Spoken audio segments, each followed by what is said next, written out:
Hello. What's up, everybody? Gold, J-Bong, Sokoman, $10, White Wolf, Teardon, Saladino, Amorexis, Rasta, Timmy, Dom. That's about it. First of all, Reki, thank you so much for the resub. Tier 1, 10 months. Thank you, thank you. Appreciate it very much. A lot of months. Reki, you will be remembered. And Nasrallah, thank you for the raid. I hope Final Fantasy VII was good today.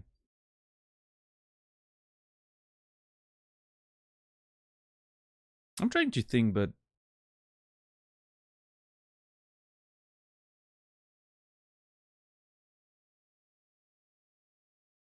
did you do wait, what's it called again?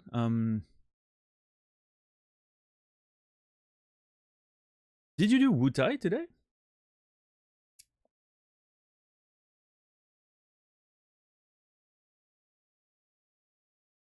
Because I feel like I remember where you were the other day, and I'm like, oh, you're already at you're in the mountains. And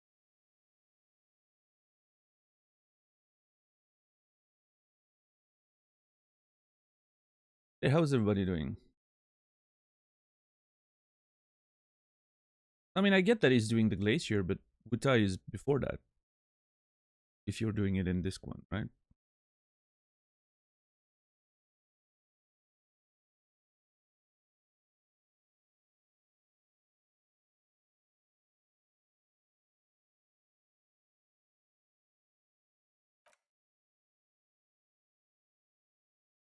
Like he had to deal, or was that a previous episode? He had to deal with Yuffie at some point, right?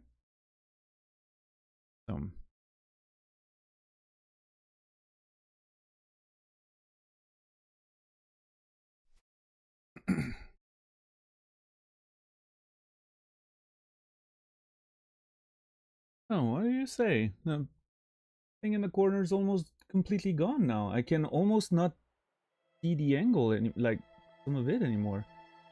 The hell? I keep doing what I was doing, which is like doing a little bit of massaging. I don't know. Maybe I have special powers, like I said yesterday. I didn't believe, but now it's like really apparent that it's diminishing and disappearing. I cannot see the thing in the angle anymore. Only that little bit here, and it's almost completely gone. So weird. Yeah, I don't know, because it's such a weird thing, right? So, you know, it wasn't just like one weird pixel and you think, oh, well, it got unstuck, great. No, it was like an array of things. It was a very, very noticeable and massive area. Well, I mean, all things considered. It was like a group of, like, probably 100 plus pixels in an array there in the corner. Oh yeah, definitely more than 100. Actually, 10 by 10, more than 10 by 10. But yeah, I don't know. I'll take it. If it fixes itself and I don't have to deal with it, very okay with it. What's up, Warren? But yeah, so anyone who was watching now is like, did he not get the Yuffie thing?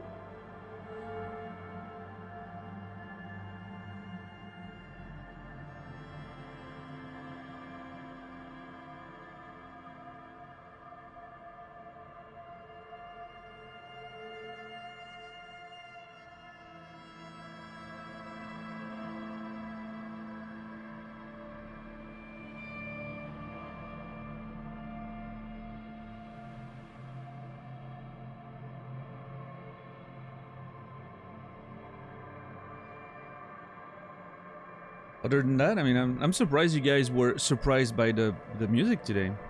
It's John Hopkins. We've had John Hopkins as the intro of the show several times over the past year and a half. Several times. This particular song has been already picked as the intro probably about 3 times. John Hopkins is amazing. Probably one of my favorite electronic musicians out there.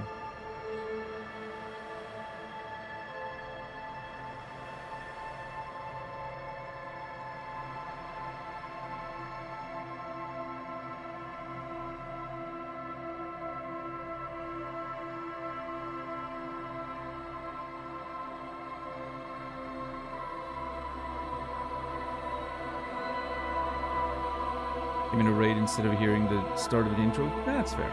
That's fair.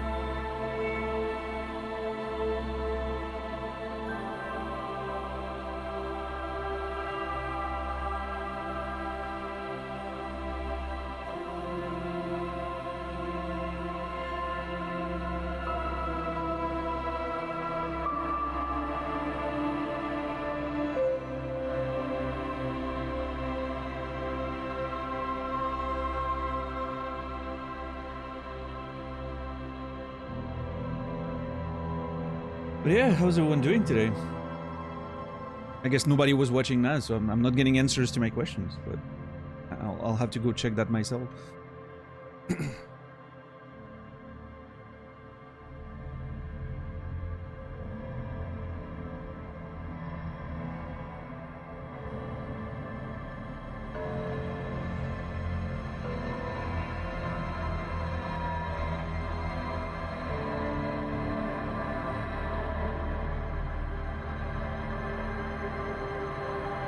Mondays suck. Yeah. Mondays are Mondays. Yeah. It's secretly a black polo, but you can't tell. I mean, you can tell. There's no color. Which is why it's the superior choice for a non-button shirt, right?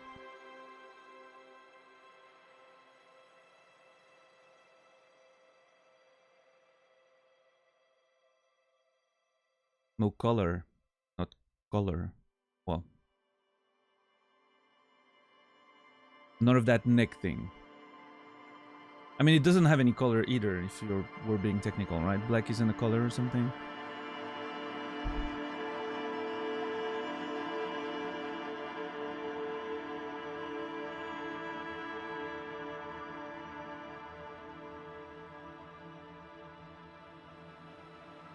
It certainly is a color in the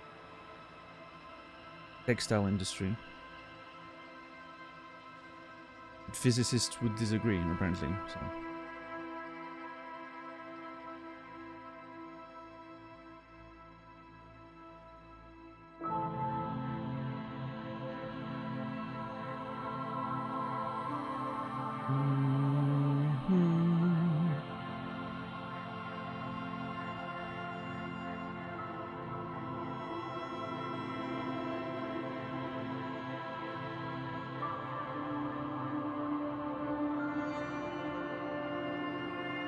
Yeah, I played a little more of the StarCraft 2 campaign yesterday. That was fun.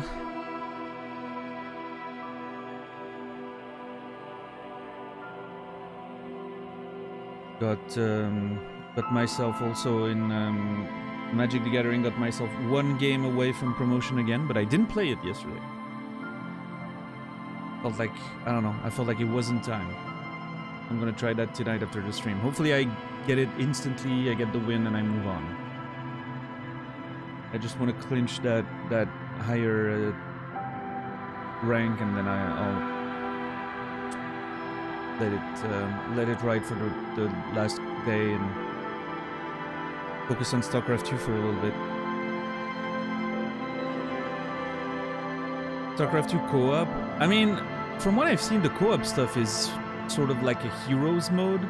Like you have your main like unit, and then I don't know, I'm not too interested in that. It feels... Probably not. I'm gonna do the campaign because I want to sort of go through that story again, like of Wings of Liberty, and I haven't played the other two campaigns.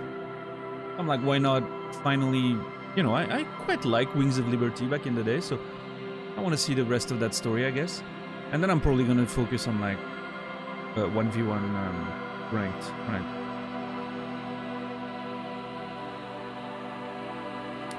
I have no interest in the co-op stuff or, you know.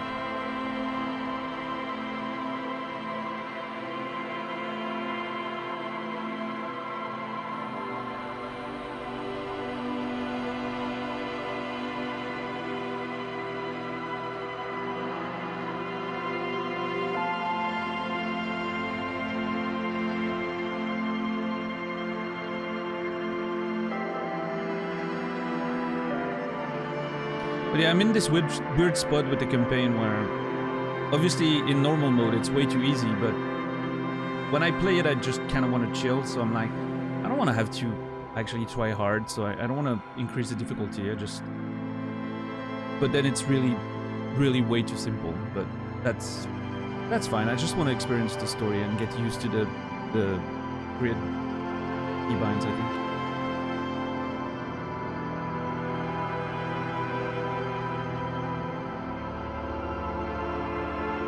Okay, TV. Yeah, I don't know, the whole thing doesn't really appeal to me. I don't know.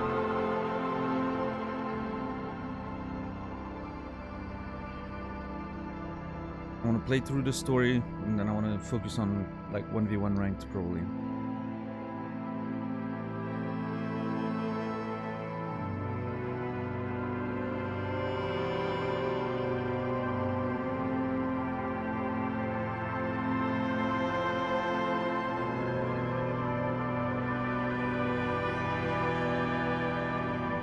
Because, yeah, I mean, the MTGA season ends like tomorrow, 31st midday here, I think, or end of the day 31st, so that's tomorrow, right? 2 days. Okay, well, I have a bit more time in case I don't make the promotion tonight.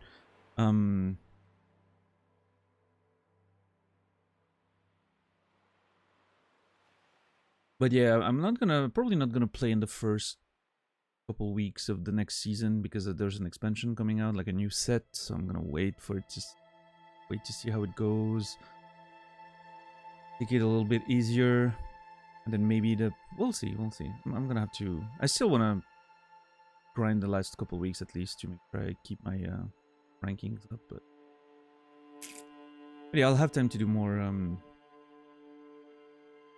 StarCraft 2 in, so that's gonna be good.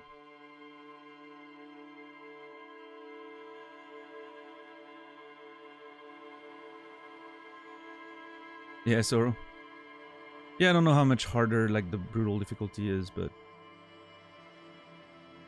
normal is really trivial. I feel like with micro you can almost win some of the missions with the starting units you get.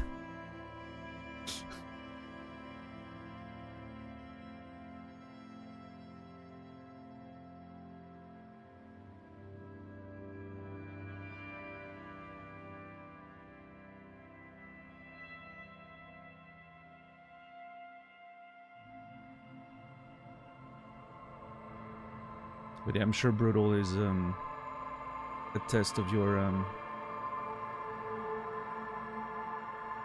macro and micro skills. But yeah, no, if I'm playing the StarCraft campaign at this point, I'm just chilling.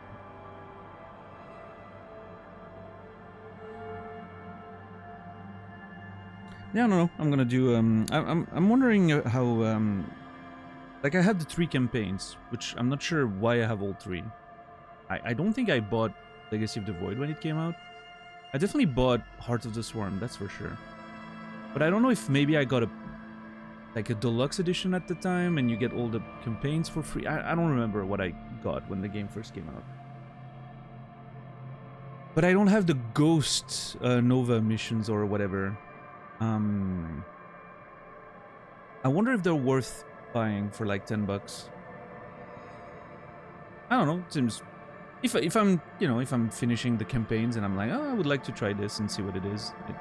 It seems like a different playstyle a little bit.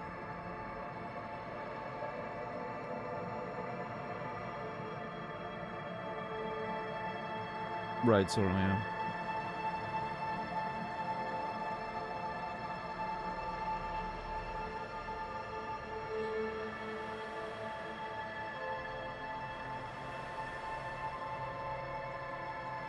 What's up, Goose? How are you doing?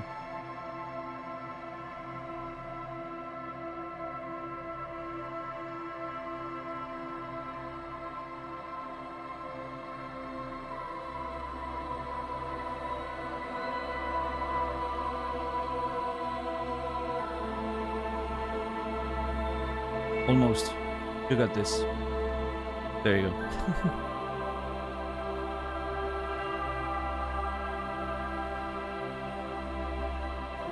Rico, good to see you.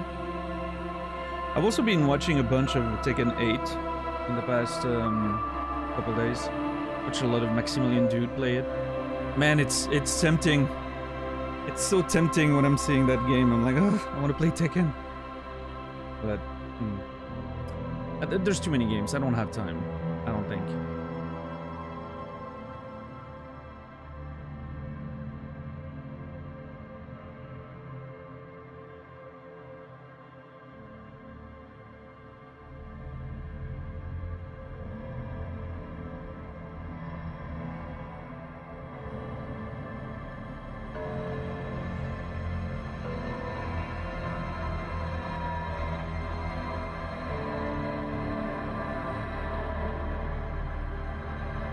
Typing is hard. It can be, yeah.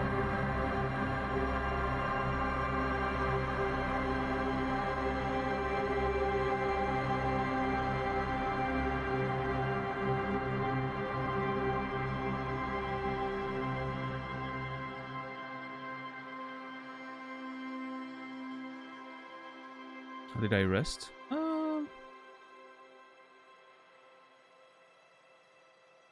Pretty alright. I had to go for groceries this morning, so before going to bed. That sucked a little bit, but I don't know. I don't think I got enough hours of sleep. I got a little less than just under 7 hours, which is not ideal. I like having at least 7 hours. But it was okay. I think I slept pretty well. Overall.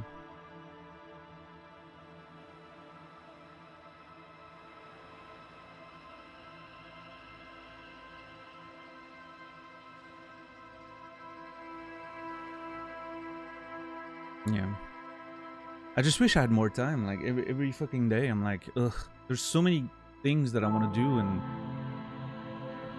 just time just flies, and then it's time to go to bed and I'm like, ugh.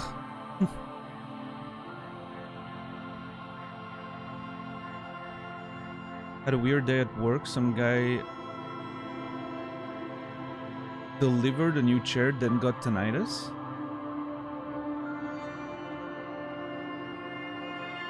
Wait, hold on. Couldn't move, so was on my floor all day by my desk being sick from the dizziness. You or the delivery guy? I'm sorry. I'm assuming it's you. But the phrasing makes it very confusing, and I'm like, well, there's a world where... The delivery guy, okay, no, I wasn't wrong, okay. So your phrasing was correct. It's just the situation's strange. Okay. It was either the phrasing is strange or the situation is strange. The situation is strange.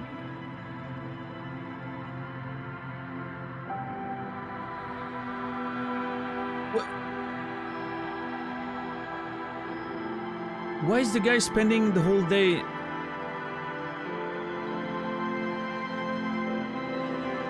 Don't you, like, after, okay, if I have a delivery guy suddenly, you know, not able to move and on the floor after delivering something to me, I don't think 10 minutes passes before I call an ambulance.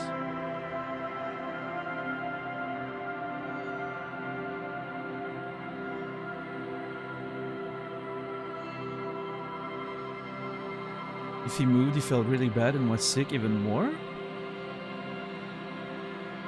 Well, no, I mean, I get that. I understand, right? I have a lot of empathy for that poor person, but wasn't an emergency?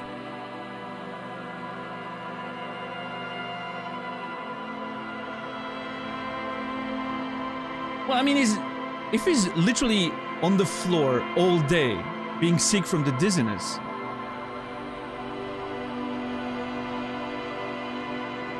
like, you just... I'm trying to understand the scenario here. Do you just accept it? You're just like, okay, I'm gonna work with a dude laying on the...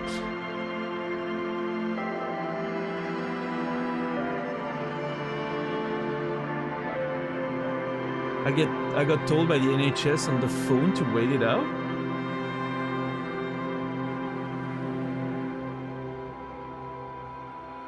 Or do you work at home? Was that in your home, or was that in an office building? UK moment. I'm just. I'm not okay. I'm not criticizing anyone here. I'm just trying to understand what's happening. This was in an office. Do you not have any like resting space or like first aid area? Like, yeah. I mean, there is no world, Dom. There is no world, even if I'm working in an office, where I let some dude just lay on the floor next to me for an like even 15 minutes. It is not happening.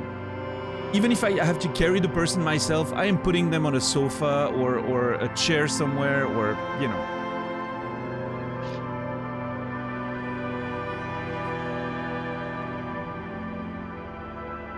Or I'm finding a contact person to come and get them, or, you know. Well, good. If it makes it an emergency, then you can call an ambulance.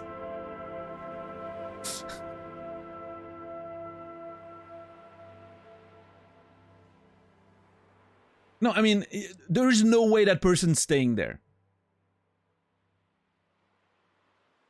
Worst case scenario, I'm the one going home. I'm like, you know what? I'm not working like this. I'm going home.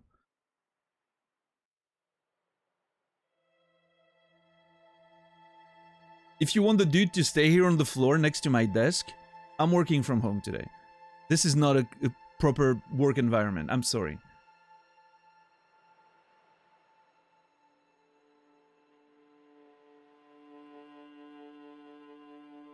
Okay, just to remove any cases of, you know, exaggeration, Rico. How long was he, like, how long exactly was he next to your desk, laying on the floor?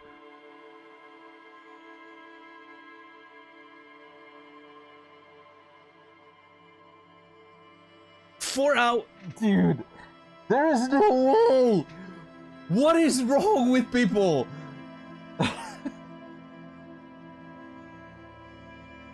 There is no way, dude. I am mind blown right now.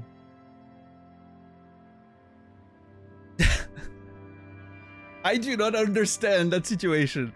To me, this is complete nonsense.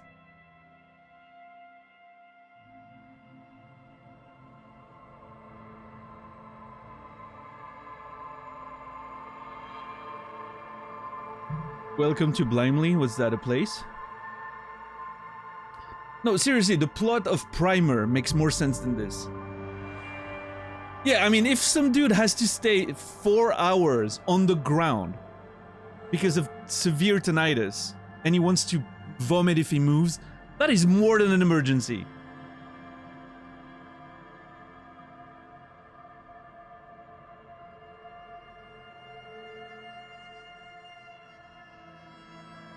There were 4 staffs watching him for 4 hours. Okay, so I need more context now, Rico. Where was he lying, exactly? Was he on a sofa or something? Don't tell me he was lying on the ground, like, literally next to your desk. Because the way you phrased it, I was like, he's literally lying right next to you, next to your chair. Like, he could tickle your, you know, inner knee or something.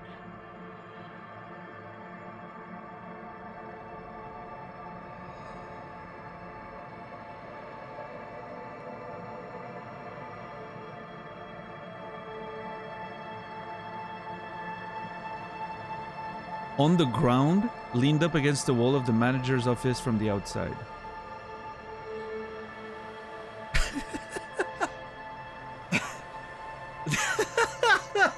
I'm just imagining people coming to work and you just walk and there's a dude sitting there on the floor, collapsed, you know, it's like, who's that? Oh, that's the delivery guy. What is he doing? Oh no, he's just, he has tinnitus, he can't stand up because he's gonna vomit. Okay, I guess that's, you know. What if he's a spy for a rival company and he was just getting information? Industrial espionage. That makes more sense, honestly. Honestly, yes. If you tell me, if the end of that story ends up being, oh, that guy was doing corporate espionage, I would have been like, oh, now I understand. Like, now I get it. It makes more sense than anything else.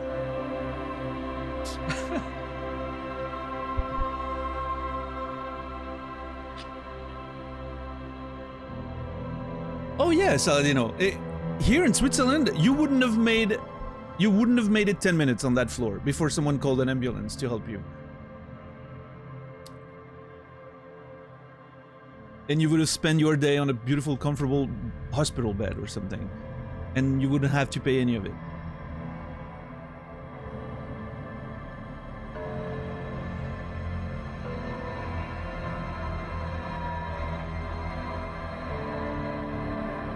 My ex worked at a pharmacy and the air conditioner caught fire and her manager was hesitant to let them evacuate the building. It was so messed up.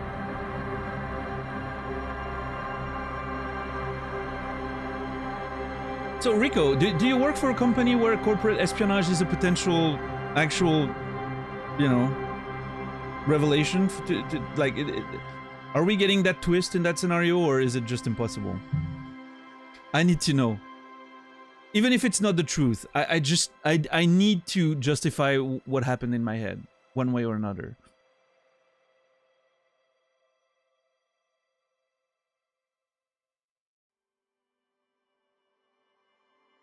Yes, we do. Actually, okay, there you go.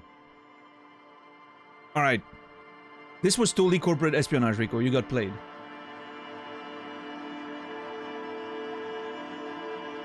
Is that the correct name? MI6, MI5, like the Secret Service. I get it. Yeah.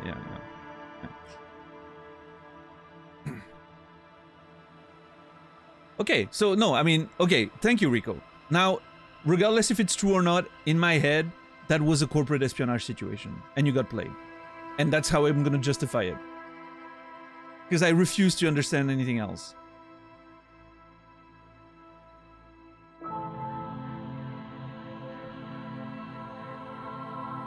That man had microphones on him, you know.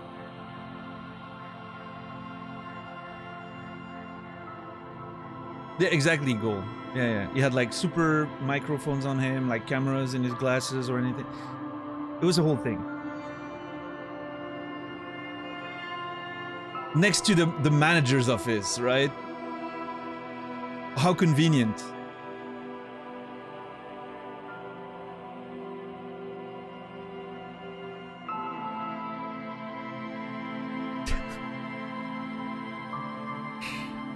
Can't even move an inch. Yeah, how sus. Oh, we're gonna move you to the nice comfortable sofa over there in the rec room. Ah, no, I can't. I have to stay against the manager's office.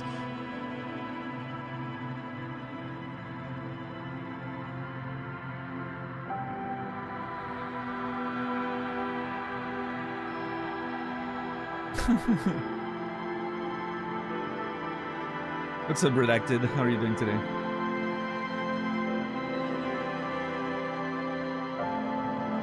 Yeah, now, you know, see, now it makes perfect sense to me.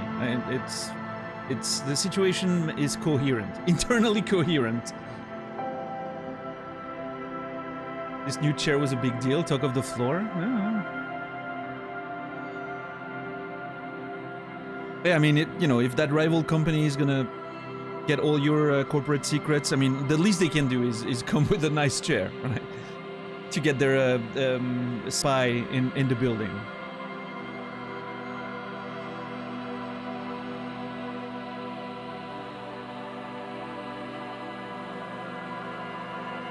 Maybe the chair is bugged.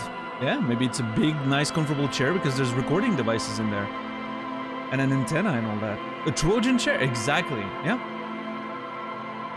Dyed my hair blue, finished filling out the application for a new position at work. I feel ill. That's a wild sequence of actions. Dyed hair blue, okay. Finished filling out the application for my new position at work. Okay, and I feel ill. Is the last part related to any of the first two, or what's going on here?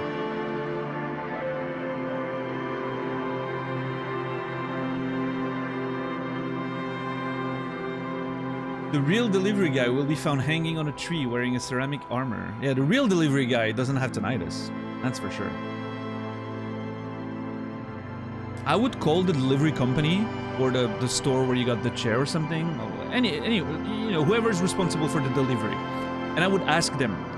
Pretend to ask them, oh, how was your delivery guy from yesterday? Like, the one with tinnitus. They're gonna be like, who's got tinnitus? Which guy? I don't know, our dude came back right away. Maybe, someone was like, okay, I'm gonna give you $1,000 if you let me deliver that chair. And he was like, oh, fair.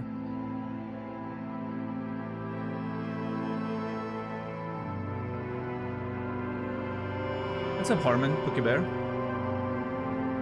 I don't know, Rico. Let us keep us updated. I feel like this is not the end of that story.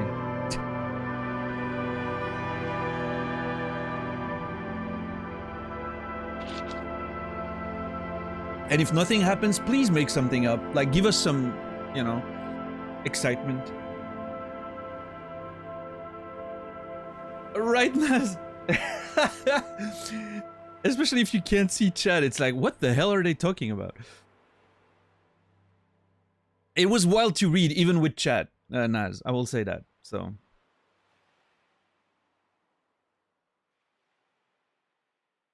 what's up, SCD? I mean, I don't know, Mask. If one of their employees has tinnitus to the point that he's missing 4 hours of work, and nobody bats an eye, I'm pretty sure they know about it. Right? Because otherwise they'd be like, why weren't you at work for 4 hours today? You know? You know what? I think that dude was just... Maybe it was just a dude that was super tired. He was done working outside in the cold. And he was like, this is a nice office. They have conditioned, you know, like AC and what. It's warm. They have heated floors. Do you have heated floors? Maybe that's why he wanted to stay on the floor. It was like, that floor is more comfortable than my fucking, like, delivery truck. I want to stay here for a while. Where's my very important package? Sorry, our delivery person had to lay on the floor for 4 hours. Yeah. Dude, I don't know. How do you keep that job? I mean, I'm not criticizing the guy. Like, if, you know, if the guy has debilitating tinnitus, I feel for him. That sucks, right? But I'm like, how do you keep that job? At some point you have to realize, maybe that's not for me if I'm gonna, like, be out of commission for 4 hours. Maybe I need to find a job where I can sit and be chill all day, right? Yes, we have state-of-the-art floors. The plot thickens, Rico. Maybe it was not corporate espionage. Maybe it was just a poor delivery worker who was like, oh my god, heated floors. I haven't felt heat in my butt cheeks for like 2 weeks.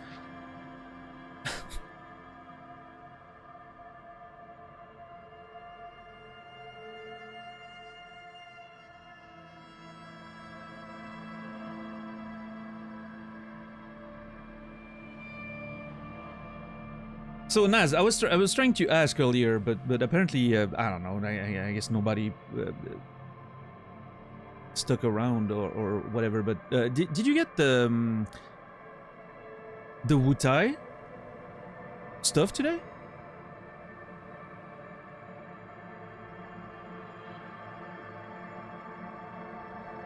You haven't gotten there yet, but didn't your material get stolen or something? Isn't that what happens?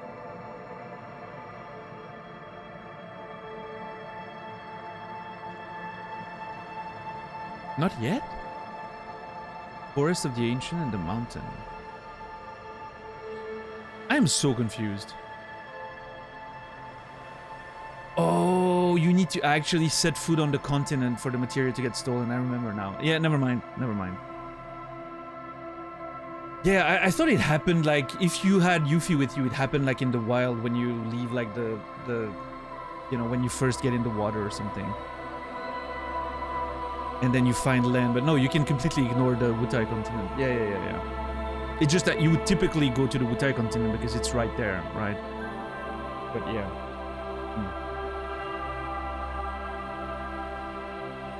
Yeah, I remember now. Cool. I love Wutai. That was one of my favorite parts of the original Final Fantasy, I think.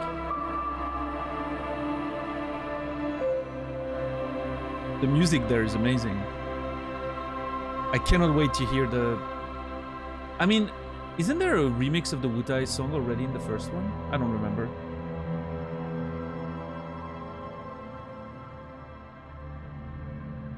Woo! Hold on, I need to blow my nose.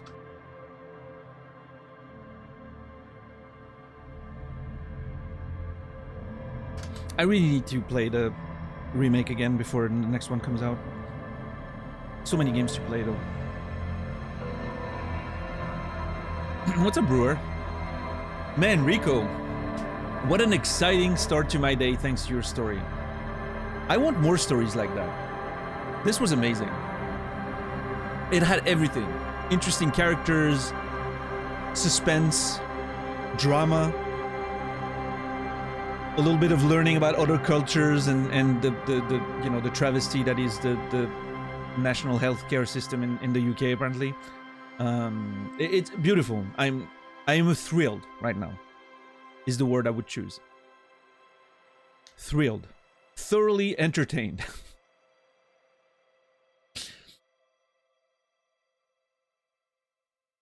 The plight of the working class. What a perfect theme for the game we're playing right now, right?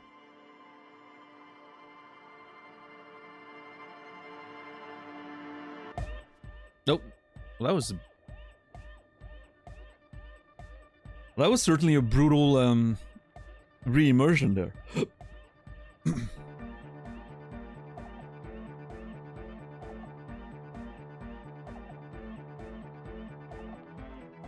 What's up, Mahesh? How are you doing today? I'm gonna call you Chandra because I don't know. MTG Chandra makes more sense. So I actually, okay, hold on. After the stream yesterday, I actually went to listen to some Scooter tracks. And that's when I understood. That's when I got it. This is actually a direct reference to Scooter. It's not just like, oh, he reminds me of that. No, no, no, no, no. That character is a direct reference to Scooter. Intentional direct reference. Some of the stuff he's yelling is the lyrics of Scooter. The question is, what is the question? Is a Scooter track, which I didn't know about. It's amazing. I've only heard like a couple of Scooter songs in the 90s, so like that particular song I had never heard before, but I'm very impressed. I mean, it's quite on the nose if you know, but like I was just like, oh, it's a German blonde dude that listens to like techno music. It reminds me of Scooter, right? I didn't think it was an actual direct reference until I went back to listen to the songs. I was like, those are the lyrics. He's screaming. It's insane. I think if I had, like, if the developer was German, for instance, I think it would have maybe been more obvious to me. I would have been like, oh, that's probably a Scooter reference. I didn't know Scooter was big in Estonia. Apparently it is. I mean, it was big everywhere at some point, right? Trash music apparently tends to be very popular. Speaking of which, do you think it's... What's up, Whimsical, by the way? We started talking to... Yes, we solved the puzzle of this guy, Puka.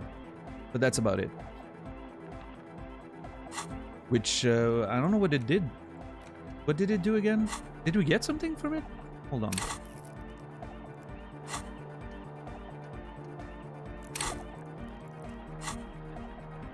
I don't think so. We didn't even get anything from that.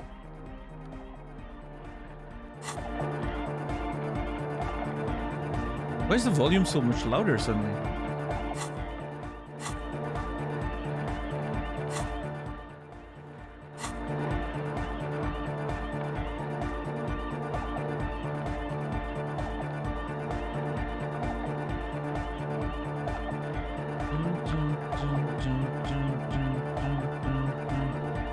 Wild, I want to see where's the child I used to be.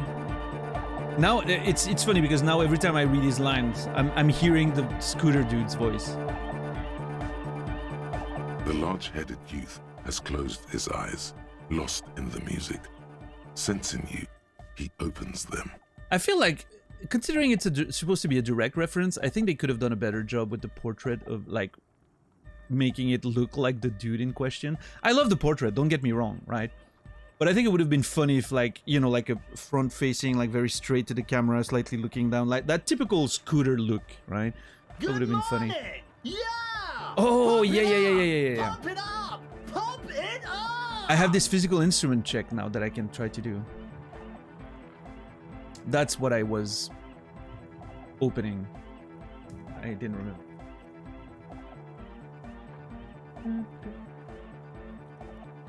What's up, Warren? Missed most of last stream. Yeah. I think the NHS went too far with its "don't call an ambulance for frivolous" thing. Messaging, and now people are afraid to call one unless they're dying. Yeah.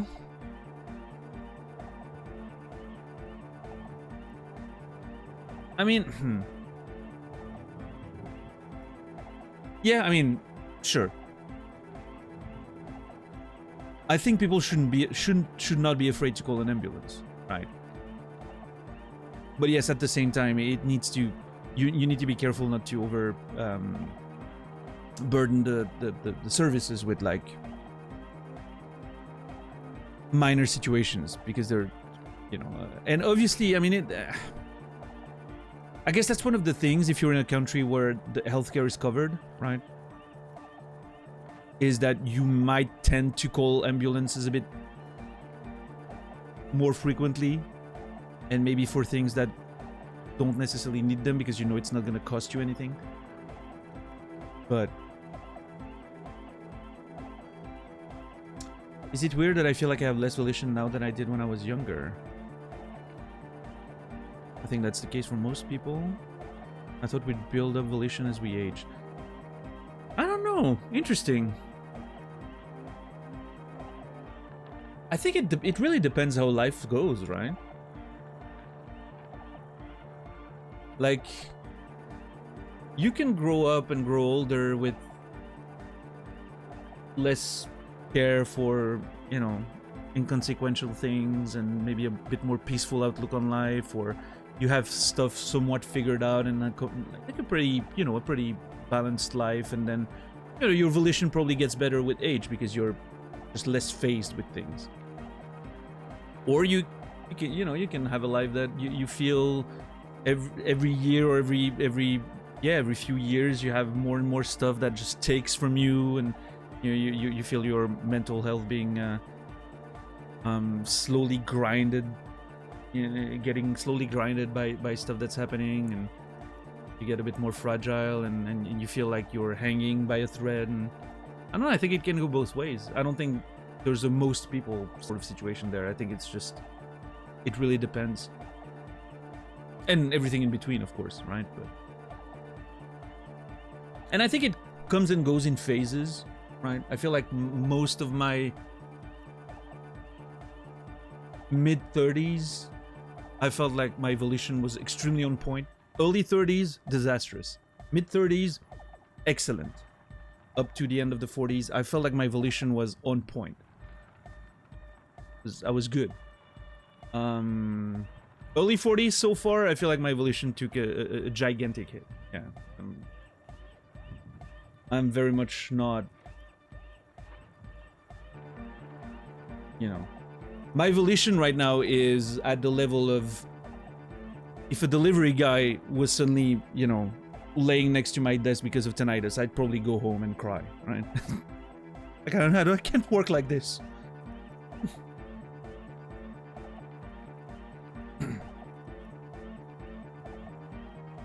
Some thought cabinet debuffs? Yeah, no. My thought cabinet debuffs right now are brutal.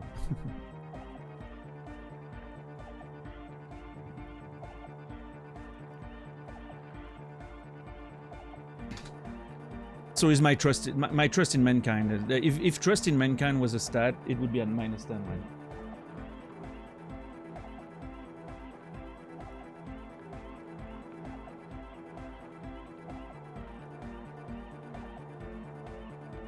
I must have super high volition. Hey, good for you though, Rico, right? Not enough magnesium. Yeah, maybe that's the problem. Although I do have some multivitamin every day, so.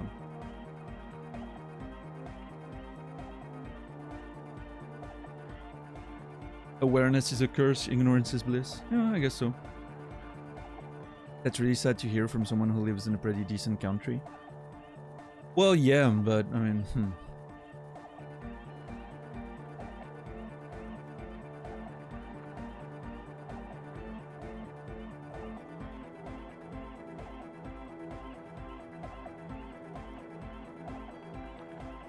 Oh no, I know what you mean, Rico. I understood that this way, but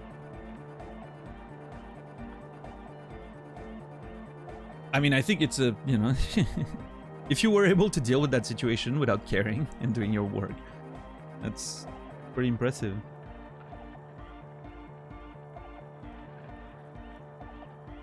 And I don't mean without caring in a bad way. I mean without being bothered to the point where you're like, I can't work with some dude right there. But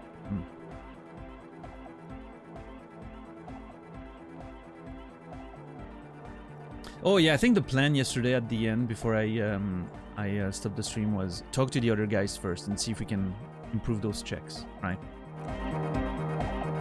Let's talk to this guy first. You see a youngish man bleaching the tips of his hair with a toothbrush. He puts the toothbrush down and extends his hand in greeting. That is such a strange behavior. Bleaching the tips of his hair with a toothbrush. I never bleach my hair, so I don't. Maybe there's something I'm missing.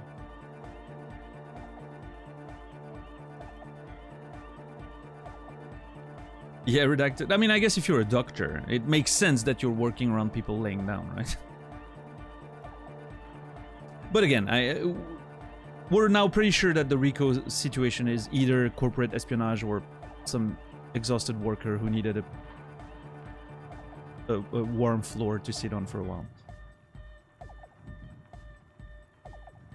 Should bleach your stash. That's not happening.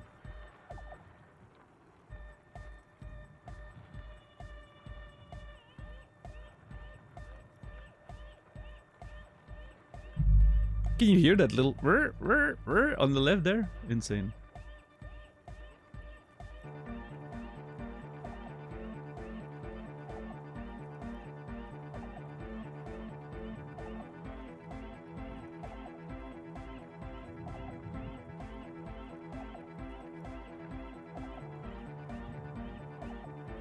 Yeah, redacted. Yeah, I mean, I understand, right? How, like, it's a fine replacer. It's just weird to me, but you know.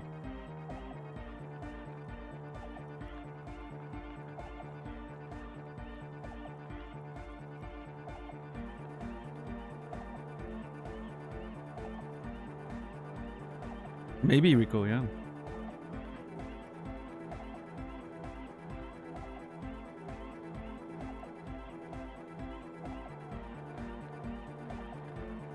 Watch a lot of traveling videos. It seemed like people seem to be the happiest when they have a community and their biggest concern is just survival. Harsh life, but at least don't let you burrow too deep in your mind.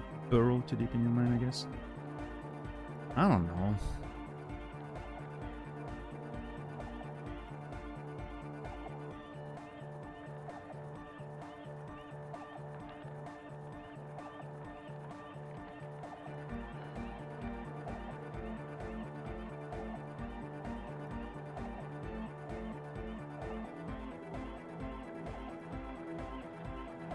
I mean, I think there's probably a bias there, Mask, right?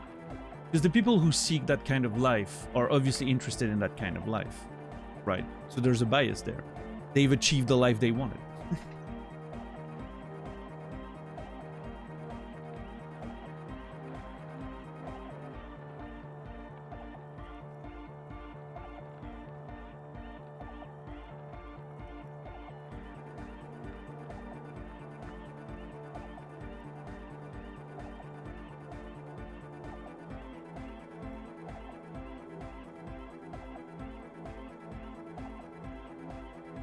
That's only accurate with the assumption that they thought of that life, which isn't always the case. No, of course, it's not always the case for sure. But you would imagine that people who are like a good portion of the people who are staying in that sort of life and happy in there and willing to talk to, you know, cameras. You know, there's a decent chance that those are the people who are actually feeling comfortable in those situations, right? I don't know. But obviously there's people who are in those situations unintentionally, for sure.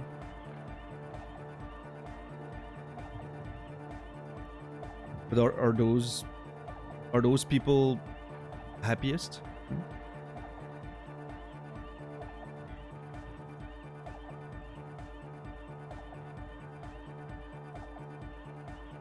Like, I've seen a lot of videos about, you know, the sort of underbelly of the city videos or whatever, and they interrogate people who live out a little outside of the system in survival mode with their communities and all that. But those people don't seem happy to me, right? That's not how they come off. They just sound like, well, they're surviving, right?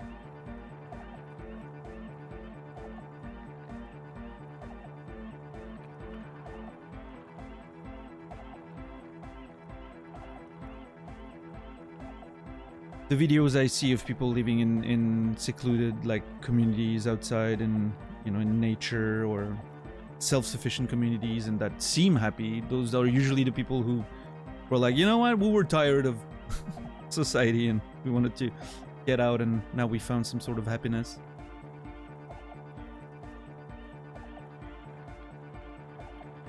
But obviously there's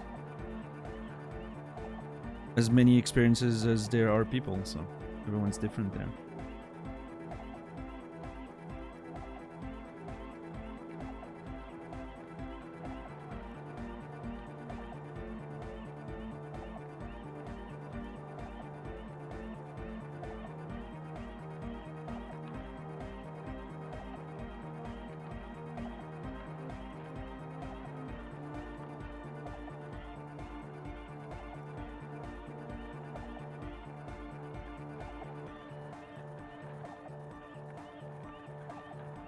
Communities in poor countries, cities, or districts didn't really decide for their lives to be this way, but that's all they know.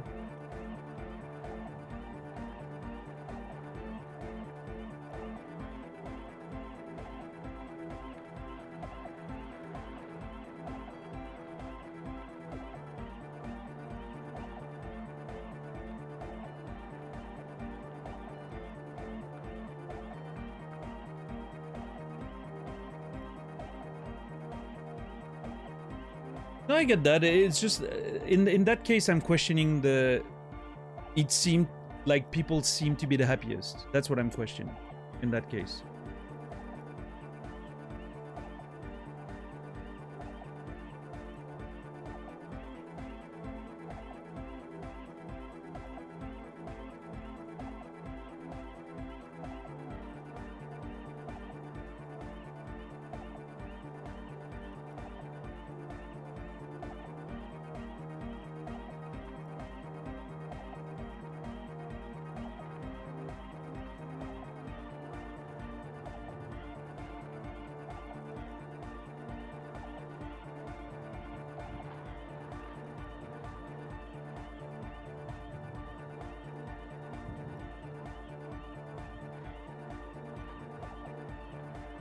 I don't know.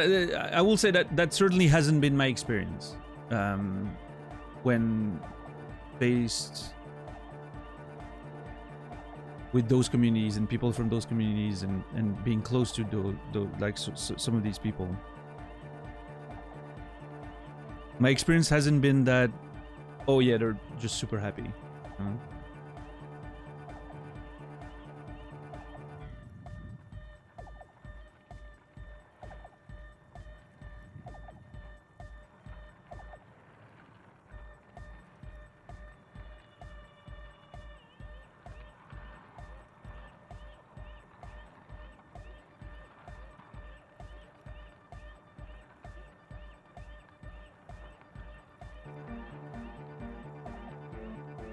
But yeah, I mean, Mask, if you have interesting videos on that like specific situation, I'd be interested in that topic.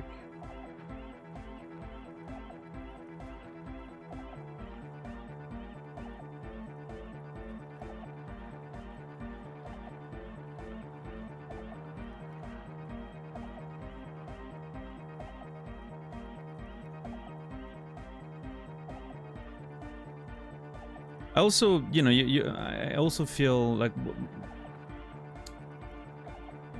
when I hear about that, my brain also wonders the difference between on camera and off camera, right? I'm curious.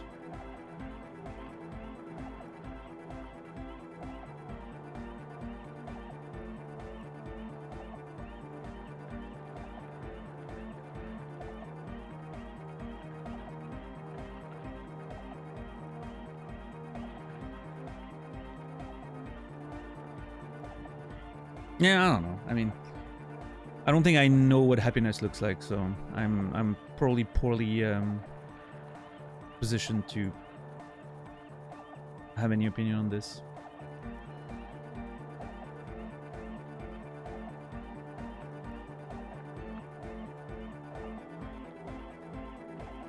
Well, if that's what you heard, Nasrallah, that's definitely not what I said. But I'm not gonna say your perception is wrong.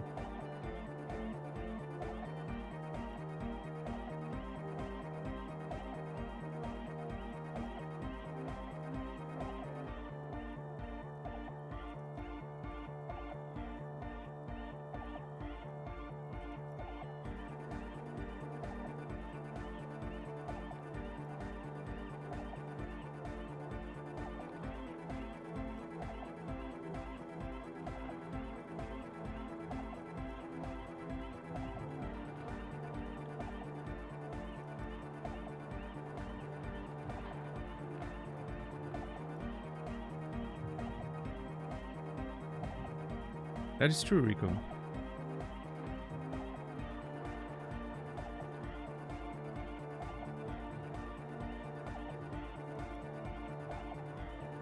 Haven't been happy since I had a box of Lindor chocolates.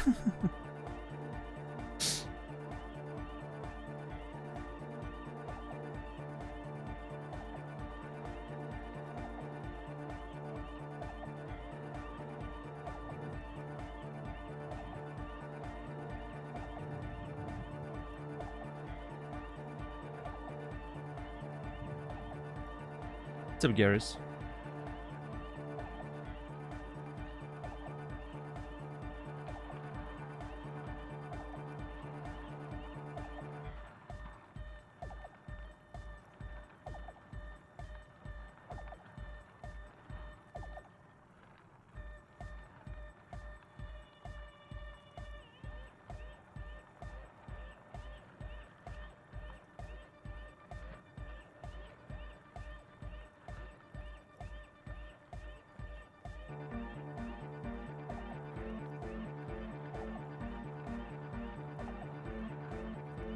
Hello, I'm Andre.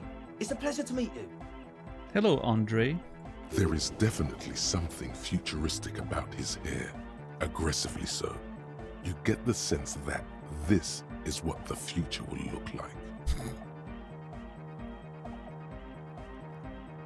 Imbecilic, yes, should the future ever come, it will look deeply imbecilic, like this guy. Sure, I'll shake his hand. His grip is strong, sweaty, and warm. He's Okay. trying to project and inspire confidence. This is my posse, Noid. Oh yeah, Noid is the necromancer there. Okay. The young man with earrings looks at you suspiciously. And Egghead. Sure, I'm familiar with him. Egg! The tape player high above his head continues to blast what is probably hypnotic music. Together with a Settle Burger, who's out there right now, doing some seriously progressive sonic experimentation, we like to think of ourselves as music venue organisers. Wait, how many music venues have you organized? We have many in the pipeline, officer. Ah, so 0. That means they haven't set up a single one yet. Why are you here? You see, we've been all over Jamrock North, prospecting for real estate to establish a new venue in. Also for talent. Yeah. Yeah, thank you, Egghead. And while there is no shortage of raw, unfettered talent spinning tapes in Jamrock, we've had rotten luck with the real estate part. Place is a shithole. There. I apologise for my friend Noid's potty mouth. I realise this is not how you speak to a police officer. He has authority issues. That Andre guy is very respectful. I appreciate that. He understands that I am the law. There's no need, the place is pretty bad. Next time, watch yourself. Was there something you wanted? Your friend Assel says there was a problem with the church. And there's no need, the place is pretty bad. Which brings me to the problem of occupied ecclesiastical property. I bet you've noticed the derelict hive of narcomania on the coast.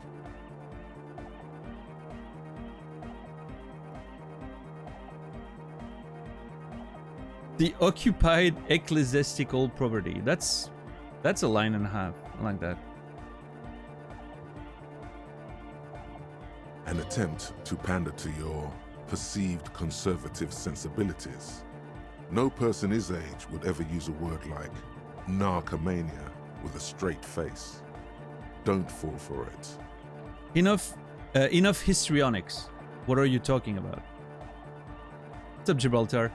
Derelict Hive of Narcomania is my band's name. That's a good band's name for sure. Yeah. And Occupied Ecclesiastical Property could be an album name. Or you can just call it hardcore and call it a day, right? But... I'm talking about the church, and I'm not exaggerating. Even a place of spiritual refuge can become a magnet for all sorts of dopeheads and burnouts if left unattended.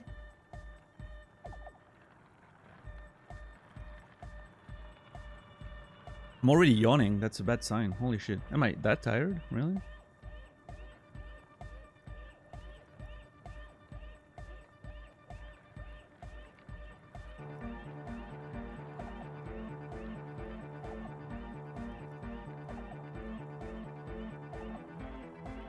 I mean, it is morning for me. I wake up at 6:30, so... Just, to me, you invert AM and PM. That's my schedule. Roughly.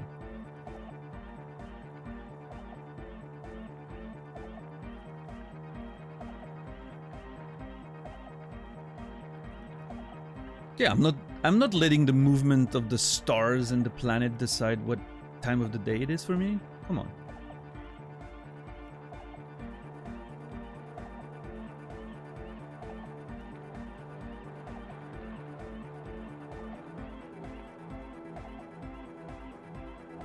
Dubheads!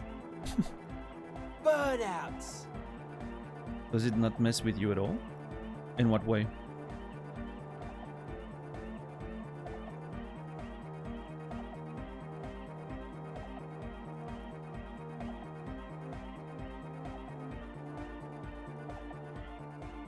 He angrily spits on a screw, then starts cleaning it. Well, I'm sad to say, that's exactly what happened. Sad because we were just about to put Martinez on the map with one of the maddest dance clubs in Jamrock. Nah, strike that, in Revachol. Strike that, the world! And sadder yet, because the dopeheads and burnouts hold up in there were the worst kind.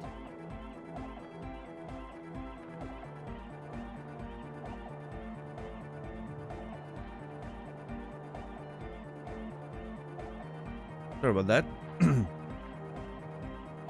In any way, used to have similar schedule, and even though I was functional, I felt like shit when waking up compared to normal schedules. I don't know. For me, I just wake up, that's the start of my day, and then I go to bed, and that's the end of my day. I mean, the only difference is that the sun is cycling in a way that's unusual, but I barely go outside, so it's not like I'm seeing the sun very much, you know.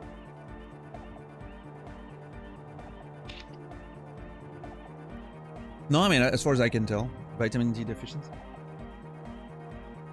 That's why you have supplements, I guess. I don't know. I personally, it doesn't... I've had normal schedules for a while. I wasn't any better or happier or anything. I'm just, you know...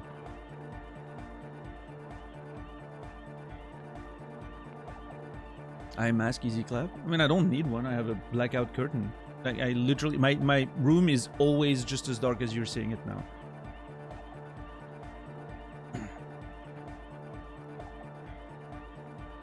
When I'm done with the stream, I turn off the big light for the stream and I turn on a small light that's behind me, like a little ambient light for the room, and that's it.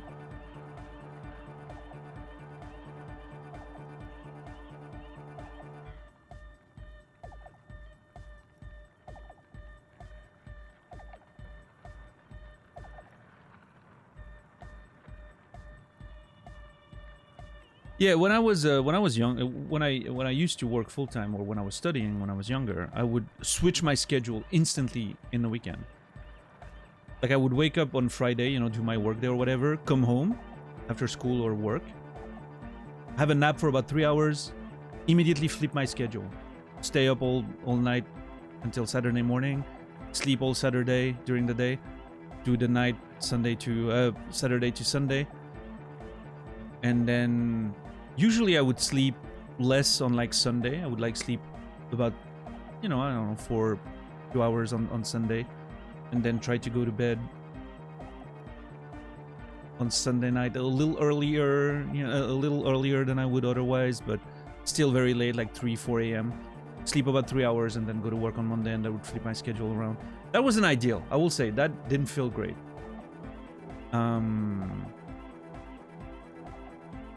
But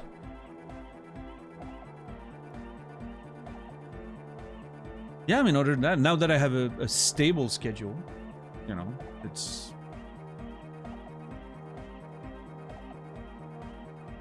Now that I have a stable schedule, it just... I can't see the difference between when I had a normal schedule anyway. What's up, Mussolini? That's an interesting username. Did you... Is that a name change? Because that's... I feel like I would have noticed a username like that in my channel before. And if it's a name change, or even if it isn't, what possessed you to pick that as a username on Twitch? And how was it not reported and banned? I'm curious.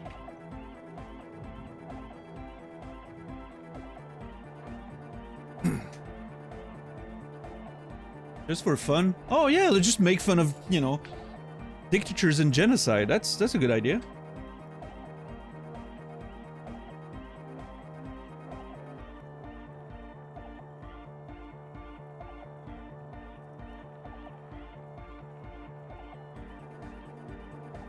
Although, I mean, if you're dumb enough to have that as a username, you're probably dumb enough to find it funny. So I get it, it's coherent. Internally coherent, right?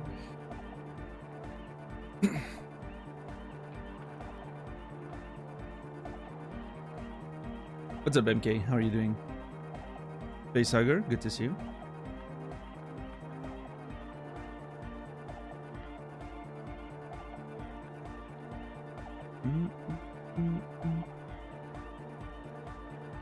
If you really care about genocide, you should talk about Gaza. Oh yeah, I absolutely condemn the genocide in Gaza if you want to go on that topic. Now that this is out of the way, can we talk about your username again? Or are you going to keep deflecting?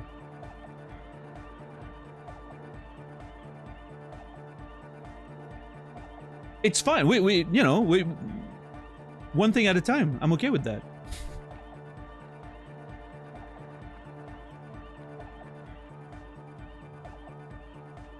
Like, if you murder someone and the police comes to you, right? Are you gonna be like, oh, if you want to talk about murder, should we talk about, like, Andrei Breivik or whatever his name was, like the Norwegian dude? And just deflect it? That's not how the world works. Again, internally coherent, right? I understand that I'm not talking with a very smart individual right now, but still, like, let's try to have a conversation about this.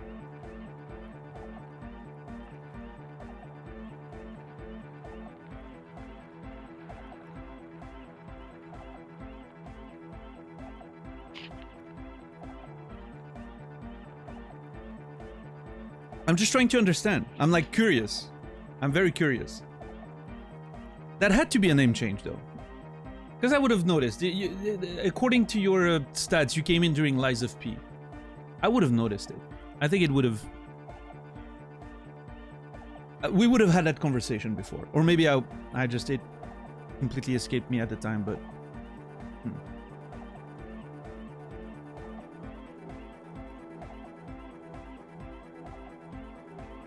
You talk like you're smart. I'm not gonna judge you because I don't know you enough. I don't know if I'm smart.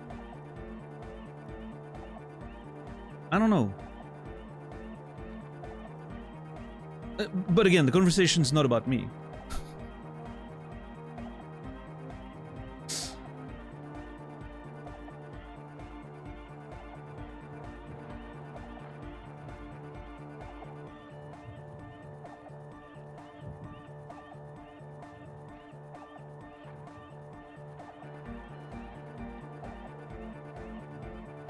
I'm gonna do my duty and click on the report button on your username and see what Twitch decides, right?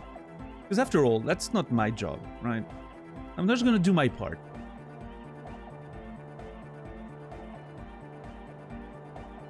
There you go.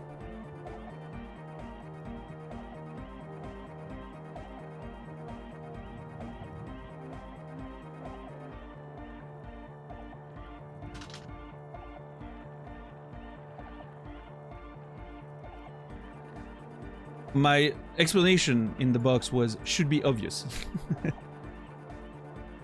If it's not, then that's on Twitch.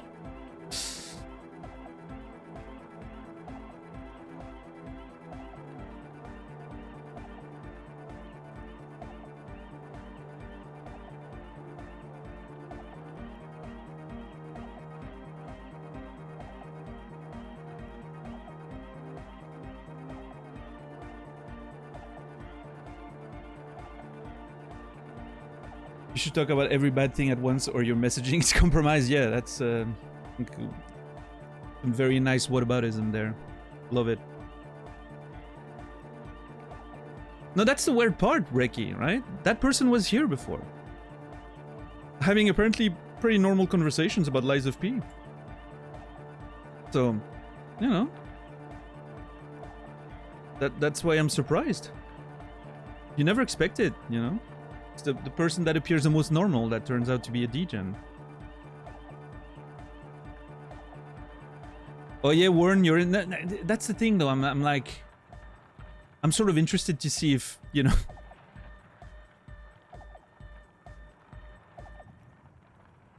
I'm just curious about the whole future of this situation. You may get to push the button, Warren. Who knows? We'll see. When was the last time you talked about climate change? Climate change? Oh, yesterday actually. I was having a conversation with someone about we were looking back at the COVID, you know, little dip in pollution during lockdowns and all that, and then the rebound that happened afterwards. We're having that conversation about climate change. So yeah, yesterday actually, Gold.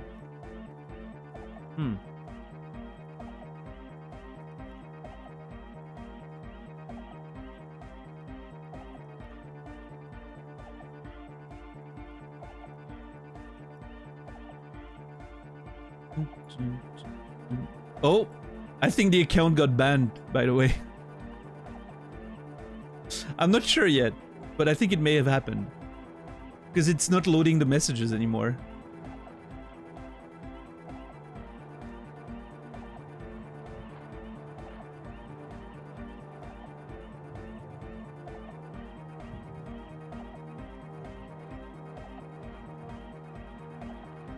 It got banned. Wow, okay, I will say, that is some pretty impressive reaction time on Twitch there.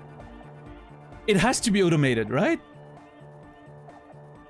That is insane. That is an insane reaction time. That was what, like 3 minutes?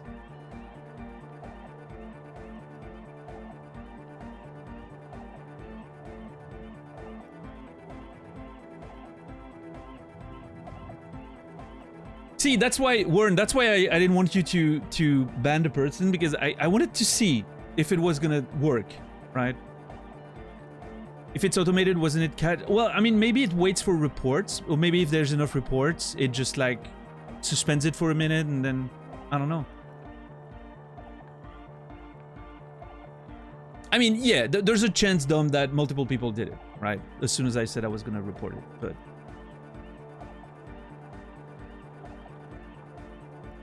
There will be another, there's always another. Yeah. You'll have your first ban. Don't worry about it, Warren. I'm just impressed. 3 minutes. I did not expect that. That was pretty cool. Walks into a party with a KKK robe. Hey now, why is everyone fixated on what I wore? Yeah, I wonder. So strange. Oh yeah, he had the picture and everything, Rasta.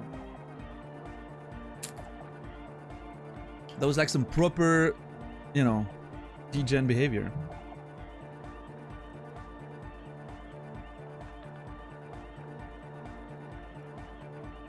Dude must be fuming now? I don't know. Like, do we expect enough brain cells to reach that conclusion where they get mad? I don't know. They probably think it's funny.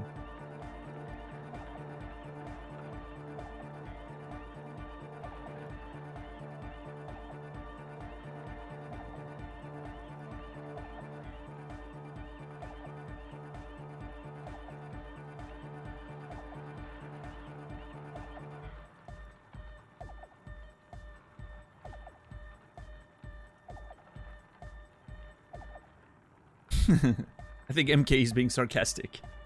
Oh wait, sorry, you can't read sarcasm unless there's an indicator. Tone indicator, please, MK. Sarcasm doesn't read on the internet. Ever, in any circumstance.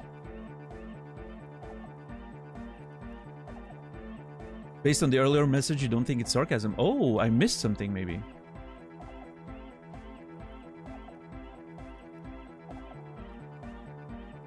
Oh no, I thought that the first message was also sarcasm. When he said, it's cool, it's just a fan of the bold Italian man. No, no, okay, yeah, no, that was, I instantly, like, the first message was like, oh yeah, that's, you know, it felt, maybe that's a European thing, I don't know. It's, after all, it's our history, and we're responsible for that. So maybe I'm more attuned with that sort of sarcasm, I guess.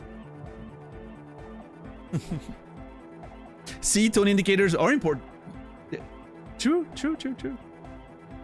They matter. Like I said, I mean, I'm not against the principle of it. I'm just saying it is possible to read sarcasm on the in text. It requires context. Often. But in this case, it was pretty obvious to me. MK, you're good.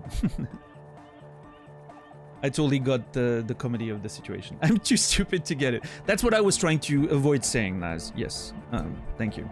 It's easier when you say it. The /S kills the joke, though. Yeah, see, that's how I feel sometimes. If I'm trying to use sarcasm for humor, I'm definitely not, you know, indicating it. If I'm using it for another reason and I know, you know, it may be misunderstood, then I'm, you know, I'm gonna make it clear, like, that was sarcasm, by the way, or something. But if it's supposed to be a joke, at first I'm not gonna say it, because otherwise it just sort of doesn't, you know, doesn't work.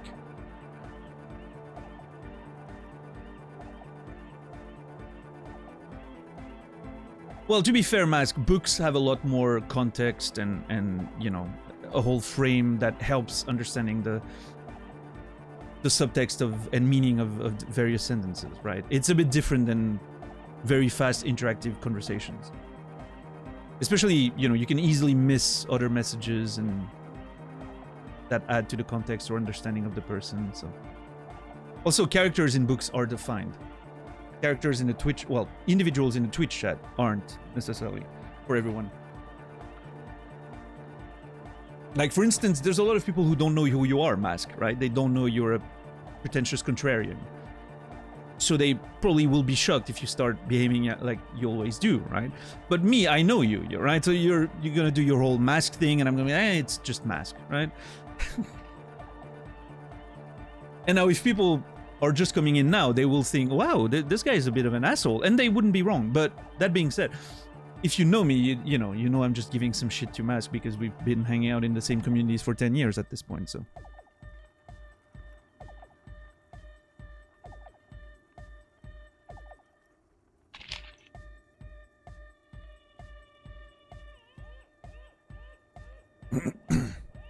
Context, very important.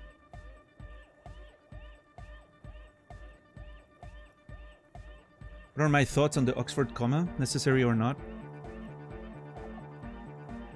I think it depends, right? Like, to me, it's not just a matter of... is it necessary? No. Commas are never necessary. You can literally write anything without commas. You just have to change some of the sequencing and everything. But I think, you know, commas can be a good rhythm tool. And they can add some flavor to text, so... I don't know. Was your comment about me being stood up because of lol sarcasm? Oh no, that was just banter.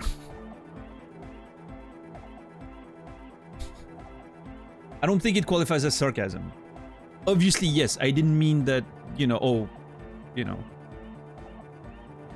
they dodged a bullet and you didn't deserve them, and, you know, obviously that's not what I meant. As you probably know, right? But I don't think it qualifies as sarcasm, it's just banter.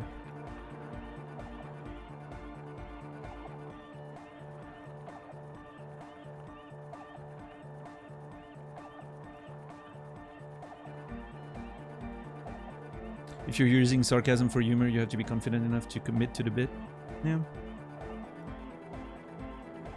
And yeah, I mean, you know, some people will miss the joke, right? Like, perfect example with MK earlier, who was making a joke about him just being a fan of a bold Italian man, right?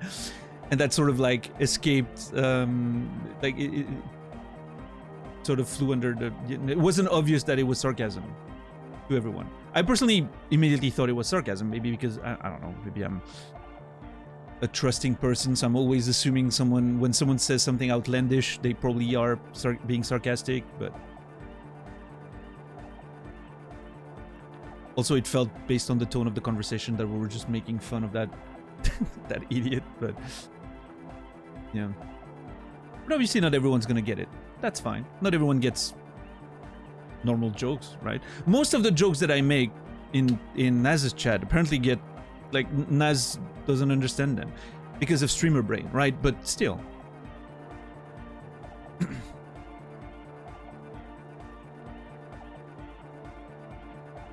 And then I have to explain the joke, which is extremely funny to me. I love explaining my jokes. And I'm not kidding, I'm not being sarcastic there. I actually think it's funny.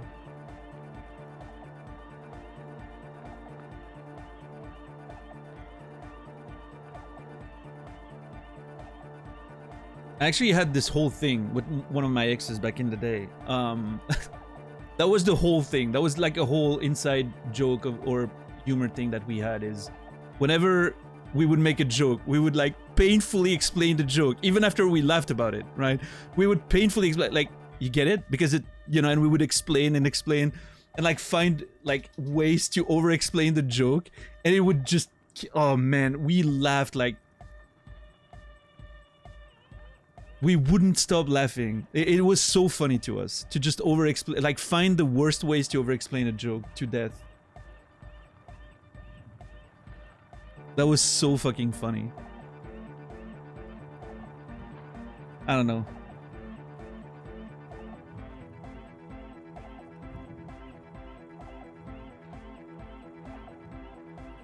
Only good part of that relationship, honestly. We laughed a lot.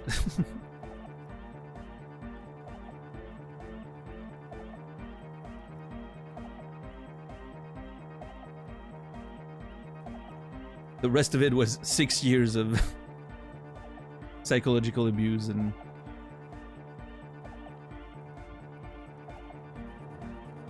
general misery.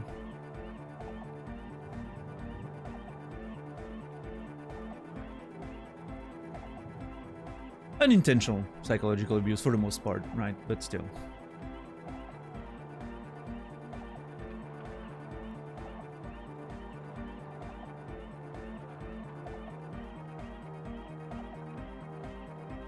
The only story I remember about your exes is greeting the mailman with commando-style jeans.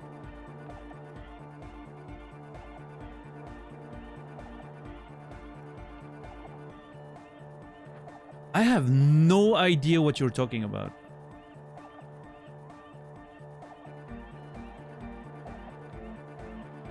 And I'm trying very hard to understand.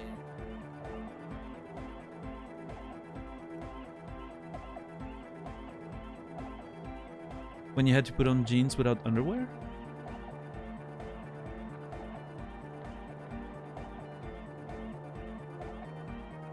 Okay, that's something I've had to do like a couple of times in my life, but was that a reference to a specific story that I've told at some point? When was that?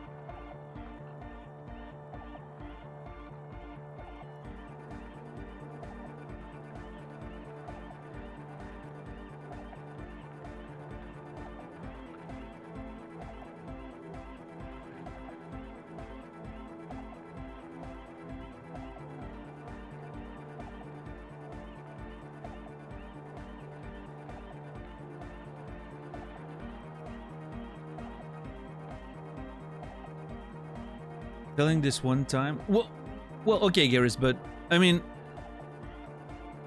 you've been here in the old days. Was that a story from the old days, or was that a story in the last year and a half?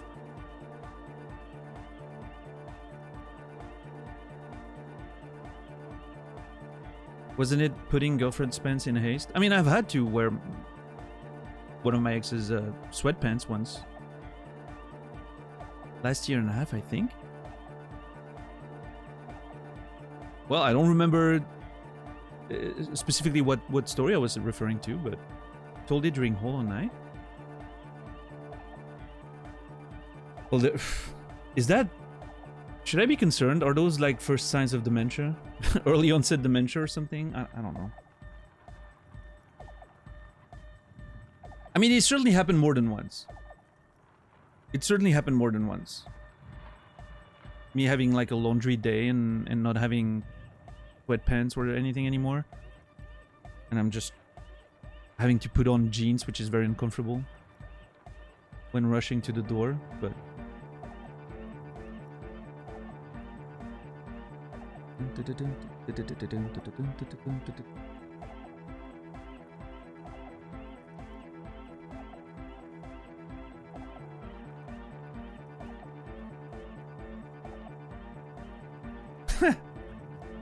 You know what? I actually redacted. I actually think Soro's joke was pretty good there.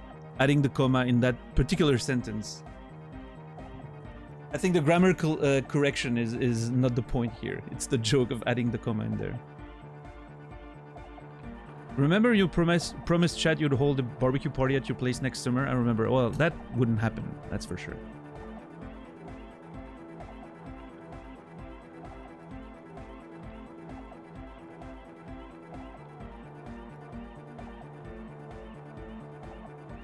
Makes me feel super confident by my English as a non-native speaker.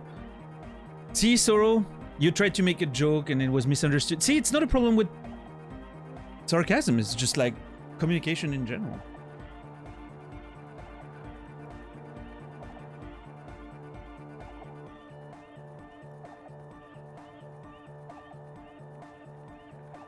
Your English is fine, redacted. I honestly wouldn't have been able to tell you weren't a native speaker. In fact, from my experience, outside of, you know, very extreme cases of people who barely manage to speak English, I find that non-native speakers are almost always clear in communication on Twitch, in Twitch chat. I think well, not almost always, but often, right? And I think it maybe comes down to the fact that since it's not our first language, we have to sort of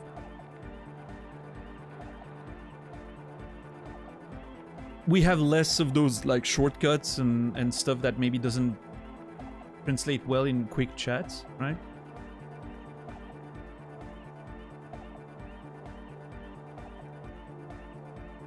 Like we're a little more careful with how we phrase things because that's how we learned. I don't know.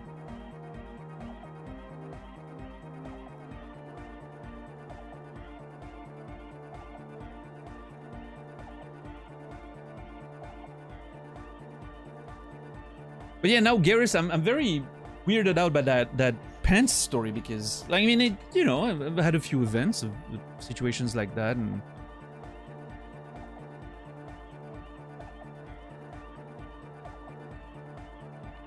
trying to be careful not to, you know, when you go commando with a pair of jeans, obviously bad stuff can happen, right? So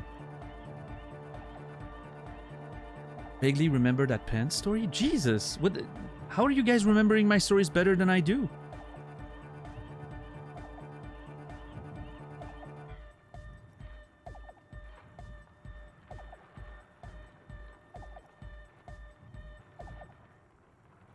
What was the point of that story? Was I just... Oh yeah, I was just put a pair of jeans without boxers when going to the door. I mean, I'm not saying that everything I'm saying is super, you know, interesting and always has a point. Far from that, but...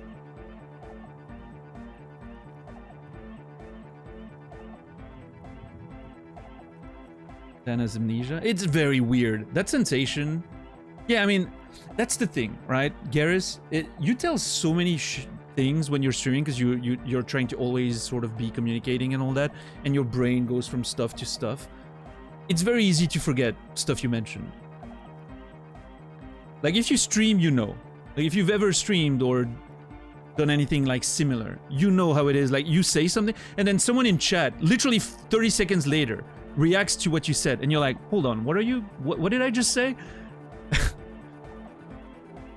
It's really weird. What's up, Emmy? Esker, good to see you.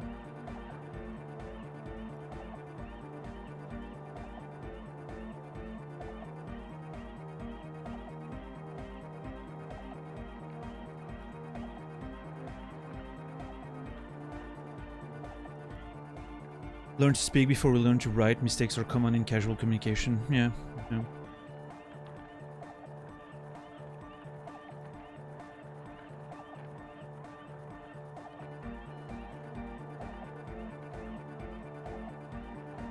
Who's deflecting their amnesia? I mean, I'm just confused. I don't remember what was the story. What was was there like a dramatic ending to that story? Did I get my foreskin stuck in my zipper or something? Like, I mean, I'm not gonna, I'm not gonna be more specific about whether that has happened to me or not in the past, because I'm not telling stories anymore. Because apparently then I forget and it's embarrassing, so. Just a funny memory of having to put pants to greet a mailman. Alright. And then I wonder why nobody watches me. With stories like that, jeez. I hate putting on jeans without underwear. It's terrible. Worst sensation ever, really. What's up, peer pressure, Peter? What about sweatpants? I mean, in general, I prefer having boxers on, right? But sweatpants, I mean, it's fine. You sold it with the panic at the time and how uncomfortable it was. Okay. Yeah, I mean, there's... I remember, but I'm sure it has happened more than... Like, it has happened more than once. When suddenly, like, something rings the... Like, someone rings the bell. And you're, undressed. Because of... Anyway, you get the picture. And then you grab the... you're like, where are my fucking boxers? And you can't find them. So you just grab the pair of pants, because you're not gonna make the poor dude who's delivering shit wait for 5 minutes while you find your boxers somewhere, right? You just put the first thing that comes. Sometimes it's a pair of jeans, sometimes it's your girlfriend's pink sweatpants that look very tight on your bigger legs.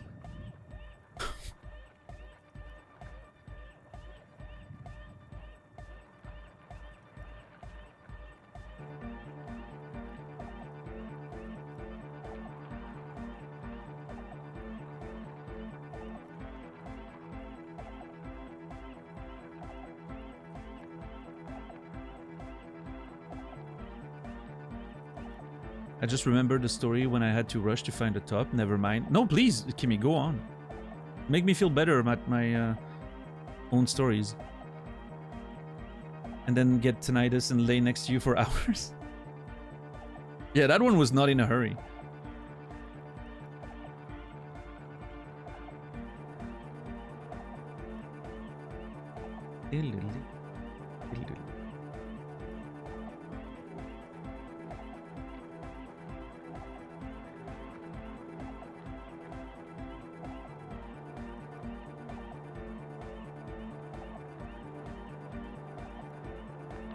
I called a no pants while white lab coat Dr. Zoom meeting. Yeah, that's fun. I don't know why this pops into my mind, but that reminds me of the during COVID there were all those people doing TV station like news calls from home and all that on Zoom or something, and there was that one person that was doing it from their home. That one journalist, and suddenly her kid comes in behind, like with the most swagger you've ever seen in a child. Man, that was so fucking funny. There were so many fucking funny videos during that period of time. If we got anything out of COVID, that was the, like positive. That was the funny videos. Well, and like the groundbreaking vaccination techniques and all that, but the funny videos.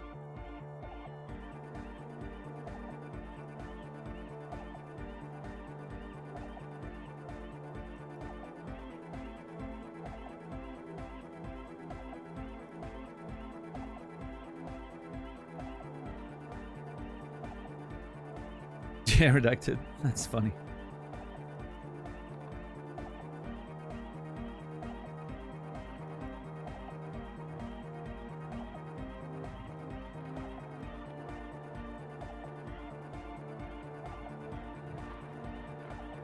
But yeah, I mentioned earlier, I was looking at some of the COVID stuff yesterday about like the pollution decrease and then increase. I was generally looking into like the whole COVID situation. I don't know why it just came in a conversation. I was just looking back and looking at the wiki page and all that, and it's such a weird thing. Like, it feels like such a huge event. And it almost, I don't know how you guys feel about it, but I almost feel disconnected from that period of time. It almost feels like if it wasn't real, if that makes sense. Like, it's like, oh yeah, we went through that whole thing, like one of the biggest pandemics in recorded history, right? Millions of people died and all that, and it just like, it feels like a weird, like, I'm thinking back of all the things that were happening during that time, and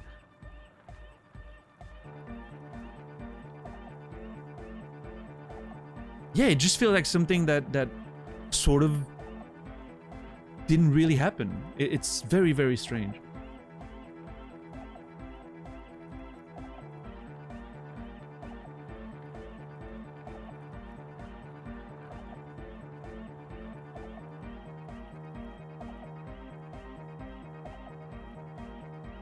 Had such a good time during COVID.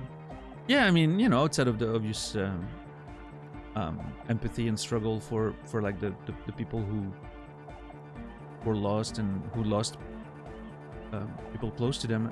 In general, I felt pretty okay. You know, being locked down obviously doesn't change much for me. Like, my life didn't change very much. But if anything, I trained for it. Like I always said, like, COVID lockdowns were my Olympics. I trained for that my entire life. I was ready for it. But yeah, fever dreamish, exactly. That's what it feels like. Even, you know, even if it didn't change much for in terms of my day to day, it still feels like a weird period of time. I don't know.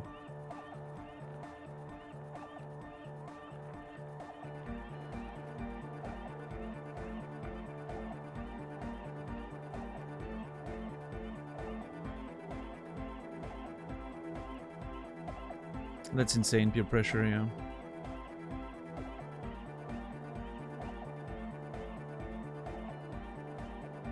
Maybe, yeah, third mask, maybe. Like, every day looks a little more the same, right? So there's like some sort of...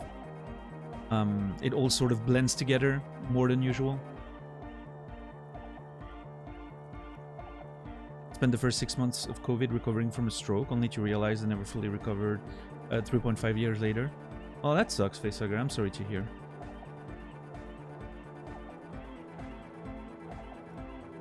Hopefully, the best I can wish is for you to have a good surprise, right? Maybe medical advancement or whatever, and...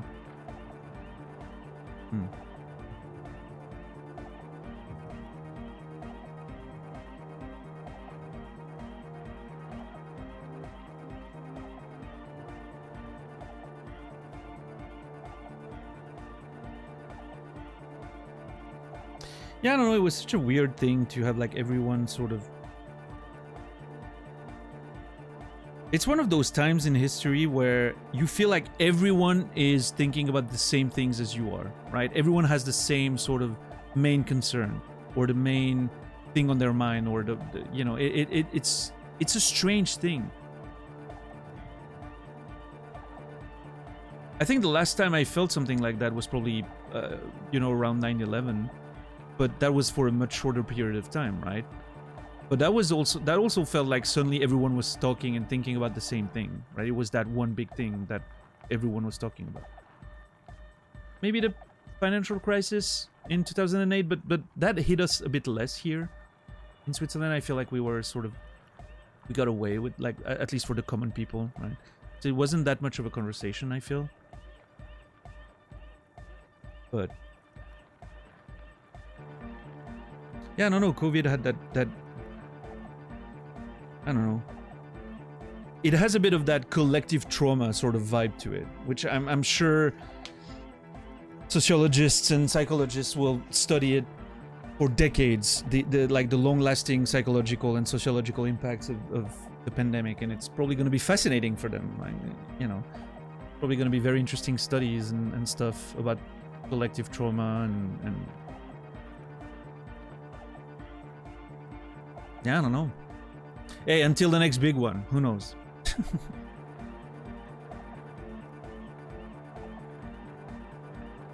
If we're lucky, that was the only pandemic of our lifetime. If we were lucky.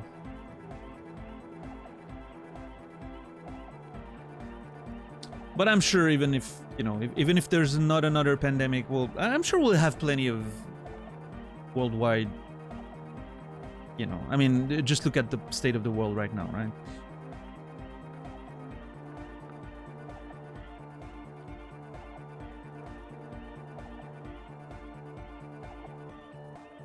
It feels a bit less global right now, like this instant, right? The conflicts are a bit more localized.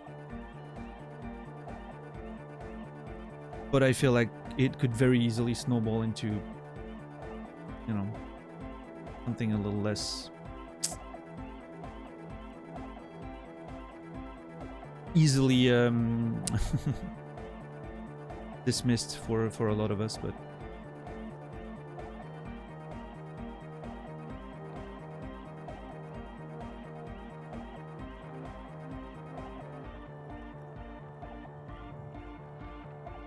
I tend to forget there's literal war happening next door. Yeah, Dom?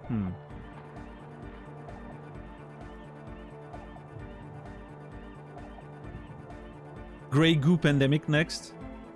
Well, wouldn't that be something cool, right? I like the grey goo theory of the end of the universe, but I'm not sure how likely it is.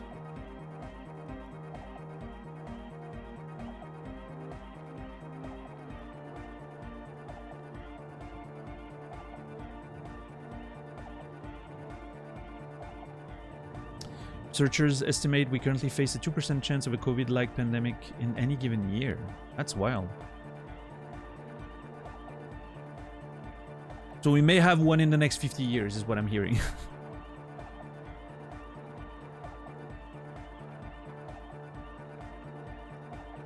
Yeah, I mean, when you put it in that context, Rasta, it doesn't seem that big, right? It's 1 in 50 years, which is roughly, I guess, we got lucky between the Spanish flu and COVID, right? We had almost a century. Well, we had more than a century. But that can happen on a 50, like a 2%, you know, 1 in 50 chance, right? So.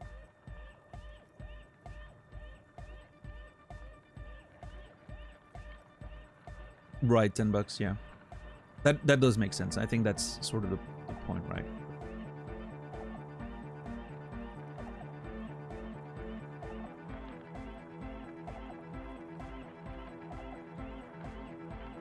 But yeah, I really wonder, you know, one of the things I'm most interested about as someone who was a teacher, and I stopped teaching right before COVID started. Very inspired I was there.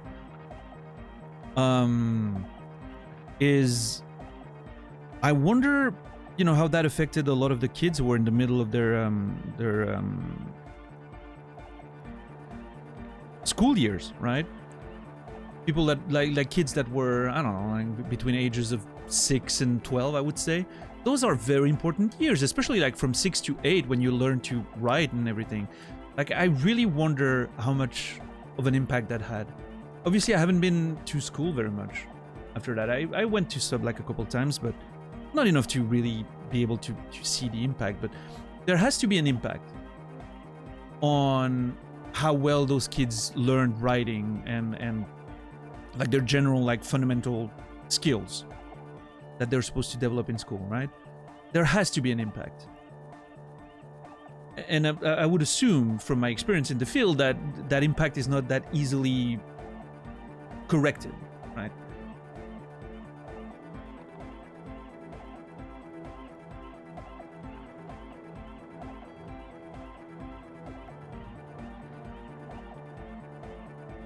Yeah, I mean, that's the thing, Dom. I'm not sure if the situation got better.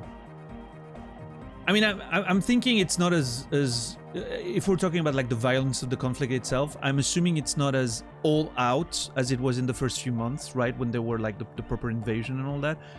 There's definitely a phenomenon there of the news are not talking about it so much anymore. So we don't really know about what's happening. But the conflict is still very much active, right? Because there's other news, and the fucking news are following where the breaking news are, so to speak. Right now, like Gaza is a big part of the what's filling the news. And I'm sure in a year we won't be talking about Gaza so much anymore, even if it continues being the way it is. We had that conversation before. What's happening right now in Gaza is a very, it's a horrible situation that escalated a lot in the past few months. But the situation there was never great. Like, I remember, I've said that before, but I was studying contemporary history in the early 2000s when I was in university. We were having the same conversations about, the whole Palestine and Gaza situation back in the late 90s and the 90s, right? It was already a big thing. And then it just sort of disappeared, and obviously there's some escalation and escalation in those areas, but that place was always a war zone. Like there's always been conflicts there. It was never really at peace, right? And now obviously it has escalated to terrible, terrible levels, but it's just that people stop talking about it, even if the shit continues to happen, right?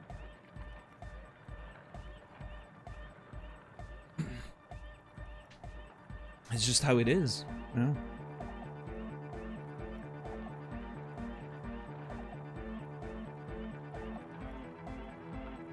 What's up, Dax?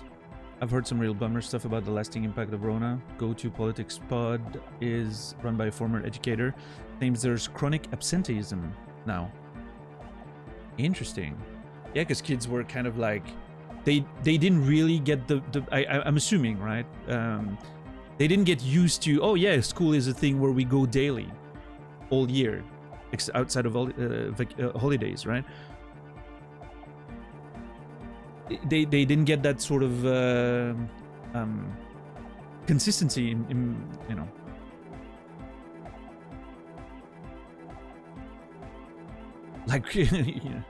drove into them, right? The from home options weren't great. Yeah, I'm very glad. Honestly, I'm so glad that I stopped teaching just before that. I would have hated doing teaching from home. Like, God, I would have hated that so much.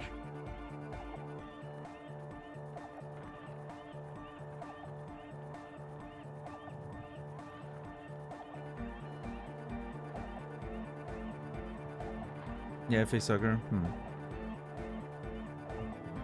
Rum and Coke or vodka and orange? Rum and Coke, yeah.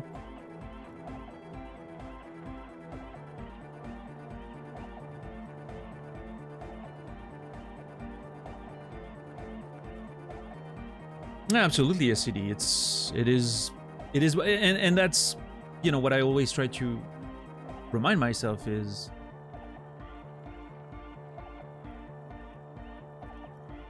it's very easy to sort of have people be focused on the things you want them to be focused, right? Especially if you consider then how controlled a lot of the medias are, right? The big media, a lot of them are controlled by political interests and all that. It's very easy to understand how you can, it's a good example of how you can focus the Western world onto something specific when you want them to, right? And so that makes you think, about being careful about the information you're being given. I'm not going like full tinfoil hat or anything. I'm just saying it's important to keep that in mind. It's very easy for things to be put in the spotlight or taken out of the spotlight based on political interests that are obviously vested in large media companies, right? So especially when it comes, you know, I know you guys over there in the US are about to go into like election season. That's a big important factor during that time. So I'm sure we'll have plenty of conversations about that in the next year. But well,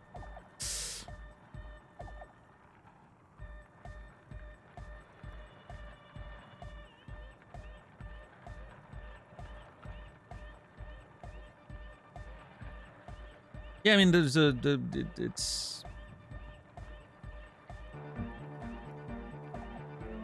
it's the sad reality of ethics in journalism, I guess, right? There's an important, like, journalism is super important for information to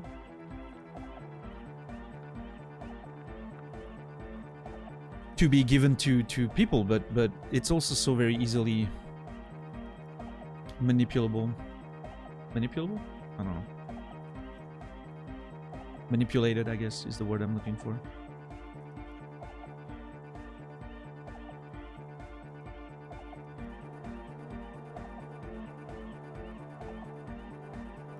We never leave election season anymore.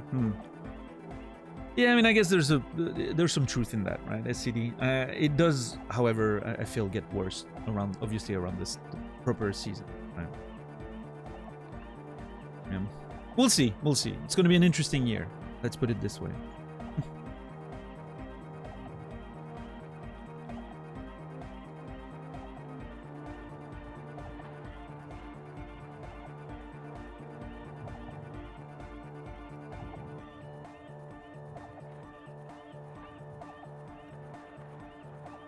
He leans back a little, watching you with a steady, serious gaze, letting you imagine just how bad those dopeheads and burnouts really are.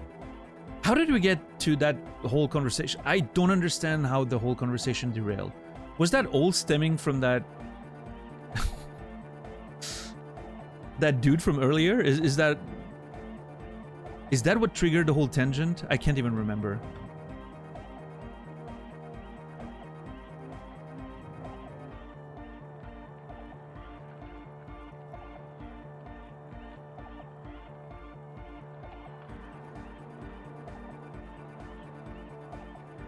Yeah, CD. And the going commando convo led to this? Oh boy. I talk way too much. Way too openly about things.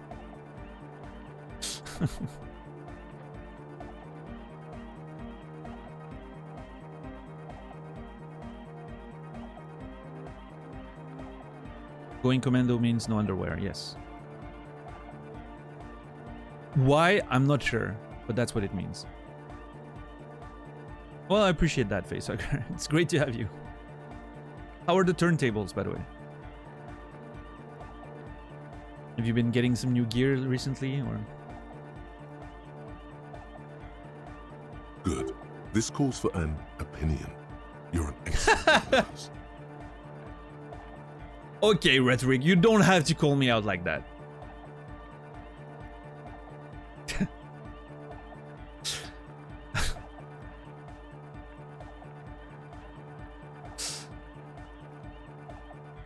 That should be my new... I should replace the, you know, just a nerd with a lot of opinions. And I should just put it like opinion. I'm an expert in those. That should be my the way I phrase it. Opinion. Opinions. I'm an expert in those.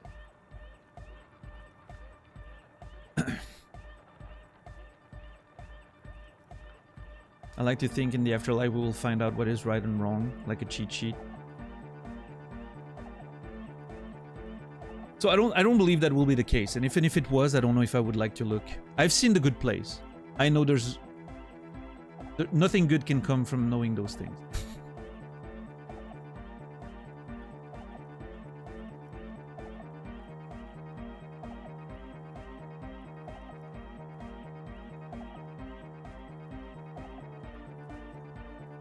Yeah, someone asked earlier, by the way, what I was, how I was feeling about this game. I don't remember who it was. But someone asked earlier how I was feeling about the game. I obviously love it. It's one of the best games I've ever played, I think, at this point. Could change? right? Depending on how the game goes, but so far, yeah.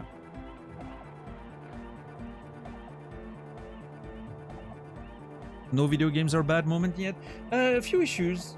I have a few issues with the UI, for instance, especially the inventory UI. But that's about it.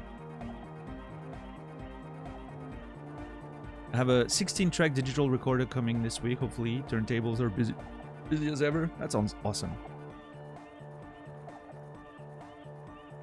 Oh yeah, we had a few. Well, those are little bugs and what. I don't think those matter very much, Saladino. They don't affect my opinion, at least in this game. It's not. It's one of the, like. It's such a massive amount of text. I'm very forgiving.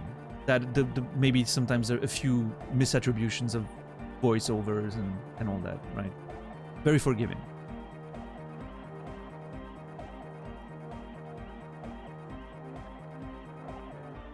Have we save scummed? No. Well, okay. Yeah, I died 6 times on the first check of the game with the tie on the ceiling before I understood how the game worked. So those, you know, I died 6 times in a row on a 50% roll, by the way. So I started a couple times again. But I don't think that counts as save scumming because I was just restarting the game. I didn't change my behavior. I didn't change anything. I was just trying to get the check and I didn't know how the game worked, right? I didn't understand that failure was never really failure in that game. Because at the time I only had 1 HP. So I was like, oh, I'm dead. Nice. But then after that, yeah, 6 times, 72% chance. Jesus. But yeah, after that, as soon as we sort of moved on from that, and I was like, oh, okay, that's how the game works. You don't, you know, you can heal yourself when you're supposedly dying and all that. Since that point, no, never reloaded a save for any reason whatsoever. No save scumming at all. I never save scum in any video game. It's you know, I only load a game if I have no other option, right? Which is what happened at the beginning because I didn't know better, but yeah, no, I will never reload unless I have to. I'm very intense on the immersion factor, and Disco might have a chance of breaking top 5. Yeah, potentially. If they stick the landing, it's definitely probably getting there, honestly.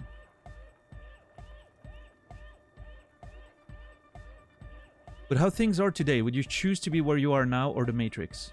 Oh, basically, you're asking me which pill I would take, right?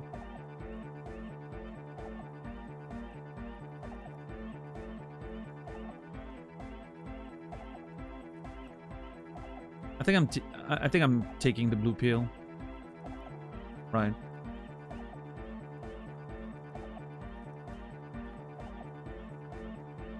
I don't...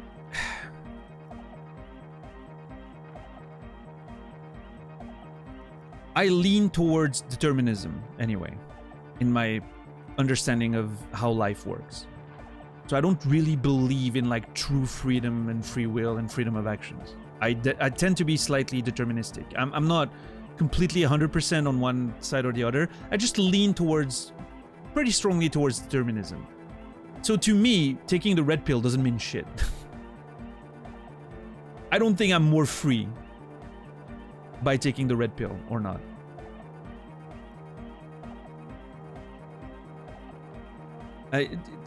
Just keep fitting me the illusion. I'm okay with it.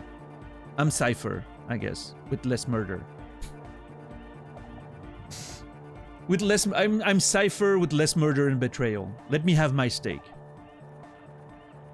If it tastes delicious to me, then what's the difference?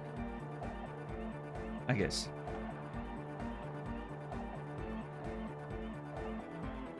Oh, and on the other hand, I'm not, you know, I'm not happy anyway. I'm not sure I know what happiness is. There's maybe a 3-hour window in my entire life where I can tell. I think I was happy there. That's a 3-hour window. But, you know, a lot of it felt like it was a very illusory happiness anyway, but regardless. So maybe, you know, what's there to lose? Might as well try the red pill, and if you get killed by, you know, the real world, then I don't know. It depends to me. It depends if we're talking like actual Matrix context. context. If I take the red pill, am I being chased by tentacular robots? I don't want that. But if we're talking on a more, like, sort of metaphorical level, right? Oh, this is the real world and I can go in the Matrix? Well, I mean, what does the Matrix look like, though? In the context of today's world? If this is the real world, what is the Matrix? A pretend utopia? Or what are we talking about?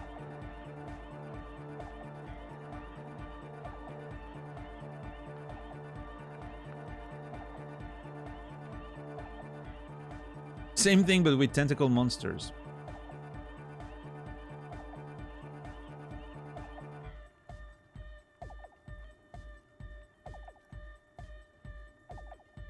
The same as it was in the movie, just a separated experience, something in like the real world. I mean, I feel like the world depicted in the Matrix, from what we can see, I mean, we don't see a lot of it, but it doesn't seem super pleasant. It seems a lot like today's world, I guess. I need to watch...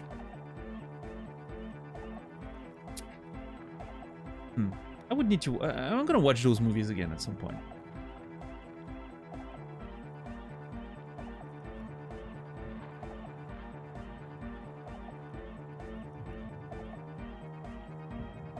There were 4 movies. There are 4 movies at this point. Yes. The first one is a classic. I don't know if I would call it a masterpiece. I'm not as optimistic. Like, I think it's...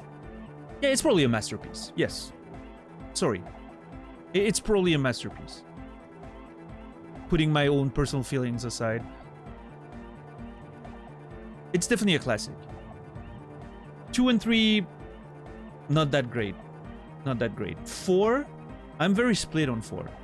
I think the first half of 4 had the potential to be incredible. Because they went in a certain direction that I'm not going to spoil. That I was like, oh my god, if that happens, like if that turns out to be true, what they're trying to set up, it's going to be like, it changes a lot of the first 3 movies, like in terms of, you know, the understanding of them, but I would have been completely on board. To me, that was better than what the story the first 3 movies were trying to tell. And then they sort of like backtracked on that setup, and it was just a like... It was just a red herring, which to me was very disappointing. More respectful of the source material, for sure. Like the first 3 movies. But I liked the sort of swerve they were pretending to go for there for half a movie. I don't know.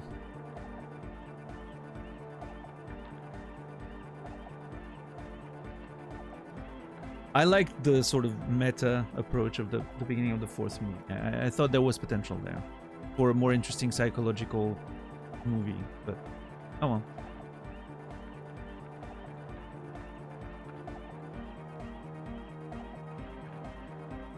Swerve? Sure. Did I include it? Yeah. If you're gonna rewatch the series, watch all 4 of them. Sure. I think 4 is better than 2 and 3. I will go as far as to say that. I don't think it was a good movie or anything. But I think it was better than 2 and 3. 2 and 3 had moments where I was like, oh my god, what am I watching? Like really bad moments. 4 was just an excellent setup, and then it ended up being just forgettable, which is very unfortunate.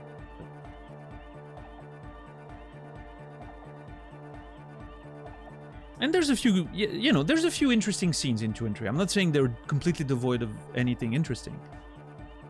I like the restaurant scene in the second movie. I think the conversations there is pretty interesting. I like Lambert Wilson as an actor, but yeah, a lot of it was just like, meh. Yeah, exactly, Dax. Again, I think the beginning of 4 is one of my favorite parts of the entire series.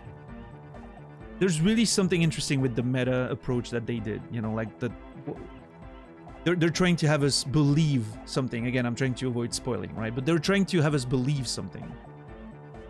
And have the character, like, sort of come to realization there. And I was like, oh my god, that's amazing. Please go all the way.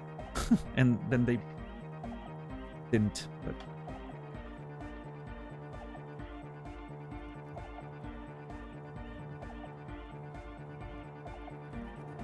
Yeah, I'm not sure I agree with that, Rossetti. I know what you mean, right? And now that we have a bigger picture, obviously it feels that way. I think at the time I didn't think number one needed a sequel at all. I like stories where it stays relatively open-ended, and you can tell there's more lore, but you don't feel the need to explore it. That, to me, is something that more stories should do.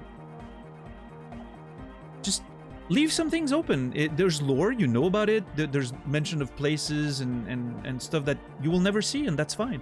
It just adds to the sort of depth of the world, right? I'm very big on that. I use that in my books quite a bit, actually, as a, you know, when I'm writing. Like my novels definitely have a ton more lore of things you will never see or explore. But it's just there. It exists. I feel like it adds some...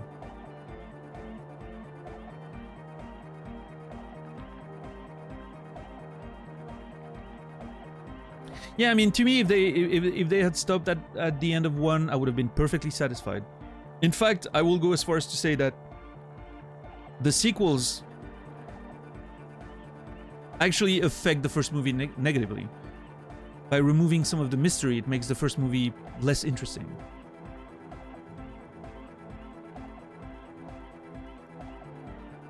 But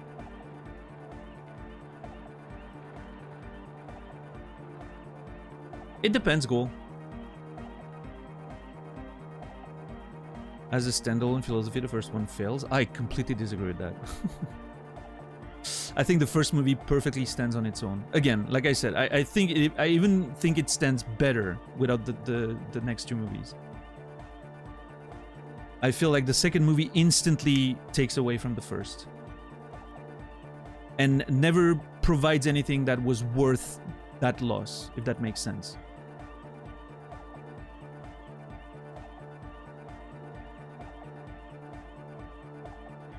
But, I mean, opinions, right? I'm not saying you're wrong, but it's just I personally see it differently, right?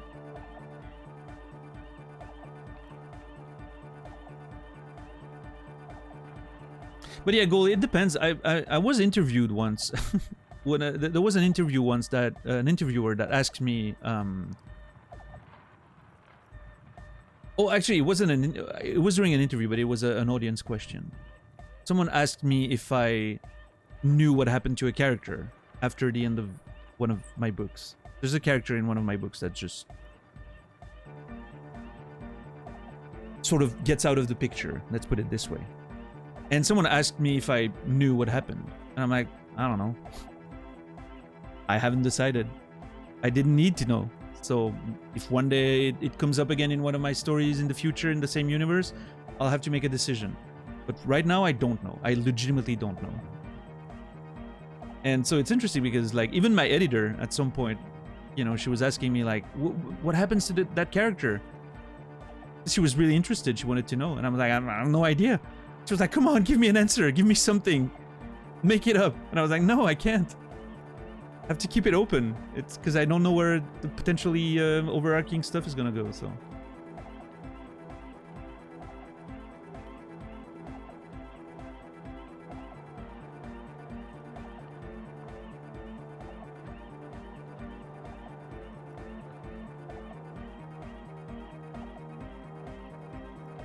First part is basically Gnosticism. Gnosticism, everything is false, believe nothing and become Superman. That's not actually livable. Why not? I think it's a perfectly contained... Again, it's a self-contained story. I could have done without the you know, fly away ending. I think that was more the rule of cool than anything, but you know, I think the way it is, the whole idea of the prophecy doesn't matter. You're the one because you believe you are, not because a prophecy said you were, right? I thought that was interesting, and it didn't need more than that.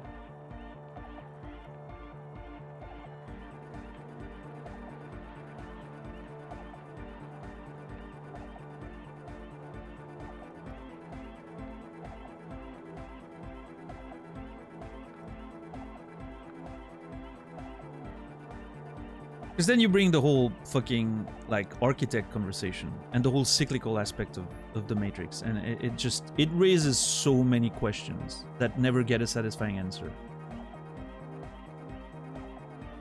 Like again, from a narrative standpoint, I think the second movie instantly takes away from the first, and the third never does anything to give satisfying answers and a conclusion that feels worth the loss of the sort of mystique of the first movie. That's from a narrative standpoint. So.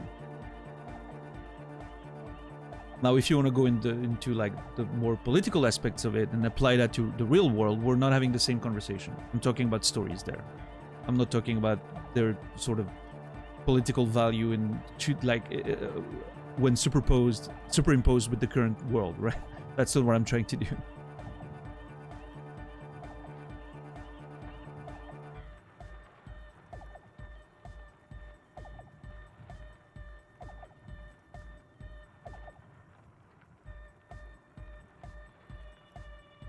Well, sure, but it's also a movie from 1999, right? That was made in a very specific context. So.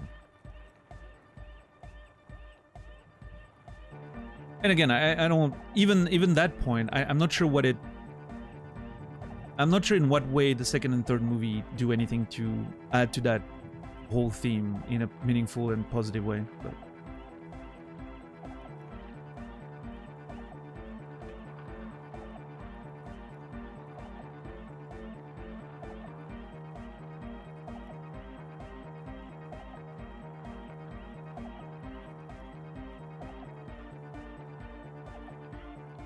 A current cultural context was created in 1999. I don't know. I feel like a lot of today's world was born in the wake of 2001 September.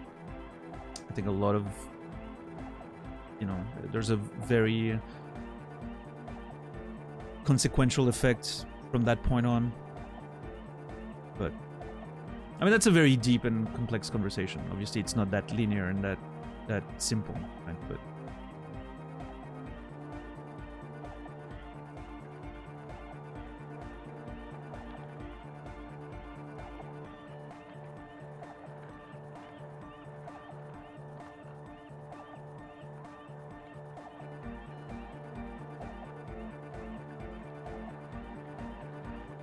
yeah, I mean, I think to me that's one of the most obvious interpretations. It's the blue and the red pill. Do you want to be free but uncomfortable, or do you want to be kept in that delicious illusion? And I think the cipher scene, for instance, is very much a big part of that, right?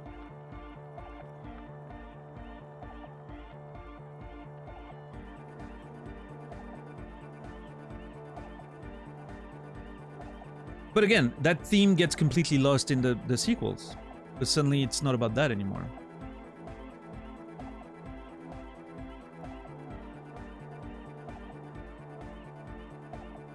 I'm not sure exactly what it becomes too. Well, yeah, but that, I mean, I don't think that has anything really to do with the movie, Rossetti. That's just people appropriating a terminology because, you know, it makes it cooler for young people to get interested.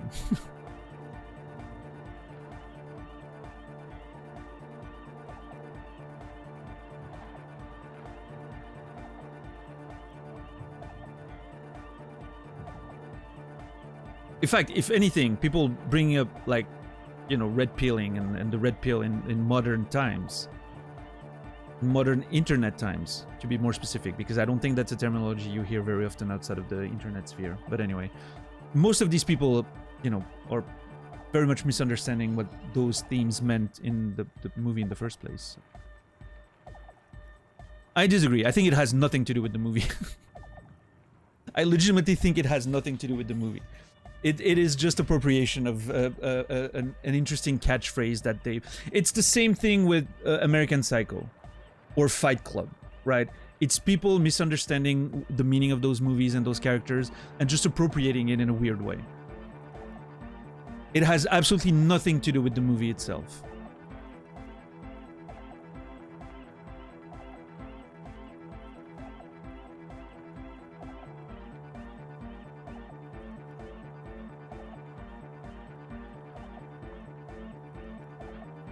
But I mean, you know, disclaimer, as a writer, I will always tend to look at things from a more,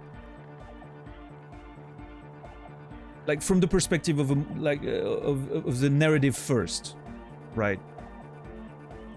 Obviously, I'm not looking at this from like a political perspective first, which can absolutely influence the overall perception of the whole thing, right?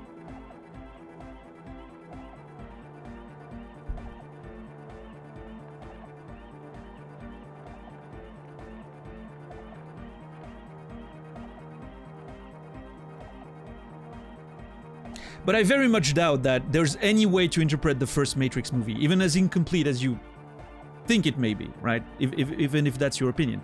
There's no way that you're misinterpreting that to the point that red pills... The red pill in the movie means that you have to...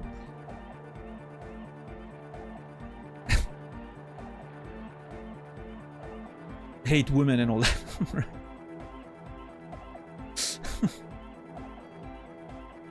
Let's be fair, right?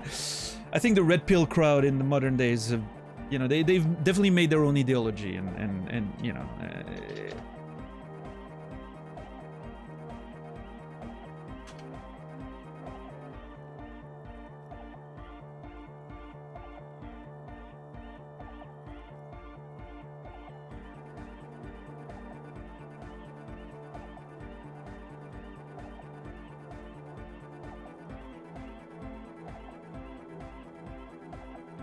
The dilemma is still real. Matrix popularized it. No, I mean, sure. But I mean, that's something that's always been the case. The dilemma between uncomfortable truth and comfortable ignorance. Ignorance is bliss, right? That's always been a thing. I don't think Matrix... Did it popularize it? For a certain generation of people, yes, that I'm probably part of, right? As I was 17 when the movie came out, so I was very much... I was very much a target audience. That's not true for our parents, and that's not true for our children, right? So I don't think the movie had a cultural impact that really pertains to... I think it goes the other way. I think the ideological movements and political movements borrowed from that because that was their frame of references when they were younger, right? They went into their own culture and past to find that stuff that sounded cool because it makes it easier to appeal to other people. I don't think the movie actually influenced that. I think that's very backwards, right? I don't think Matrix is that influential. In fact, I would argue that the most influence Matrix has had in the entire world was probably the fucking slow motion bullet time and that's about it. Yeah. That's about the extent of Matrix cultural impact, lasting impact on the world in general.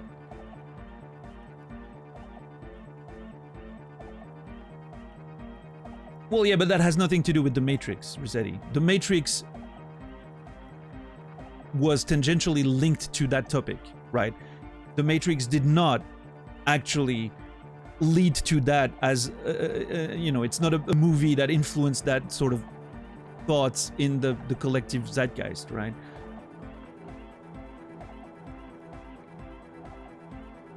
The movie borrowed from those ideas to make a movie, right? The Wachowskis borrowed from those ideas and made a movie about it. Their movie did not influence people into starting to think this way. I personally don't believe so, at least.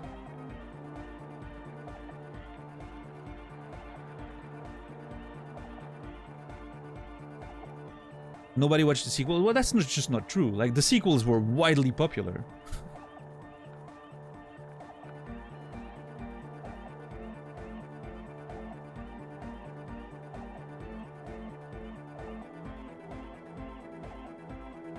There were bad movies, but they were widely popular. Oh. What's up, Sting? Or GZ? Also, Bro Lol, welcome in.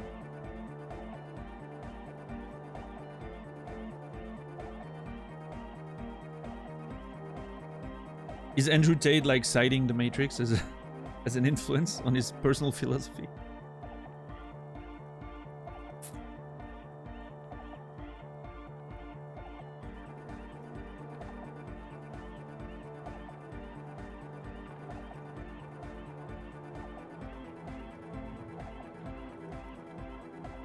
But yeah, I mean, I don't know.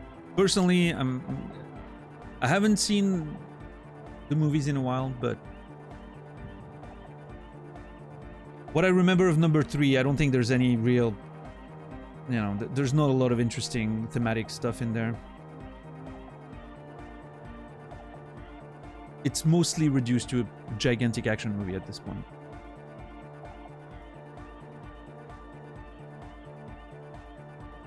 I personally don't think the whole cyclical aspect of the Matrix and Neo's sacrifice, I don't think that was very interesting. Even less so in you know, in the light of the 4th movie. Again, that's the issue with Matrix. Like, every movie they add felt like it took away from the previous one. I'm telling you, should have stopped at 1. Leave it to the imagination. Some stuff doesn't need to be explicited, because the answer is never going to be as satisfying as what the imagination of every viewer can come up with.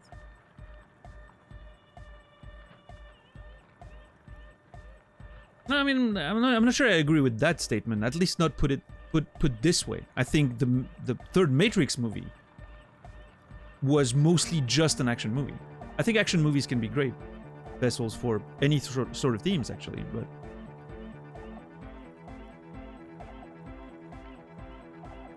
I don't think the Matrix did that very well. Not the 3rd one, and neither did the 2nd one, actually. But the 1st one was great. The 1st one was an action movie, and it was a great vessel for a lot of interesting questions.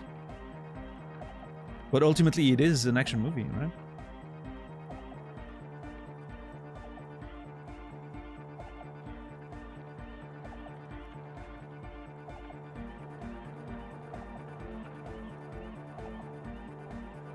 Oh yeah, Sting. Interesting. What a tool. What's this guy doing these days? Is he still in prison?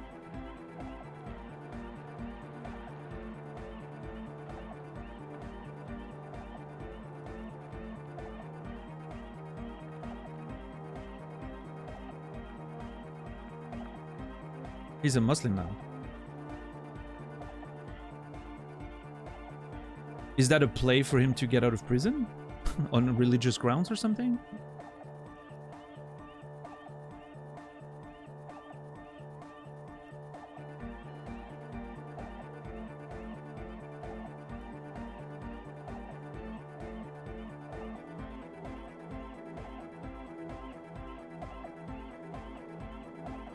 From a video transcript? What's the source of that?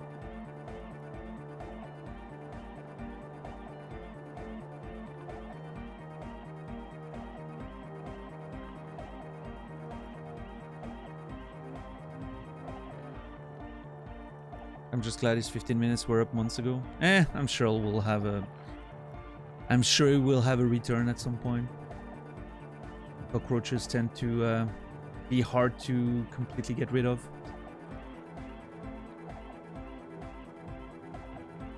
Oh, come on. Doesn't want to show me. Okay, let's... Pervert's Guide to Cinema Matrix. Never heard of that channel. Oh, it's a very small channel. Okay.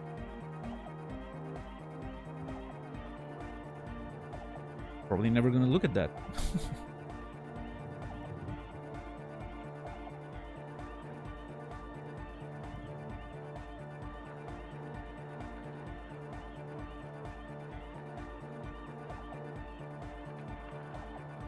Yeah, or cheesy. Interesting. Yeah, I don't know. I tend to like if I tend to not look too much into like sort of the context which led to the creation of certain things. At least not at first, right? I'm trying to just look at. I'm trying to not to just look at the product in itself, right? As an artwork, right? Because then if you start going into like the context of its creation and the limitations and the intentions of trying to disrupt with the publishers, and gets a little muddy. But it's interesting, of course, right? It's always interesting topics of conversations after the fact, but first and foremost, it's what about the work of art? How does it stand on its own, right?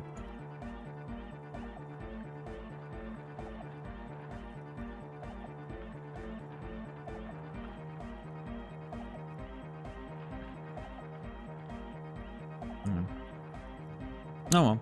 I need to watch those movies again, though. I would like to watch the Matrix series again. Didn't expect my question to take this big of a left turn. Yeah, that's always a risk around here, Timmy.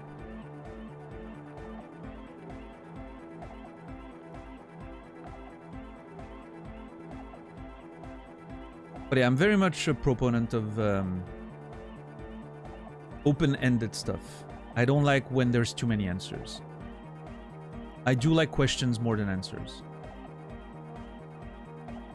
And I think it's perfectly fine when a story just... It needs to be a satisfying, like, thematic arc and satisfying plot, right? There needs to feel like there's a conclusion, at least to the promise that was opened in the first chapters or first act, right?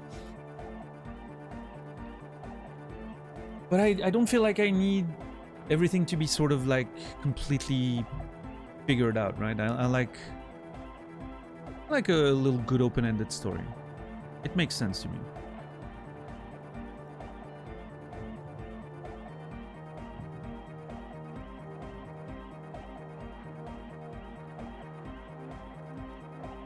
We'll see where Disco stands on that front.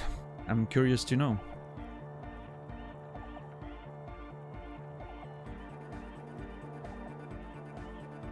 Alright, I'm supposed to give an opinion, but I don't even remember what we're talking about with Andre there. Yeah, or cheesy. Yeah, no, for sure, for sure. What I mean, I guess, it doesn't make me look at the movie more positively. Even if the reasons for them to do it this way were ultimately like a sort of stand against corporate greed and publishers' greed, right? Like, no, we don't want to make more movies. Let's just fuck it up. Which is, I think, a pretty interesting and positive action in general. It doesn't make me look at the movie more positively, if that makes sense. Ah, damn it.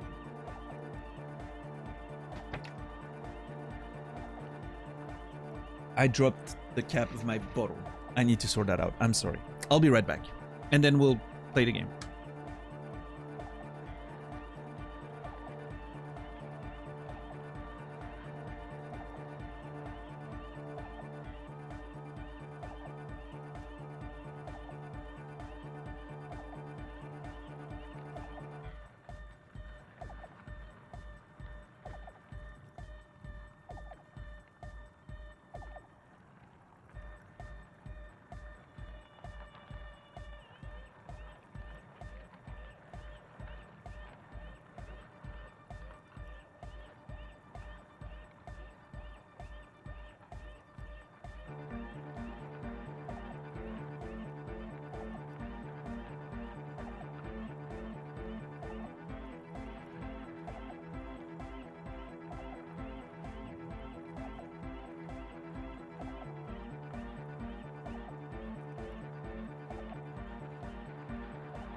All right. Sorry about that. All right, so it's about yeah. It's about all the drug addicts and all that were taking over the church and surrounding area apparently. And he's obviously trying to appeal to my cop nature.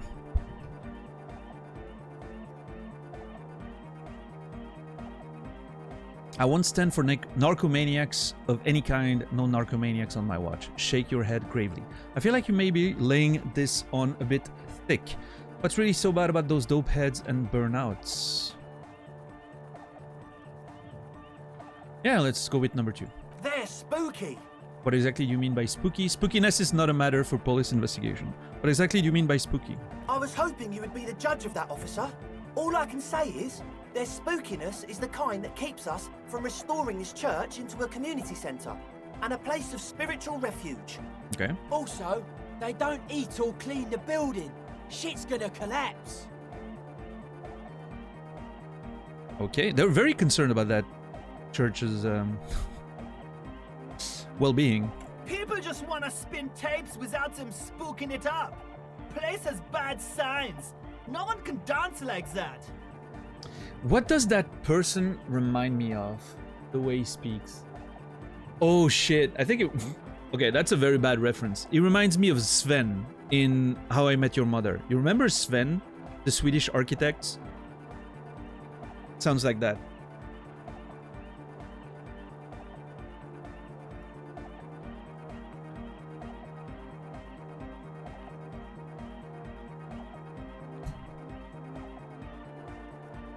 Thank you, Egghead. So you're gonna look into it, right? It should be a police matter. Getting them out. Whatever spooky stuff they're doing, I'm sure it's not what the Ecclesiastes meant their property for. I'll look into it, tell me more, get the task. I'll make up my mind later. I have questions for you first, not now. The police have more important things to do right now, kid. I'll look into it, tell me more. All right, man. He claps his hand enthusiastically. Andre's obviously very happy you took him seriously. The whole tent is. The boys exchanged giddy looks. Aww. They're so nice. What's the status of the church? I haven't gotten inside the building yet. What exactly are these people inside the church? Who exactly? Sorry. You mentioned some kind of Ecclesiastes own the church. Who are these Ecclesiastes? I wanted to ask you about this tent full of equipment. Okay, that's a lot of questions. I think we can ask all of them probably. So let's go in order. I asked Noid to install a measure against more drifters wandering in.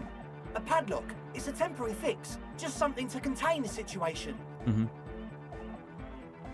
I had to do it in an hurry. Not my best work, but it should hold for a while. What about the key? How long have those people been locked in there?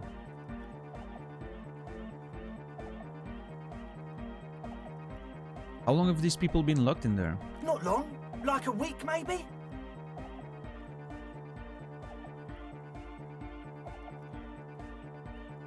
How can you be sure they haven't starved to death? Yeah, that was my question. This is cool. Taking initiative like this is proper citizen behavior and I endorse it. How can you be sure they haven't starved to death? I'm super sure they're alive. I mean, come on. I'm at least 90%, maybe 85% sure they're still alive. I feel like logic's gonna have something to do there. Somewhere Oh. in the ruinous past that led you here, Amazing. there was something called exams. You may have learned the term involuntary manslaughter there. Andre, do you know what involuntary manslaughter means? 85% is not good enough when you're dealing with another person's physical well-being. 85% is good enough. No one lives forever, baby. Oh, yeah. Andre, do you know what involuntary manslaughter means? Yes, I do. I listen to Channel 8 all the time. I know about crime stuff, and I assure you, officer, this is not what's happening here. I'm at least 80% sure they're alive. I mean, come on. Most people aren't ever that alive in their entire lives. What does that even mean? Yeah, I catch your drift. Sounds like nonsense. What does that even mean? I don't know. What does anything mean, really? Oh, boy. Oh, yeah. Yeah, percentage is dropping faster than me when I'm playing XCOM and my soldiers get hurt. He looks at his friend with an expression of profound understanding. I catch your drift, sounds like nonsense.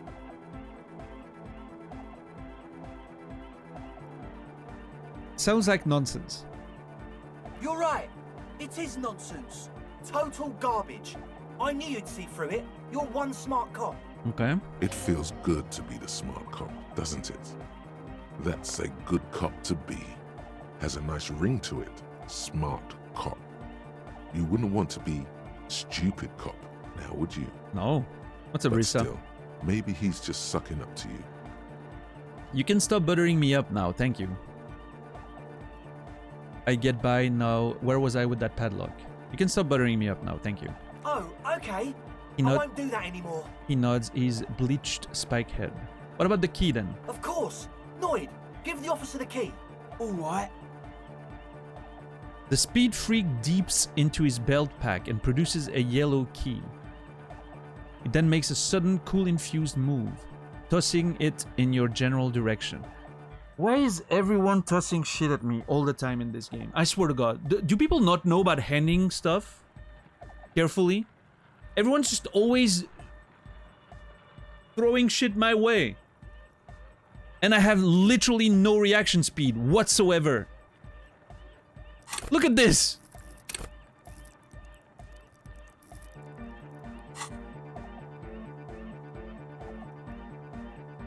Reaction speed medium 10. Be the cool cop. Catch the key as it flies towards you.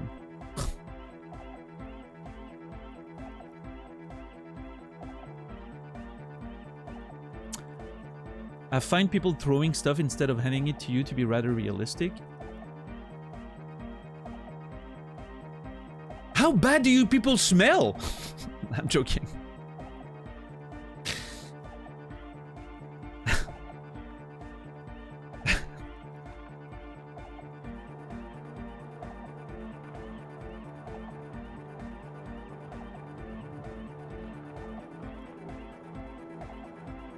Noid looks really freaky. I think he looks...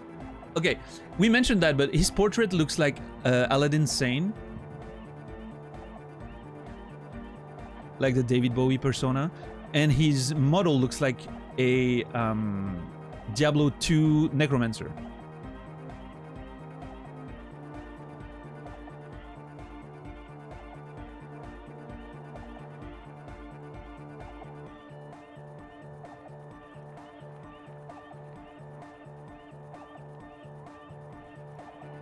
I'm not cool infused enough. Shake my head. I don't know. I don't like throwing stuff. It makes no sense. Just hand it to me.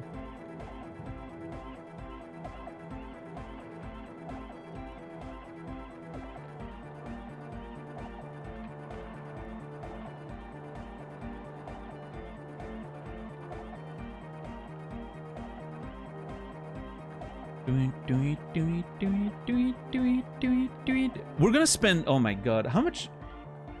We've been on this screen for so long. That music is gonna be burned into our eardrums by the end of the stream.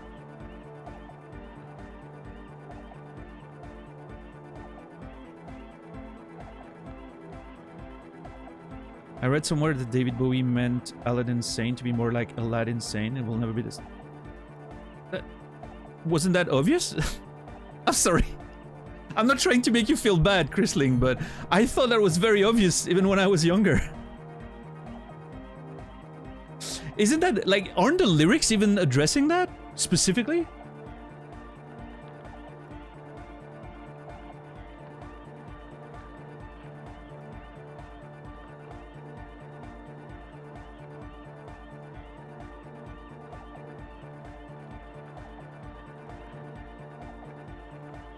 I'm gonna be awake at 2 a.m. with this song in my head.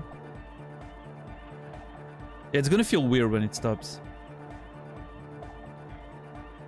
I'm not gonna try to catch it. Yeah, Chrisling? I mean, maybe I'm wrong, right? But it always seemed like, you know, the pun. Is that even a pun? I mean, the wordplay was, it seemed always pretty obvious to me. But I was a huge Bowie fan when I was younger. Huge Bowie fan. In the late 90s, early 2000s. I got really into Bowie at some point.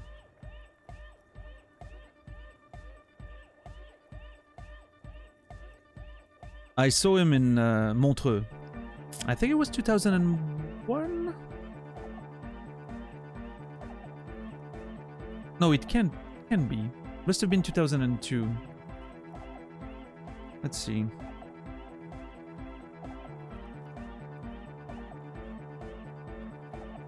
...2002, yeah. I don't know how long that concert was. It must have been over 2 hours and a half. Full concert, full show. Like a long, good, like an hour and a half show. Goes out, comes back for an encore, plays the entirety of the Low album. The entirety of the Low album in order as an encore. An hour. And then he still comes back and does a couple songs. It was, and changing his outfit between every fucking part, by the way. Absolutely insane. That show was incredible. And I was in the first fucking row because I got there 10 hours earlier. I was in the first fucking row of that show.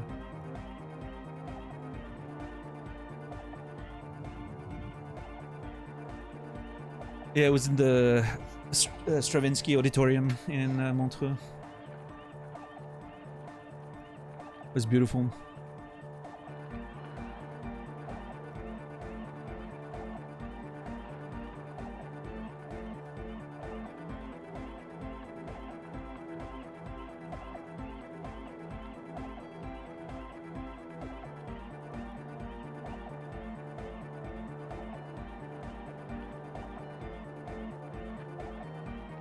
Yeah, Redacted. Yeah, those are two very good choices. Love Queen.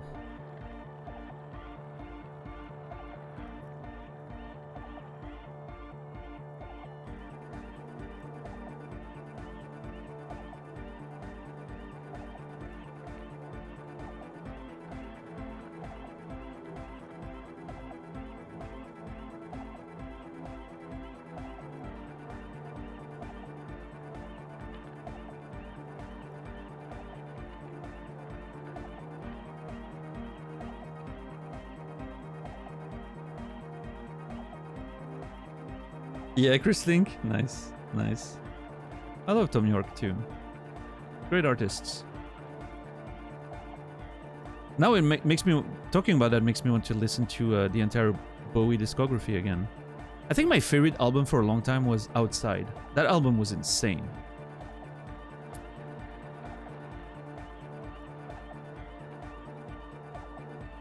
I'm not sure if looking back, I would still have that same opinion though. Yeah, Outside is just really good. Obviously, the big trilogy. Low is... I think Low may be his best album, but... What an album. But obviously, you know, he has so many different albums and they're all very good. I really liked... one of the more recent ones. What was the name? Heathen, I think was the name. That one was pretty good. It was the one that was actually coming out at the time where I saw the show. He played a few of those songs live and they were very, very good.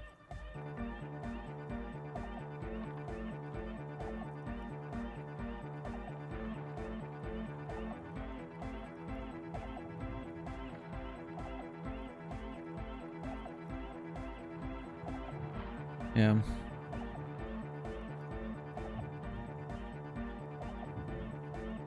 Remember when David Cage made a video game that featured a Bowie album in there? And Bowie as a voice actor and his face was reproduced in the game? David Cage did that.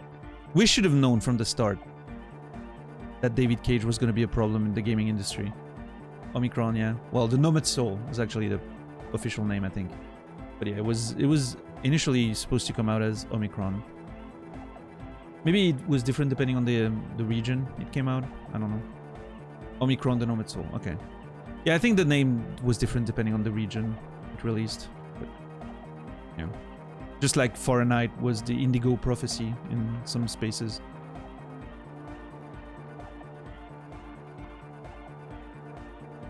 Okay, I'm not gonna try to catch that. I don't want to see the... Now I feel bad. Should I try to catch it? It's so tempting to click. Let it fall to the ground and pick it up like a normal adult person. Yes! I'm gonna do that. Thank you. I don't need to be cool. Or maybe... I mean, if I nail it, I could get an advantage. Maybe it's gonna be easier to make that dude's check, right?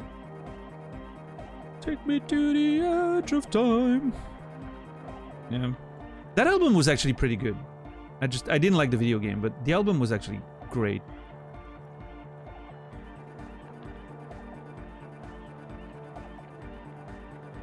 There was one track on that album that I really loved. What was it?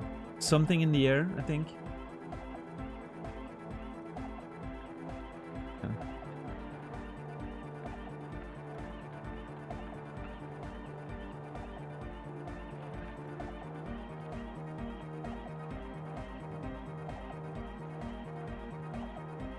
God, it's so tempting. I cannot not try. When I see a roll, I need to do it. God damn it.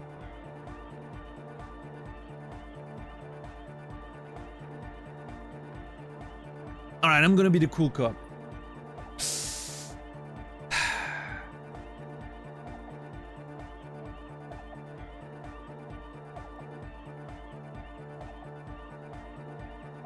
God damn it. This game captures overthinking so well. Oh yeah, no, this game, like literally, I'm telling you, I vibe with this game so much because it feels like that's the way it works in my brain. With all these different things, you know, like giving you information constantly, contradicting information constantly, and...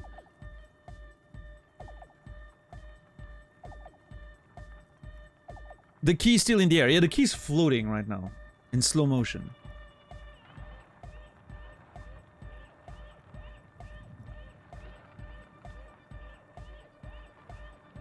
Okay, I'm gonna nail this. I'm gonna roll a 10. I'm predicting it. I need a 9. I'm gonna roll a 10. Let's go. You sense the trajectory of the little piece of metal and plastic. The object makes a small ringing sound as it approaches. Just the tiniest chime. Let's go. 11. Okay, I was close. Again, an 11. We've rolled a lot of 11s recently. I don't know what's up with that. What a gamer. I'm so good, man. I'm so good at Disco Elysium.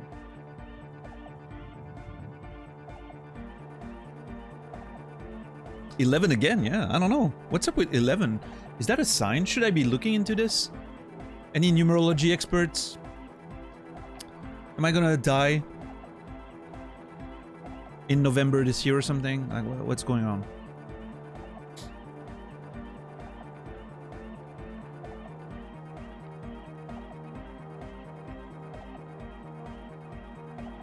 Ka-ching! The key hits your palm. The speed freaks nod to you approvingly. Bask in the glory or play it cool. I'm gonna play it cool. Thanks, man. The speed freak nods to you. Right. Other questions? Sure, man. Tell us what you want to know. Who Let's do it. Who exactly are these people inside the church? Truth is, I don't really know. None of us do. I don't even know how many there are. All we've seen are glimpses. Who could they be? Maybe they're not freaks? Number 11 is not just any number. It's considered a master number. I love the first sentence of that explanation is amazing. In numerology, the number 11 is not just any number. Isn't that the point of numerology? That all numbers are not just numbers? I'm not an expert, I'm just saying, right? I think that's the whole deal. That's the whole point of numerology. It's that, no, it's not just a number. 73 got the shaft. Ah, damn it. Yeah. That means it carries a heightened level of spiritual significance and unique vibration. It's like a cosmic door that opens to spiritual awareness and inner wisdom.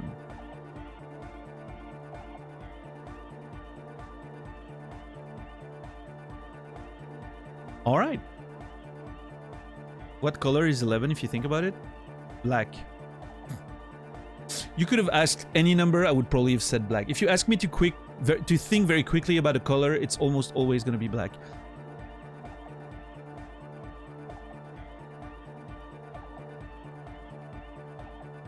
Numbers don't... What color is 69? Black. Let's not look into this one too much.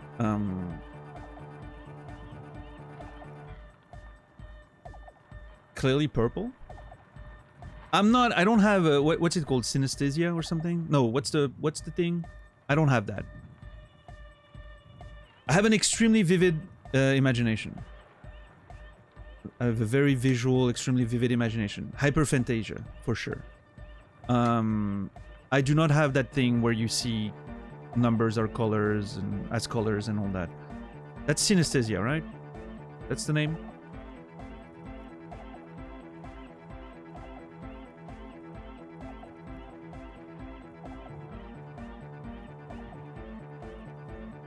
You need to take down the naked picture of Ernest Borgnine. Oh man, I remember that dude. He was playing in Airwolf. Loved that actor when I was a kid. You have a mind palace? Yeah, I guess I do.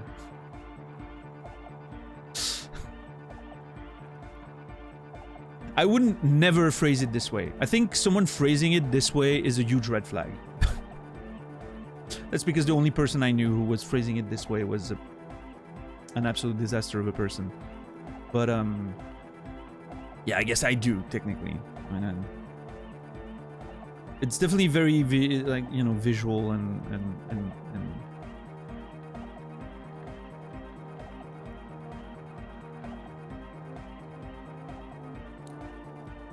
but yeah, I do not have that thing where like every number is a different color and all that. That's not a thing.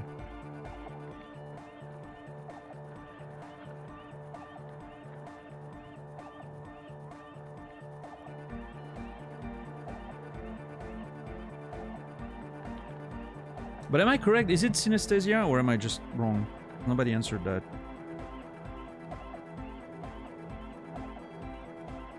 Synesthesia.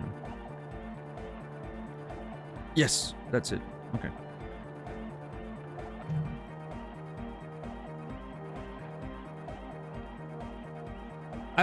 I've trained you guys to not answer questions too much. Now when I have legitimate questions, nobody answers anymore. We've been too efficient, mods. We were too efficient.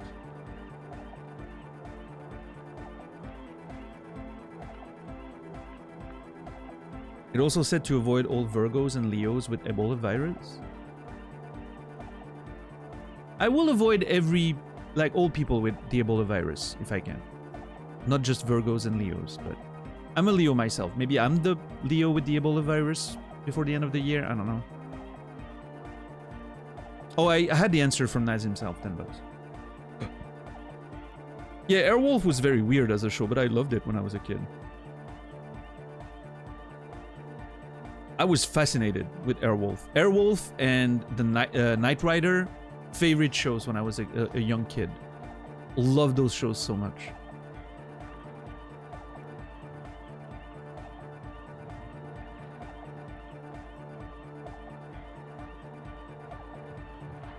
The A-Team, I liked it. I didn't like that one as much.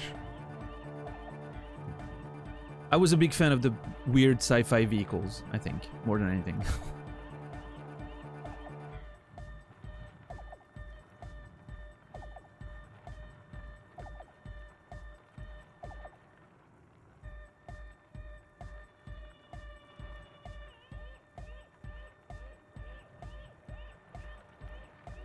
You can say you were on drug, it's fine. We don't know if that was the case. Maybe he was having a prostate massage or something. Like, who knows, right?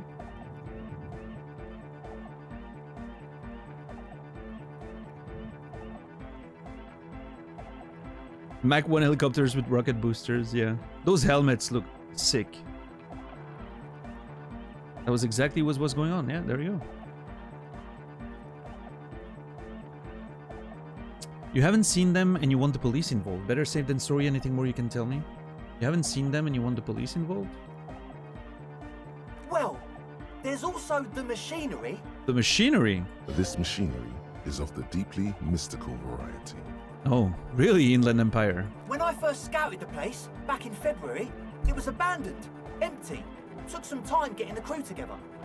So about 2 weeks ago, we came here hoping to set the stuff up. Suddenly, there are all these strange machines lying around in there. One of them has wires running into bowls of water. Wires into water. Never seen anything like it.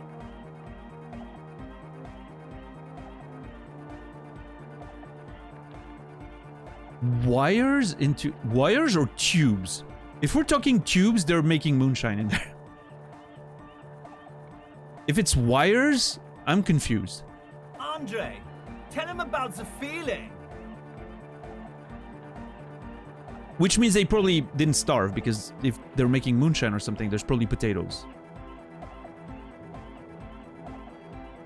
Oh, and it felt like there was something in there with us, watching us from the dark. No, the other one. Which other one? I'm not as in tune with my emotions as you are, Ed. Felt like silence. Awful silence. Okay. For this man, even regular silence is awful enough. But that was something greater. But you haven't physically seen anyone. The stench Not of patat, exactly. yeah. We've just seen someone who we think is a woman go in and out of the church. A couple of times.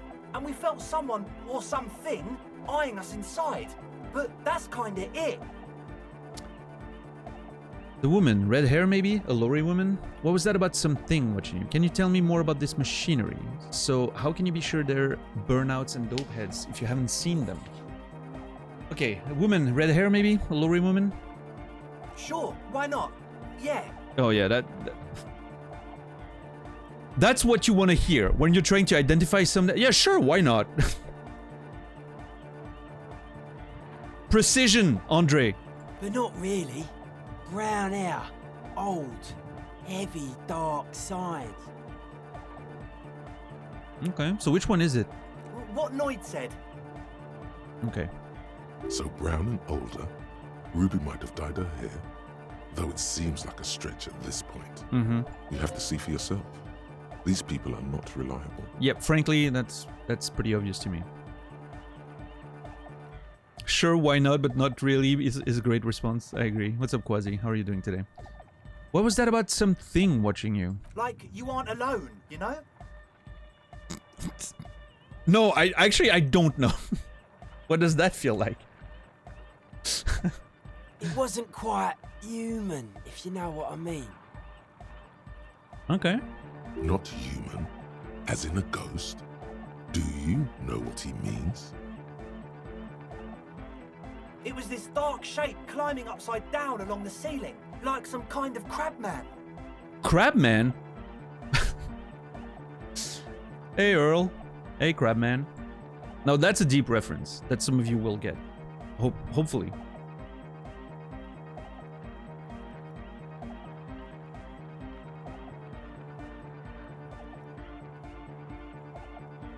Man, My Name is Earl was such a good show for a season, and then it just...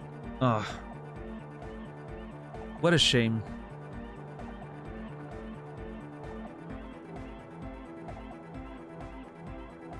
Lurking while playing Tekken. Oh man, I've been watching quite a bit of Tekken on Max's channel, and it is so hard for me not to get it. The temptation of getting my my fight stick from under that lamp and put something else instead, and just get into Tekken and start practicing online, and it's so tempting. It is so tempting. I'm resisting though.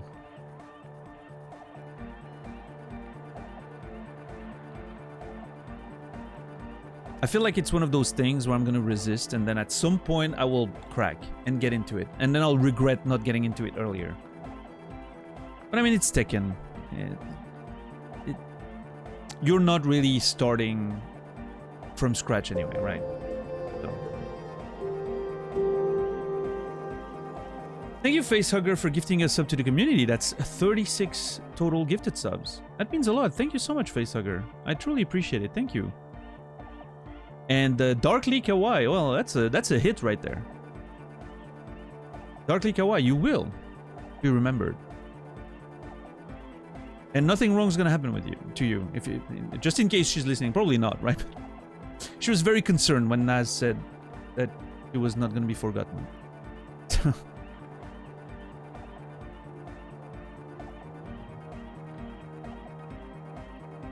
Playing on pad while I wait for the controller to arrive. Oh yeah, what did you get? I can't pick a character in Tekken. Yeah, that would be a big issue for me. I would need to, like, sort of go through all of them and see what feels good. I think Jin seems to be pretty good in this one. Feels like they changed him a bit. He's not as weird as he was in 8 and so on. So in 7, maybe Jin. Maybe I would go back to my old buddy Jin that I was maining in Tekken 3. Devil Jin's also there, very similar to old Jin. So Tekken 3 Jin. So that would be a good pick for me.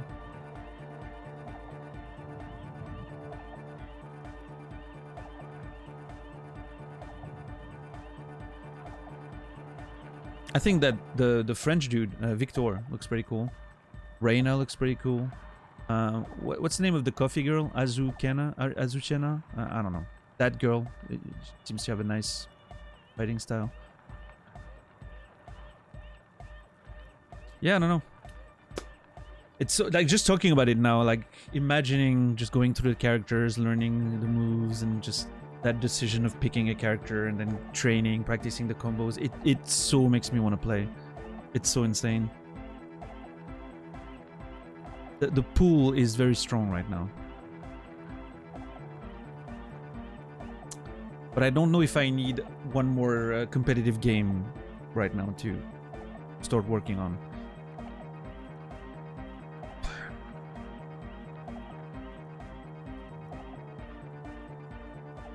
Yeah, maybe I'll wait for it to be on sale at some point and I'll grab it.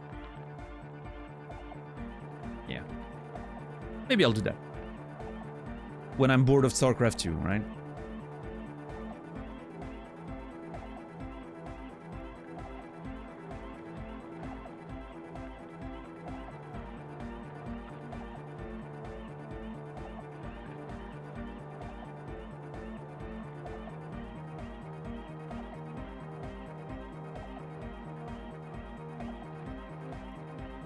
Like my main character in 7 was Miguel, so unfortunately no more Miguel now. That sucks. I was also very interested in what's her name? Lydia, but she didn't return, so womp womp. I think Leo is pretty interesting. I could see myself learning Leo.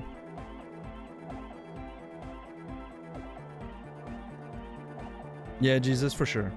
Steve is pretty intimidating, but...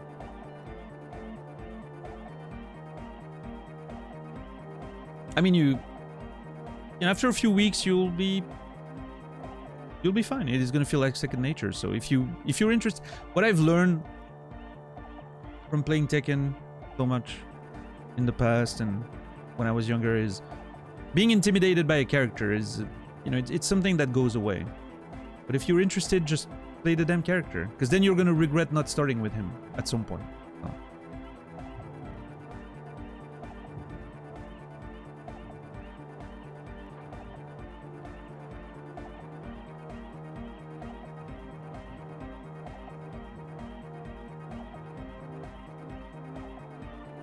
Okay, Crabman? Yeah, you know, the way it was climbing up and around the ceiling, like a crab. What's up, Toxic? How are you doing today? It was stalking a cell, exhibiting ambush behavior. Wow. Odd. Crabs are usually marine creatures Money. and not known for climbing walls. Are you sure there was a Crabman? Ambush behavior, not Crabman. Yeah, we use binocular now instead of nerd. That's the new term. Thanks to Disco. Are you sure there was a Crabman? Yeah, totally. I mean, I didn't personally see it. Estelle was alone that time, but I believe her. If she comes out running and says there's a crab in there, there's a crab in there. Sure, fair. I'm still a nerd. Okay. I'll take it.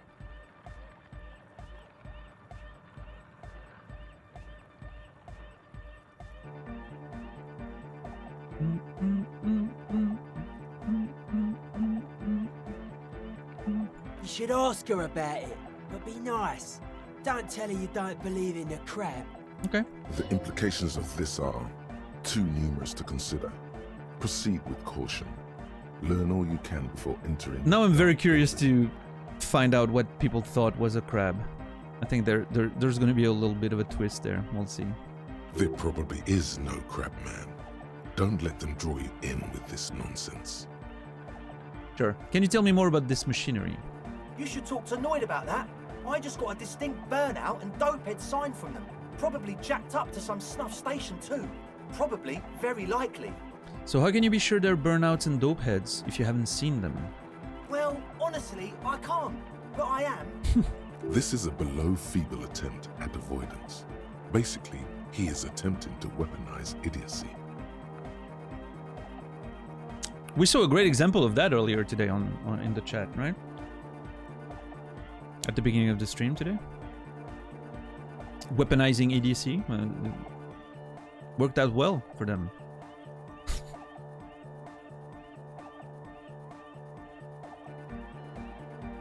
Wow, you can't, but you do. I should add weaponized idiocy to my own repertoire. I don't see a single thing wrong with that argument. That has to be sarcastic. Let's go. Hey now, I'm 70% sure they're substance abusers. Oh, now it's 70%. It's gonna go lower. Watch for it. Are you calling chat idiots? No. Just a very specific individual from earlier today.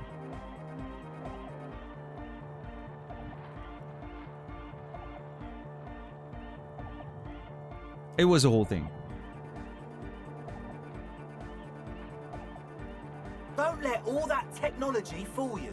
Where do you think the drugs come from? All right, let's talk about something else. Sure. What? You mentioned some kind of ecclesiastes on the church. There's a missing word there, probably.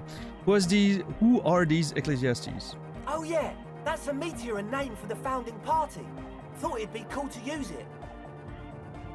If you don't know what the founding party is, there might be a way to mask it with minor demagoguery. Can I not ask Encyclopedia and get money in the process? Before we go on, what do you mean by Meteoran? Founding party. I do know them, but can you refresh my memory? Mask it. Now, humor me, Andre. What is the founding party? Don't mask it. I don't even know what the founding party is. Before we go on, what do you mean by Meteoran? You know, of Meteo. Concerning Meteo. Meteo? Meteo, a country on Muindi. On the Muindi Isla. Okay, there's a country named Meteo. I may have heard of it before in the game, but I'm not One sure. of the poorest of the first world nations. Money. Today, but once a great ancient civilization. Capital, Tilakos by Percentic.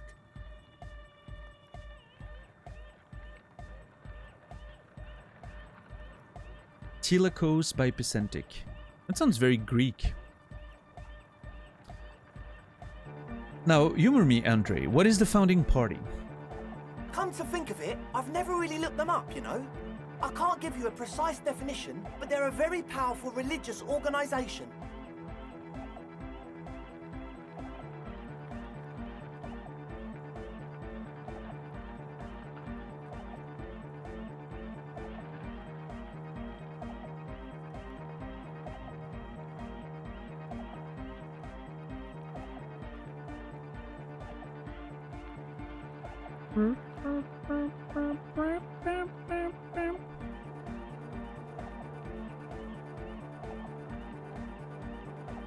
And they have roots in ancient mass society.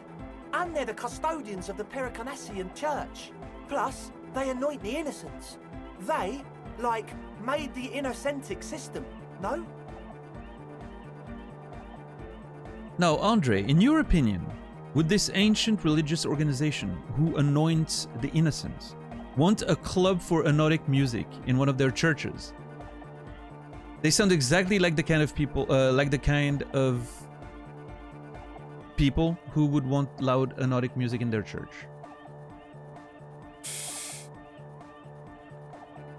Yeah, Ricky. Let's talk about contact mic. Something I know something about, right? Totally. There isn't a trace of doubt in his voice. That's beautiful. Well, The Pericarnassian Church is about love. And Nordic music is about love. I got love for my Pericarnassian posse. Love is the relay out of death. We dance. he violently shakes the tape player as if to see if he can break it.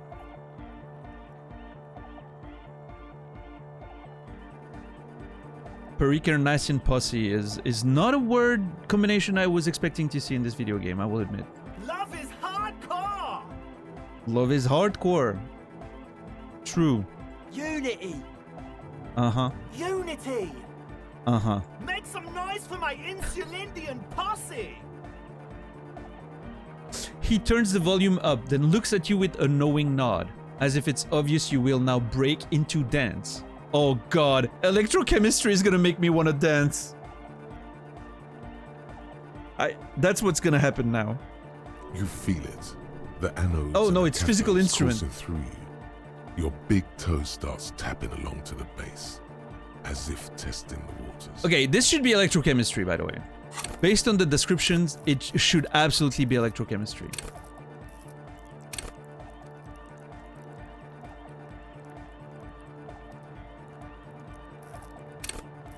Yeah, it should absolutely be electrochemistry. I think that's a mistake.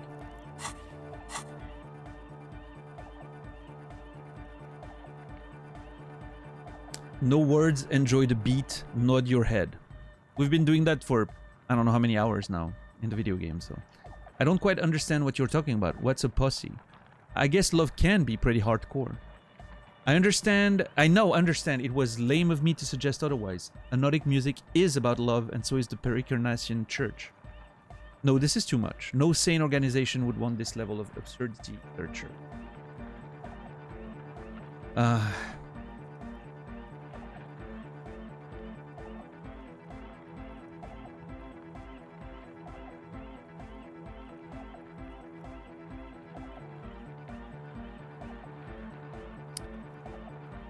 No words, enjoy the beat. Let's go, nod your head. Everyone, chat, I'm hoping everyone in front of their screen is nodding their head right now. We have to do it together. Because I don't want to be alone and feel stupid. Feels good. Feels stupid as well, but...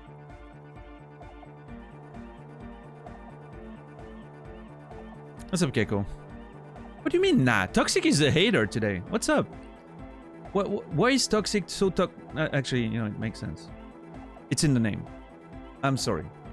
I should have known.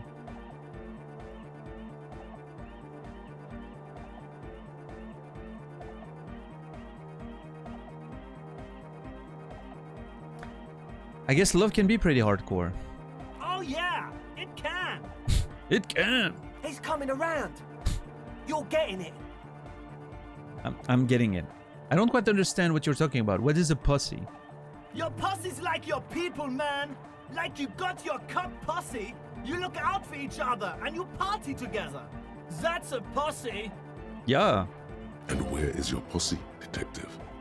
Nothing comes to you. The world is silent. I'm just realizing now that Kim wasn't there to witness this whole thing. Kim... I would have loved for Kim to be here. Sounds like you're just saying random things. Love, pussy, make noise. Are we? He looks at you mysteriously. Yeah!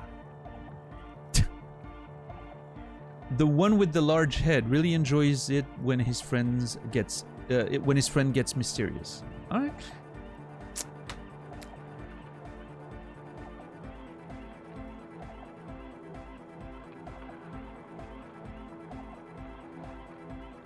You know what?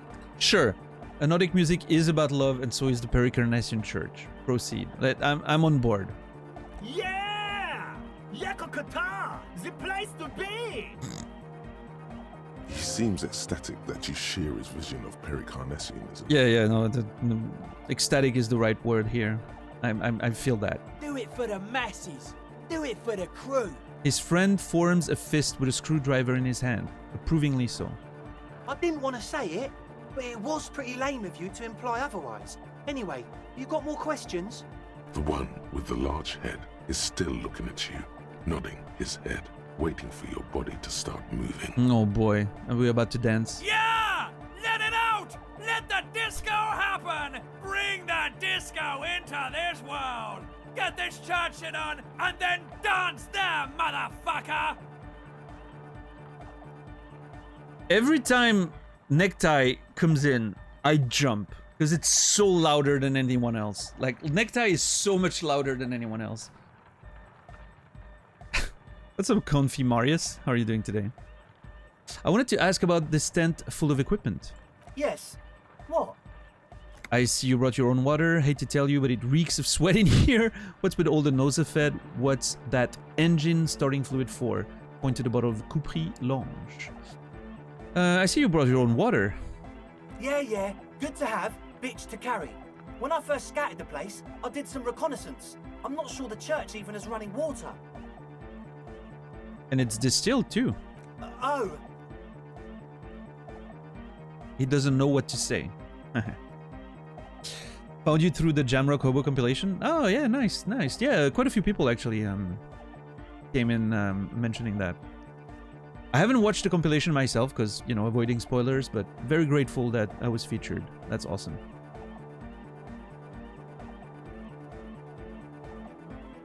It's the one they sell at the fuel station. And would you believe it? A month later, we're still very much in the game. It's been a long playthrough, and I feel like it's probably gonna go for quite a bit longer. I think this is episode, what, 34 today? Which means we've crossed 170 hours total. Obviously not all of that in game, and obviously not all of that actively progressing in the game, but yeah.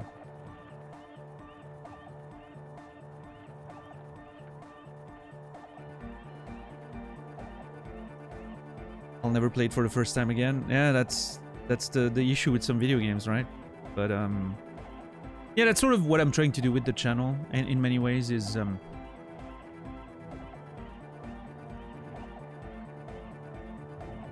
maybe allow people to sort of vicariously relive through their favorite video games for the first time through my first experience, which is why we have those very strict, you know, rules about no chat influence or information about the game or anything like that, you know, to sort of like really simulate that blind first experience where I as if I was playing on my own, basically, right?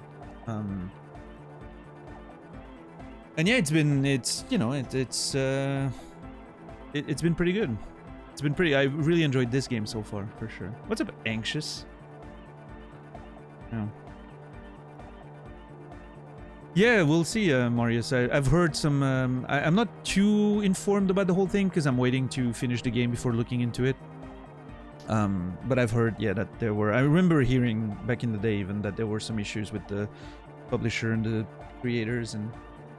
we'll see. You never know, right? But at least it doesn't look very good right now.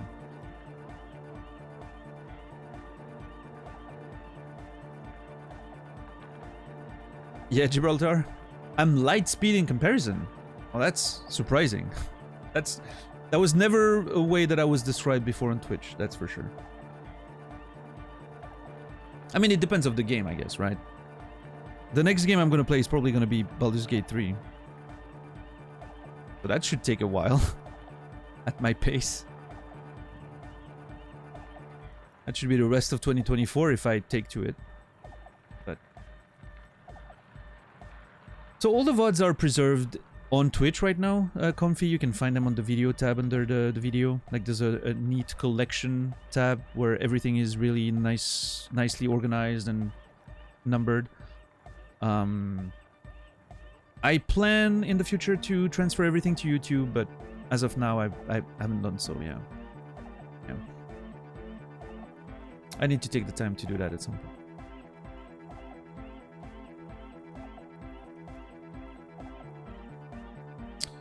We've done interesting checks today. Yeah, I caught they threw me a key and I managed to catch it even though I only had like 28%, so that was cool. looking forward to Baldur's Gate 3 too. Well, that's great. We're gonna need... I'm gonna need you guys to be looking forward to Baldur's Gate 3 if that's the next game we're playing, because now with the new Plus program, right?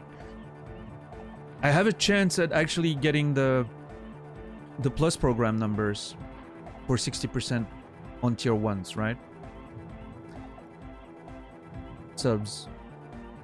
We reached the number in December, and I can say we officially reached the number in January too. We were at 100 and over 100 today.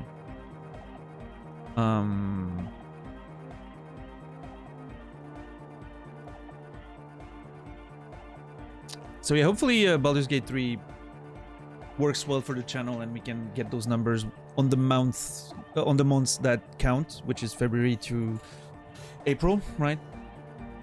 And then starting in May, we can get more revenue from all tier 1 subs and gift subs for a year. That'd be great, right?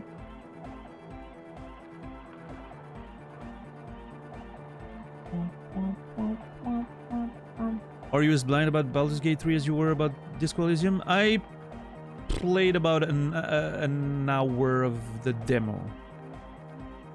But I skipped all conversations. I was like, you know, getting out of the conversations and all that because I didn't want to know anything about the characters and whatever. And I just wanted to try the combat. And because I wasn't too big of a fan of Divinity 2 because of the combat system. I wanted to see how they represented the 5e combat in video game form. And I was very pleased. And I wanted to see how it controlled on the PlayStation 5 controller. Because I'm going to get the game on PS5. Because I don't think my PC can run it well. If at all. So yeah, I did try the gameplay a little bit, but I know nothing of the story. I know nothing of the characters. I have no idea what was going on. I remember we were on a sort of ship. And then we were on a beach. I'm assuming the ship crashed, but I skipped all of those cutscenes, so I don't know exactly what happened, but I'm assuming we crashed. So yeah, it's gonna be mostly like completely blind. Yeah, I haven't watched anyone play it. I know nothing of it. I know there's characters to romance because I've heard of that, and that's pretty typical of those games. So we'll see.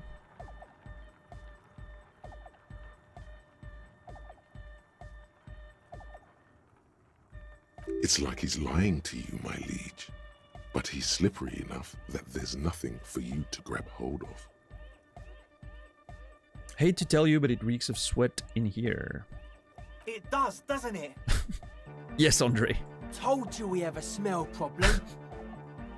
He picks up a piece of telephone cord and inspects it. Oh, well, yeah, my computer's, my CPU especially, is getting pretty old, and I'm running on a 1 PC setup right now, which means, you know, for streaming plus running the game already adds some, you know, a few issues, and I'm also running on Windows 7. That's a big thing. I don't know if Baldur's Gate 3 runs on 7. Yeah. I'm resisting change when it comes to this PC. But yeah, I'll have to get a new PC at some point. Maybe later this year, maybe next year. We'll see. But yeah. You know, it controlled perfectly on PS5, so I think I'm gonna get it on PS5. It's safe. It's good. No issues. It runs. It's perfect to stream. So yeah, I have a 1070 GPU Ti, actually 1070 Ti, but yeah, my CPU sometimes bottlenecks a bit, so yeah, controller felt pretty great to me, so I think I would prefer keyboard and mouse, but I think it'll be fine.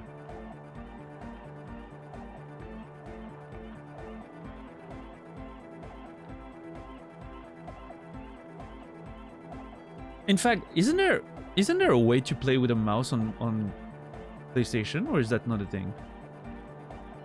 Oh, I'm guessing it's not because the UI is different, right? Yeah.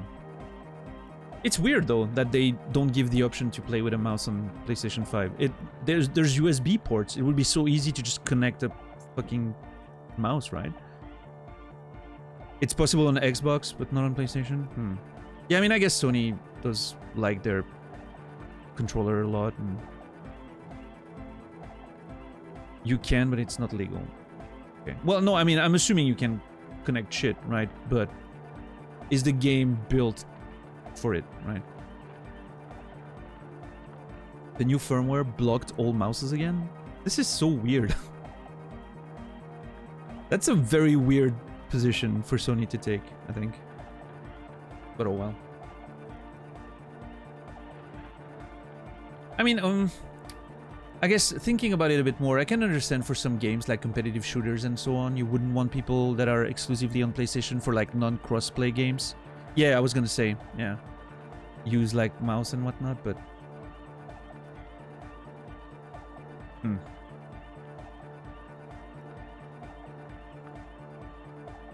Yeah, I would say so, Marius. I was very pleased that Tekken 8 has cross-platform play, because if I was getting it, I was planning on getting it on PS5. Again, talking about Tekken 8, I'm resisting getting Tekken 8 so hard. God, it's so tempting. Later. I'll get it later. I'm gonna get it at some point later. I need to finish my scratching my StarCraft 2 itch these days. Once I get bored with StarCraft 2, I'll get back into Tekken Play 8. They could, yeah, Dom, for sure.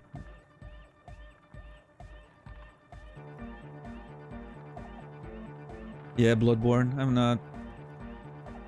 not sure Bloodborne on PC is gonna...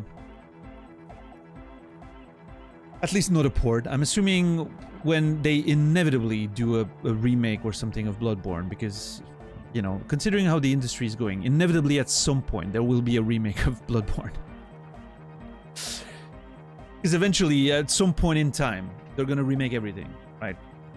So I'm sure if they remake Bloodborne, they will consider porting it on PC, but... What's up, Infamous? Yeah, Tekken 8 looks really cool. As an old-school Tekken player, I'm really filling the pool of playing Tekken. Wait, it's 7 years for Persona 5 Royal on PC. I still haven't played that one. Get into it at some point. Bloodborne makes the perfect launch game for the PS6. I don't know. I mean, it could be, but...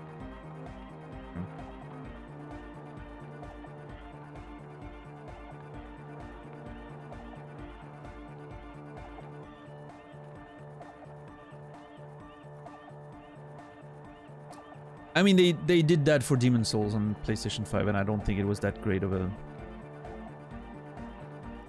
a game in the first place. I think the Demon's Souls remake was a... I mean, I'm not looking at it too unfavorably, but I still think it was a bit of a weird option to remake the game, but try so hard to be faithful to the original. And I get it. You can't please everyone, right? You... keep everything the same, and then people are going to be unhappy because they wanted something more modern. I'm part of those people, I think. And then and if you make it more modern, a lot of people are going to complain because they wanted the original experience but with better graphics. So you can't please everyone. But I don't know, I feel like, I don't know, I'm not on board too much with the Demon's Souls remake. I think it shows how much the original game has aged. And yes, like, the fidelity of the graphics looks pretty good, but it just... There are directions all over the place. I don't like it. I'm not a fan. But oh well. Oh, no worries, Marius. Everyone gets deleted around here. We have, again, like I mentioned, you know, we have very strict rules when it comes to stuff about the game, so... It's never punishment or anything. It's nothing personal. It's just making sure that I don't read stuff that could influence my perception of the game, right? But yeah, appreciate you understanding, though. That means a lot.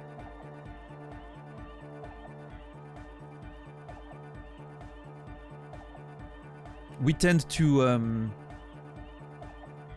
we tend to limit chat's interventions on the game to like emotional reactions, right? Like, oh, you know, like fun stuff and laughing and or being excited about something happening. But we tend to avoid, you know, just mentioning stuff that could potentially make me look at something in a different way, right?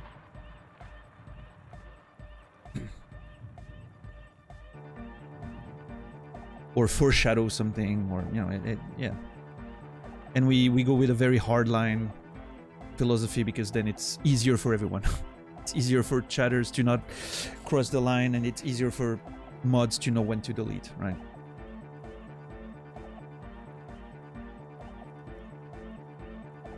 It's always easier that way, yeah.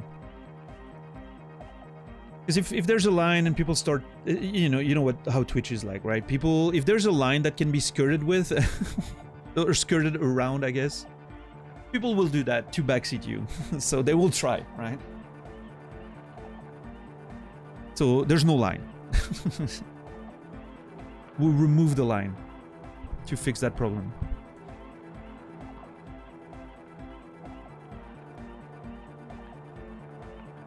But yeah, it's cool that you get it. That makes sense. That's really cool. I appreciate that.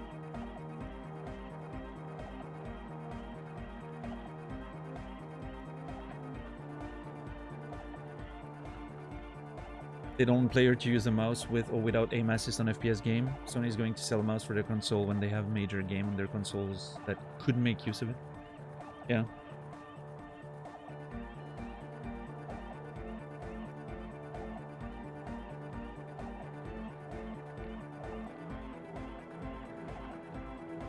Yeah, I mean it's complicated, you know, allowing mouses on consoles when you have like games that are exclusive to it, competitive like shooters and stuff. Yeah, I don't know. If everything should be cross-platform, and then for like competitive shooters, you should have controller lobbies and mouse and keyboard lobbies. Obviously, that would imply that you can, you know, adequately and consistently detect what the users are playing on, and that there can be no cheating happening, which is a big if, right? But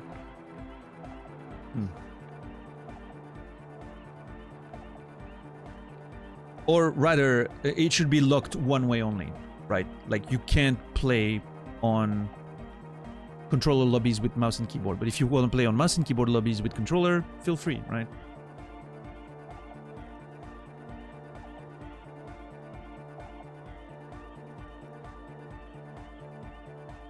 Spirit T as a minigame that's impossible with mouse and keyboard. I've never heard of that game. So, hold on, it's a game like on PC, but it's impossible if you don't have a mouse and if you don't have a controller?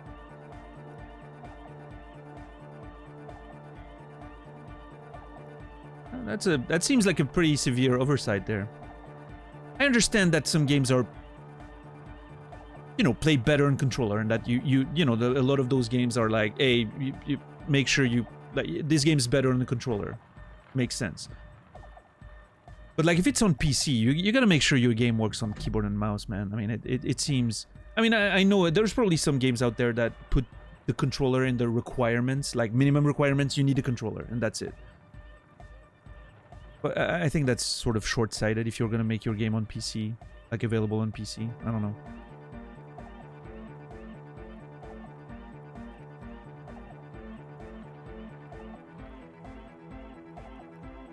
It's a Stardew Valley sort of thing. Oh, okay, okay. I've never heard of it. Spirit Tea. That's maybe something for Nasrallah then. Nasrallah is a huge fan of Stardew Valley. Isn't there a new Stardew Valley type game that's coming out soon? Like Big City something? It's like Stardew Valley, but it reverses the concept. Like you arrive in the city and you have to like sort of start integrating yourself into the city life and all that.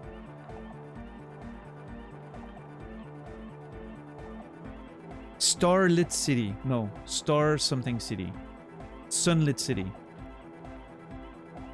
Something like that. Yeah, I never, I played a little bit of Stardew Valley when it first came out, but I never really gave it a proper try. I never got into, like, the story and all of that. I just, like, played for a little bit. I was like, okay, you can plant some stuff, you can clear up your garden. And then I think, I must have played less than, like, 3 days in game, I think. I played about an hour, I think. I always think of going back to it. It seems like a cool game. But...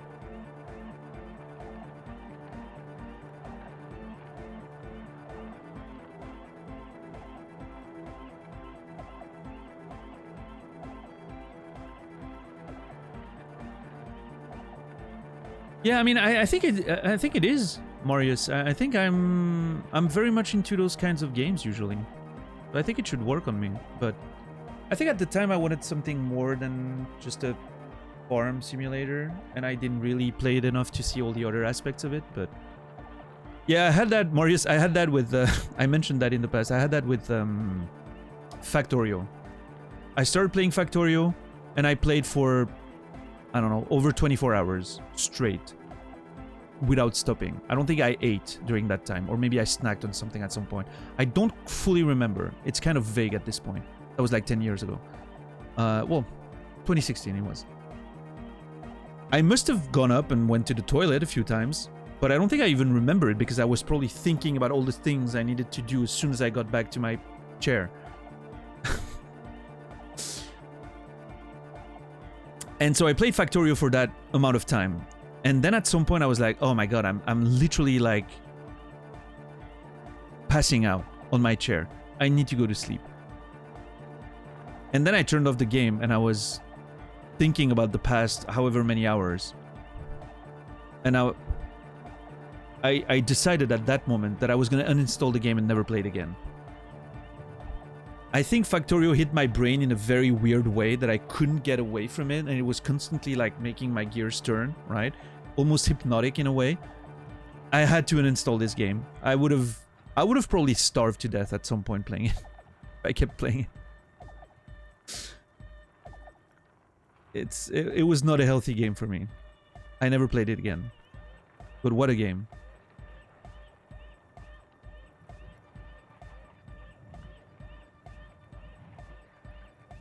Stopped after 30 minutes? Yeah, hey, sometimes it is what it is, right? But yeah, I mean, Stardew Valley, I may stream it at some point. Maybe if I'm, I think if I was to go back to Stardew Valley, I would probably stream it. It could be an interesting playthrough. Is there, God, how can I ask this question without spoilers? Okay, Naz, are you here? I would like only Naz to answer that question, if he's here.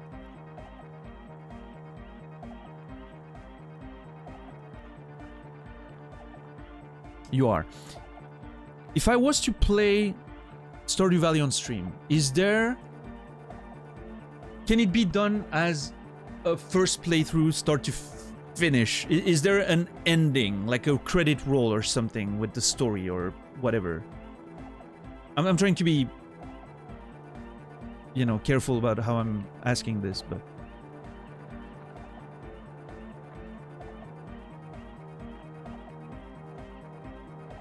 Again, only Naz can answer that, right?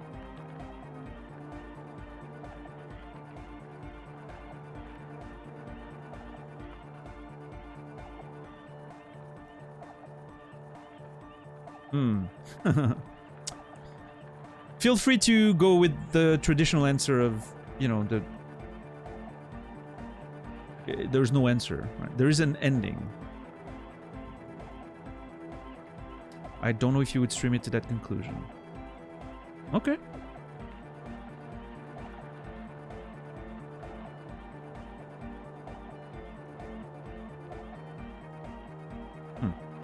It's a very hard question to answer without getting into more details. No, I get it. I understand. Could be a fun game to stream anyway, right? And at some point when I'm done with it, I'm done with it, right? It's a game that I would get in without the promise of an ending, I guess.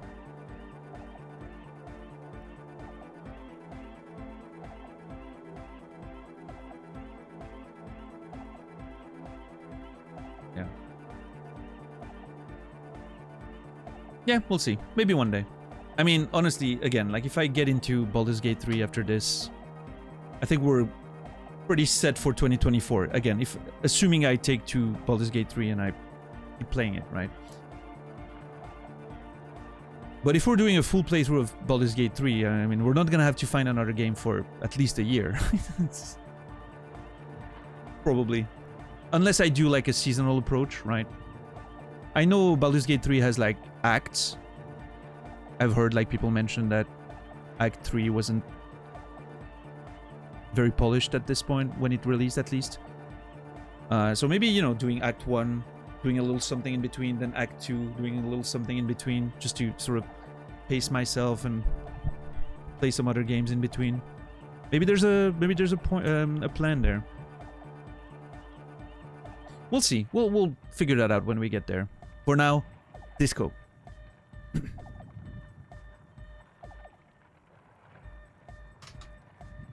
At this rate, I mean, I'm not even sure I'm gonna get to the end of Disco Elysium at any point. Like, today, the progress we made was... I wanted to make progress today. I went in the stream today with confidence of making progress. I was like, okay, today we're gonna get some good progress in there. I have literally not moved my character. Not one step.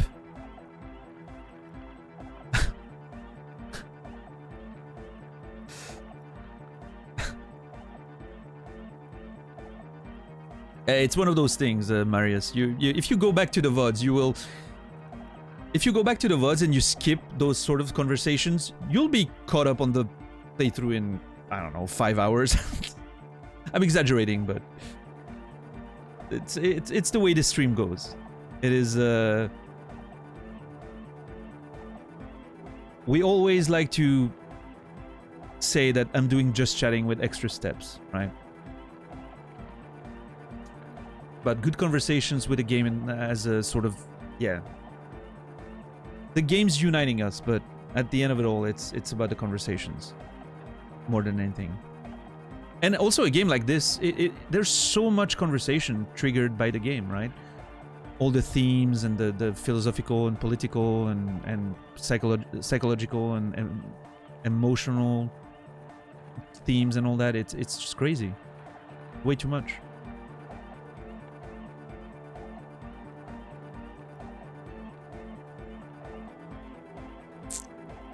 Okay, so wait, I also smell ether. Why? It is mixed with a peculiar chemical scent, like laundry detergent. There was another thing. Okay. I also smell ether. Why? Ether? I don't smell ether. Do you, Noid? No.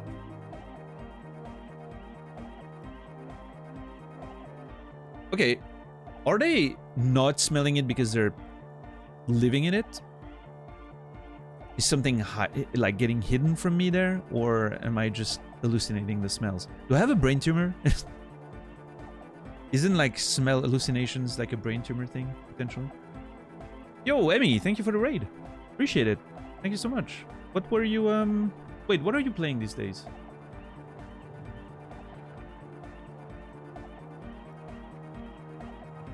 I have no idea what you're playing these days. Oh, Dishonored still. Yeah. Never mind. I was stuck on The Last Guardian, but yeah, you started Dishonored. That's true. What's up, Reaper? Welcome in. How are you enjoying Dishonored so far? Bloodpool, good to see you. Brain tumor is egg smell? No, I don't think... Is it? I don't think it's necessarily egg smells, right? I mean, I'm not a doctor or an expert, but can't brain tumor just give you phantom smells of like burn smells or something? Those for strokes? Oh, I'm not sure. More fun than I expected it to be? Ah, that's nice. Oh, cool. Man, Scooter Guy has been moving his hand for like 5 hours now. He's really into it. It's mixed with a peculiar chemical scent like laundry detergent. He sniffs the air, then shrugs. Okay. It doesn't take a forensic scientist to guess it's drug-related. They look and act like the kind of guys who've done their fair share. Oh yeah, so they're just trying to not mention drugs in front of the police, I guess. However, their breathing is regular, their jaws stay put and their pupils aren't dilated. So, not under the influence right now. Thank you, Perception. Who else? Who else wants to chime in? Hopefully Encyclopedia, so I can make some money. At least let's not go! under the influence of stimulants. That doesn't rule out hallucinogens, benzos, some depressants. How do you know all this? I mean, I know all this because Harry's an expert on the topic of drugs. That's why.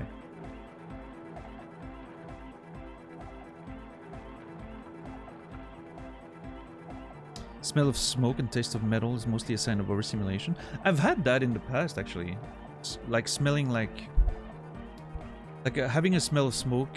I've had that like a few years ago, I think.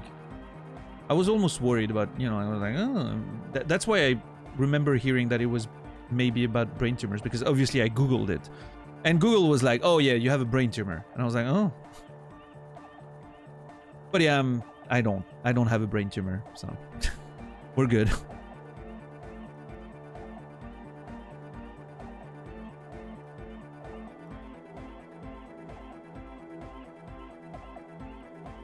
Egghead right arm should be really muscle. Yeah, his shoulder must be like, his rotator cuff must be on a whole other level.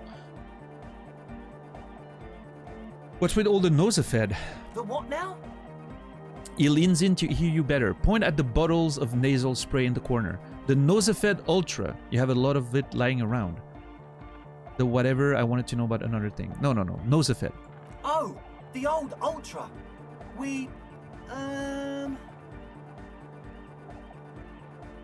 Brain tumors can probably cause all kinds of weird stuff. You probably have one. Anytime I look at WebMD, well, it's been a good life, yeah. What's up, Rusty? He's like an actor, looking to the souffleur for his line. It's fine, I'm not gonna bust you guys for drugs. Chill. Just give me some Nosefed, I need it. I have a major sinus infection. Stuffy nose. We all do. Shit's all blasted up. Winter. Can't even breathe. Yeah, MD stands for motherfuckers dying. I guess. As long as you see normally, you don't have a brain tumor. I'm not sure if that's... I mean, I don't know. Are you a doctor? I'm pretty sure I've heard of people who found out they had a brain tumor with very little symptoms, but... Again, I'm not a specialist or anything. So. You have a pseudo tumor? How long have... in your brain? Oh, that's... I'm sorry to hear.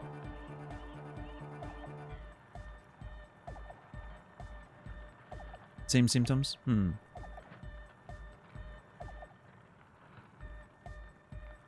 How long have we been with this too? I mean, last hour of yesterday, I think.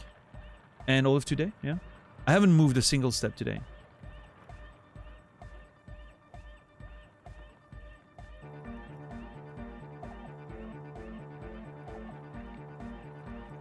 We're very hardcore, I mean. We're all in.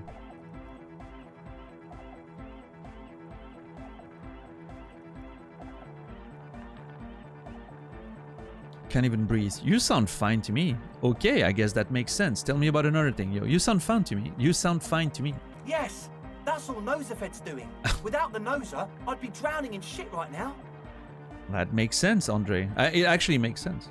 Nosefed is the shit. Can I have some? I have some nose problems too. Sure. Here you go, officer. The Noser. Oh shit. Blast away. Nosefed is for health. God damn it. I need magnesium is what I need right now. Ah, fuck. Well, I mean, I do have some passive regen on the morale, so I should be fine. It's not an actual tumor, more an annoyance. Well, regardless, I hope it, you know, I hope nothing goes wrong with that. I get the Nosefed, but what about the engine starting fluid? The engine starting fluid? It's for starting engines.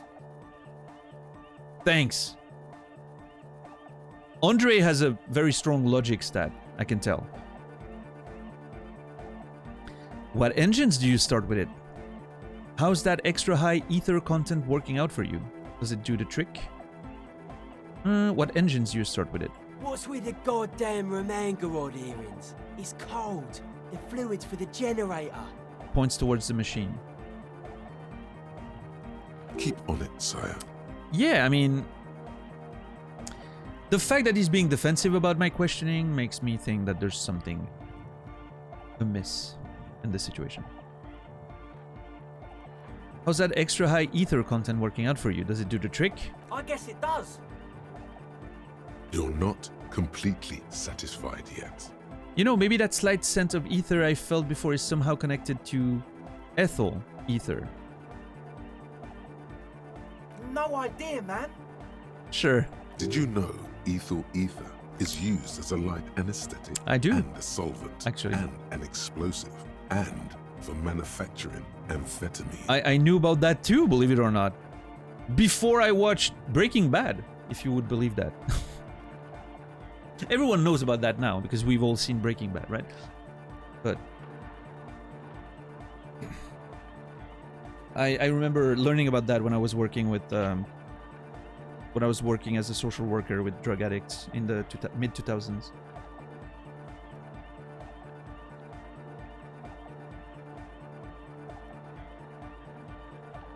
I'm going to need some chemical diagrams to follow this conversation.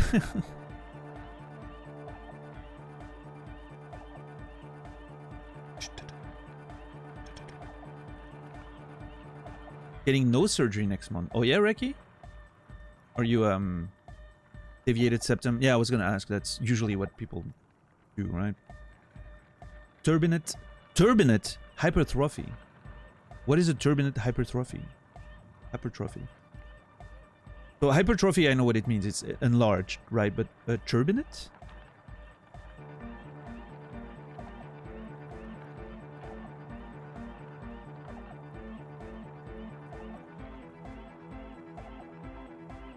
Yeah, Marius. I would assume the Cubs do, right? I just heard. I remember about it because, like, you know, I was talking to those the residents we had in the place I was working at, and you know, going about our days and helping them and having conversations with them, and sometimes, you know, going with them on like little landscaping missions to get them used to working again, and going on long drives to get them to their job interviews and all that. And you know, you just talk about stuff, and eventually you learn about shit because, well, they're gonna tell you about the stuff they know, right? And all those conversations were pretty interesting.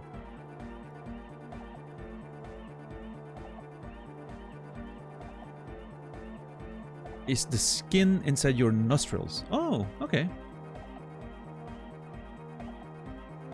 Well, hey, good luck with that, Reki. Let us know when it happens, and we'll wish you good luck when the time comes, I guess. Yeah, that's cool. Hopefully you can breathe a lot better after that.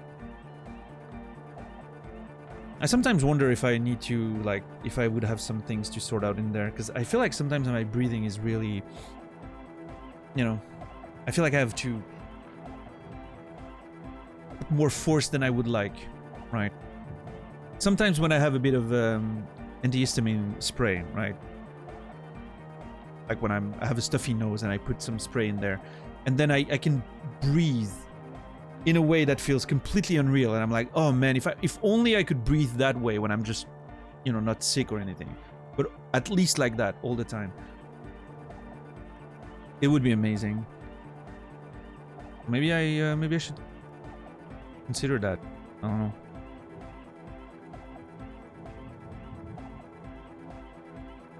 Could be allergies. Yeah, I don't think so. I'm not allergic, but at least I don't think.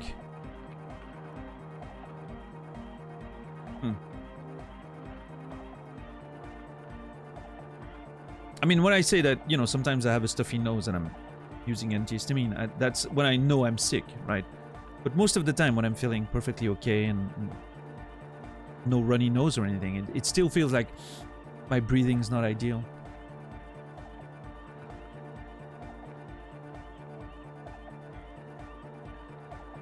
But yeah, I don't know. I don't think I have too many allergies. I know I'm a bit allergic to dust.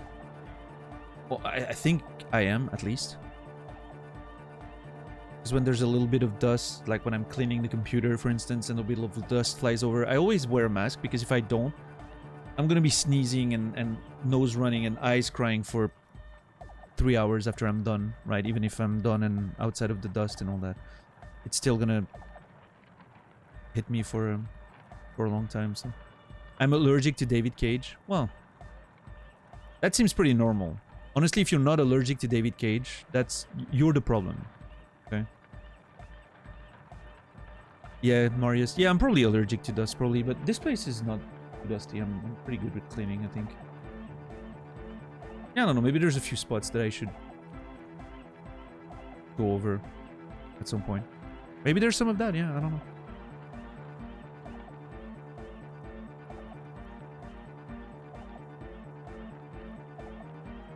Alright, enough of this. He nods enthusiastically. Oh, no shit! doubt, a little relieved. Maybe everything isn't quite as you've been told. Take a moment to analyze. Okay, I'm gonna try to figure out if the lie they're telling me. +1 unexplained ether smell. +1 unexplained nosefed. +1 unexplained starting fluid. +1 headphones were sold. I mean, if the point of all this is that this equipment that's hidden right now is them making drugs, you know, I get it. That's what I assumed before I even came in there. Okay, logic. I'm only on 4 right now. What the hell? -1 from thoughts. Okay. I can probably improve that with clothes. Let's see. As always, we'll be right here, waiting patiently for the news. Yeah! Alright, cool. Anti-object task force. That... Oh man, this Behold, looks awesome. The anti-object task force has assembled. God's avenging angel, arrayed against the lower emanations of the darkened one.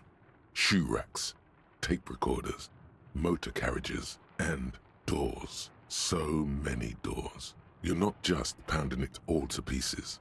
You're reforging the universe, from the anvil of the heavens to the worms below. Indulge in it. Be bold. Have an impact on the shape of creation. Out of the furnace of your rage. A new reality. Also, you should trash your room again. You should trash your room again. Okay. I love this whole, like, metaphysical, super deep, like, approach to the whole thing. And then, oh yeah, you should trash your room again, by the way. Like, where did I get that thought? I was punching the phone where I called my, who I'm assuming is my ex-wife, you know, Dora, I think her name was. I got on a call with her and then she wouldn't pick up anymore and I punched the phone several times. And then the thought came in. You know.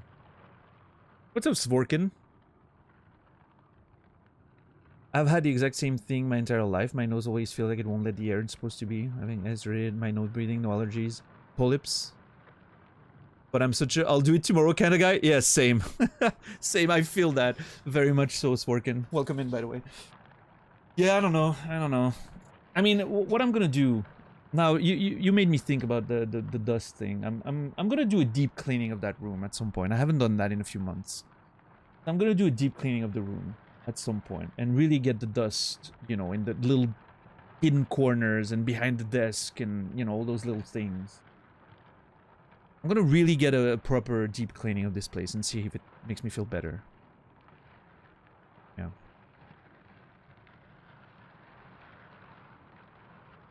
Yeah.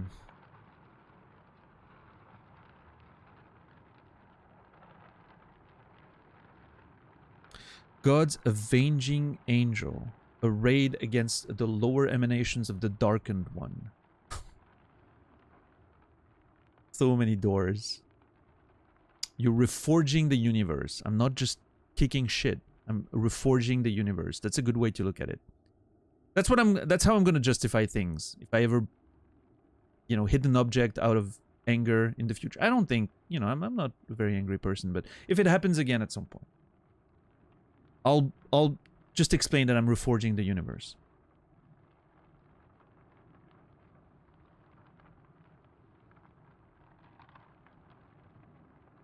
I really love the sounds, by the way, when you're in those thoughts there.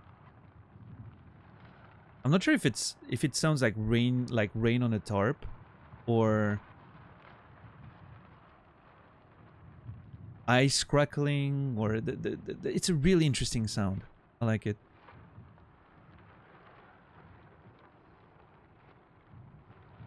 Yeah, the art is great. I don't know why that makes me think of this one makes me think of a Magic the Gathering card.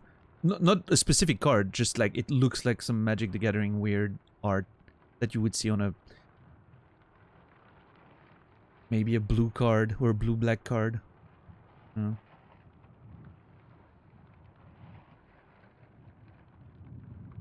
Like an empty vinyl?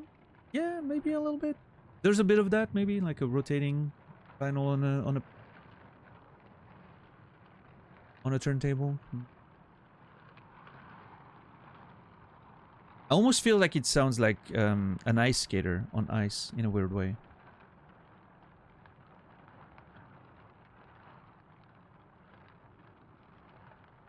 The insides look like some Eldrazi thing. Yeah. No, absolutely. Really cool.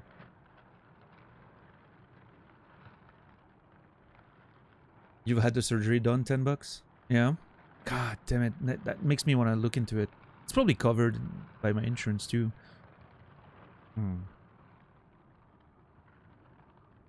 Is that the one, $10? Is that the surgery where you end up having like huge stuffings in your nose and then they remove it a week later? You can see those videos on YouTube of people getting like those things getting removed. What are the bonuses? We'll get to it in a second. I'm just enjoying the vibe right now. One thing at a time.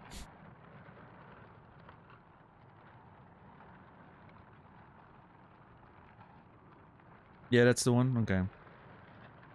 Watching those videos is always like, you know, they get those huge things out of their nose, right? And I'm like, oh my god, how was that? How was that all in there? But then they're like taking a breath, right? And it seems so amazing. And part of it is probably because your nose was completely blocked for 2 weeks, right? But, you know. I don't know. I wish I could be breathing better. Alright. I get it, Emmy. Thank you again for the raid. Enjoy the chores. Alright, let's see the bonuses. Attacking physical objects heals damage. Oh my god.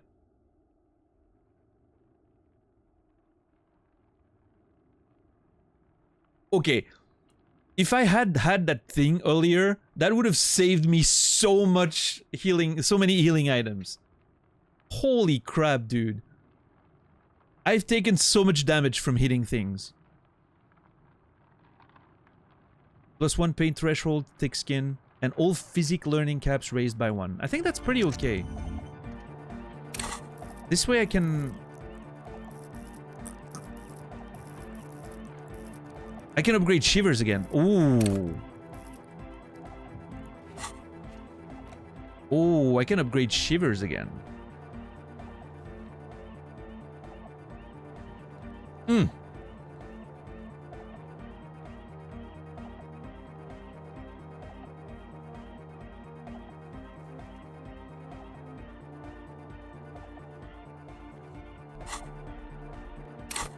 I'm gonna keep it open for now.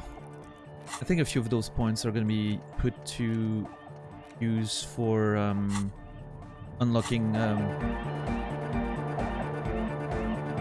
what's it called? Checks. The large-headed youth. Good morning! Yeah! Okay, so Pump it up! Pump it up! Pump it up! Yes, please, Jesus, shut up. Hyper. Okay, I didn't get any bonuses for this check. But at least I can upgrade potentially twice. If I want to do the check again. Alright, let's talk to the last guy. We have one more person to talk to. So you had a talk with Andre, and now you want to discuss things with Noid. Good. Skin shows through the holes in the Speed Freak's too large sweater. In front of him, an open toolbox full of carpentry tools and parts. Hardcore to the mega! Yeah. It's good you talked to Andre first. Gave me time to get a reading on your sign. Can't really talk to people before you get a reading.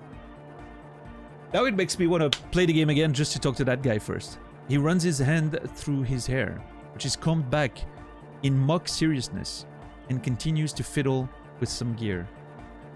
This is... What's up, Soulless? Where do I get this song? I mean, I'm sure if you type Disco Elysium tent music on YouTube, you'll find it. Yeah, I'm sure it has a title, but nobody can mention it in chat, unfortunately. No soundtrack titles, because they can sometimes give information.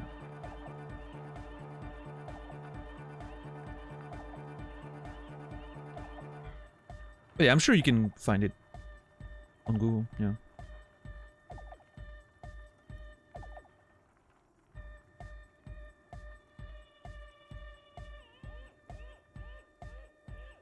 That little sound at the beginning of the song there on the left. If you focus on it, it's so funny.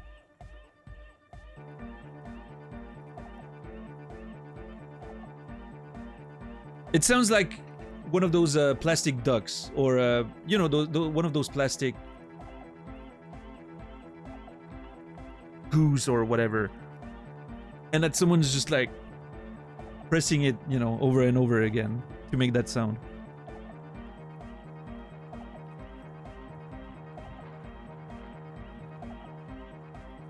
This young speed freak seems to know a lot about signs. Could he be the techno tinkerer you're looking for? Oh shit, hold on, yeah. What did I need a techno tinkerer again? Yeah. For the responsibility stuff.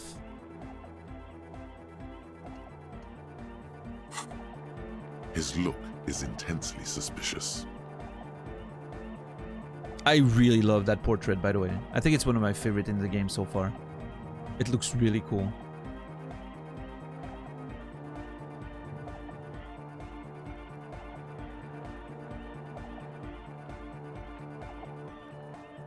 That man, if that was a real nerd, that man would be a necromancer player in Diablo.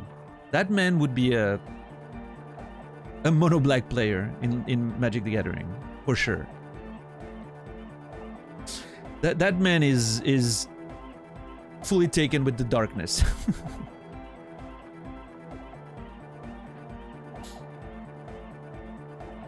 He's got stiff competition. There's a lot of great portraits, that's true. The high net worth individual portrait was great. I like... this guy's portrait's pretty good too. Egghead. Scooter guy.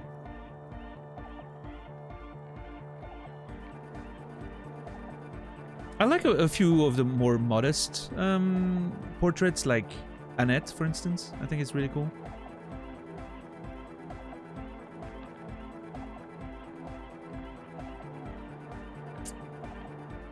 Measurehead's portraits is intense as well.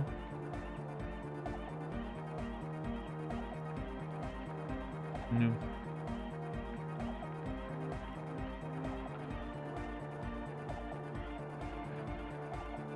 Would he be a Zerg player? Maybe. Yeah, I don't know. Yeah, probably. No.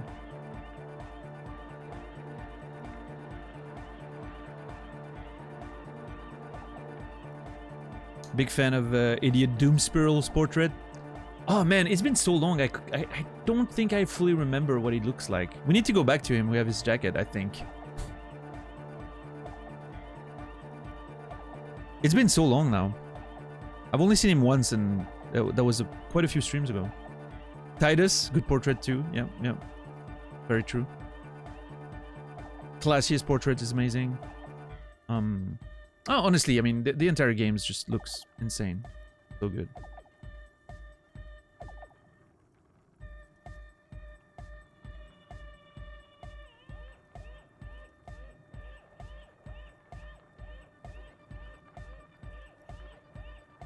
Oh, I like, I can't remember her portrait really, but I remember really liking the portrait of the lady on the other side of the phone, like the password checker lady that we still need to find a password for that.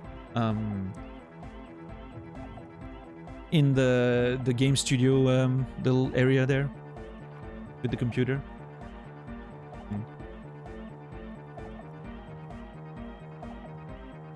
Yeah, Marius, I'll probably be looking at some of that, the making of stuff after I'm done with the game. I like doing that generally.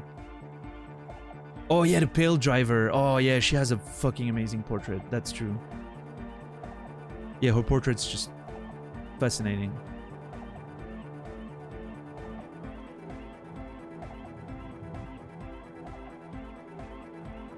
A lot of cool portraits in this game, absolutely.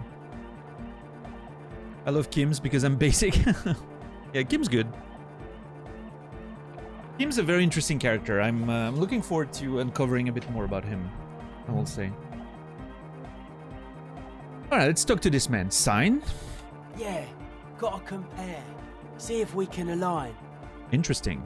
I suck at socialising, man. Even now, our sign synchronisation is way off. But I'll see what I can do. He continues to rearrange his tools. Evra also looks good. Yeah, I mean, he definitely looks appropriate for the character, right? Very evocative of what his character is supposed to be. I liked René's portrait a lot. God bless his... What's the sentence again? God rest his soul or something? Poor René. I'm pretty sure we killed René. I feel very bad about that. And Gaston's portrait is great too, you know.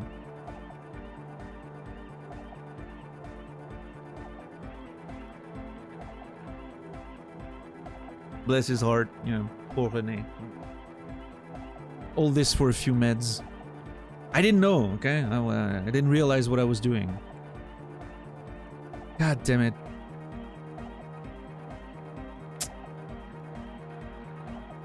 Oh yeah. All the skills, they all look fucking great, for sure.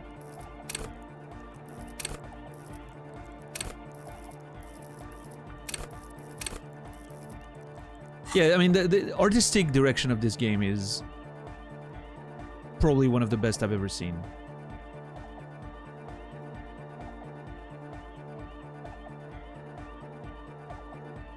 Probably one of the best I've ever seen, for sure.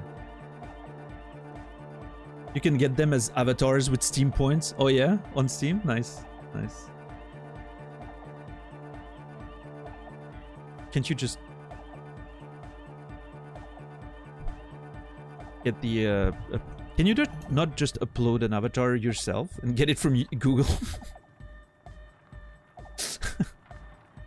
But I understand. Like, it's the official real one.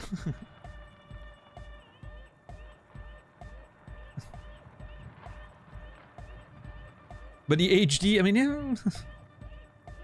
You get an animated version through the Steam shop. Tell me about the machines you saw in the church. Weird stuff. Specialised. There was a data processor and some sort of long-wave machinery. Oh, okay. So not drug stuff.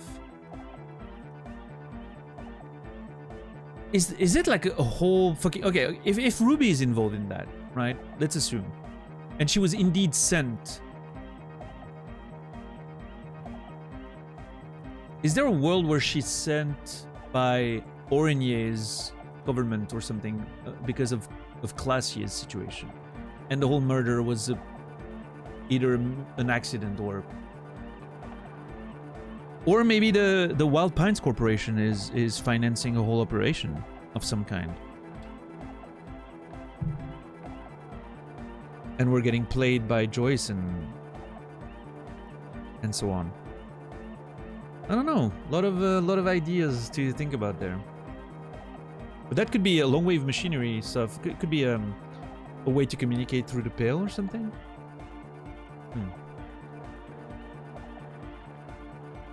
Steam points are useless otherwise. That is true. Yeah.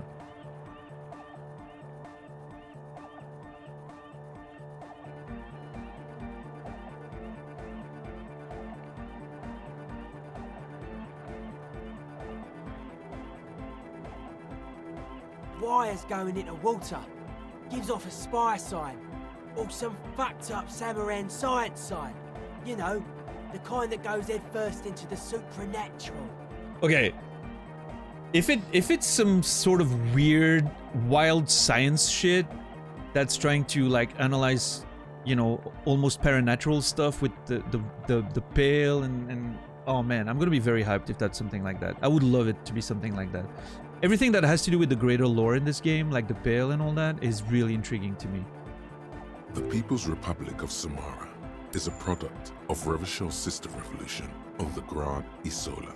It's known as a severely degenerated rogue state. Okay. And it's one of those things where I'm not sure if I want answers to all of these things, right? About the pale and all that, but at the same time, I'm so curious about it. Also, by the way, Encyclopedia is making me so much money. It's insane. I didn't expect it to be that significant.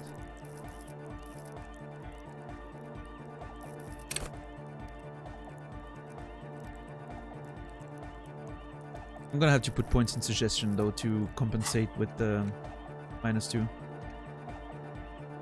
Oh yeah, Marius, and that's the thing. We went up to 150 at some point because of the high net worth individual that gave us $100, but then we went down quite a bit to like 50 or something over time. And when I got that thought, right, the Wumpty Dumpty Dump Center, I was down to 50, and I did get some money on the, you know, in the environment exploring this area. But at this point, we probably gain what? I would say between 14 and 20 reals just on that scale at this point. It just seems to hit so often during those conversations. Because we have a pretty good encyclopedia stat, right? So yeah, it's pretty great. As soon as I can compensate with the XP that I'm getting, and I can pay for like the suggestion -2, and so cancel out, you know, this, almost cancel out this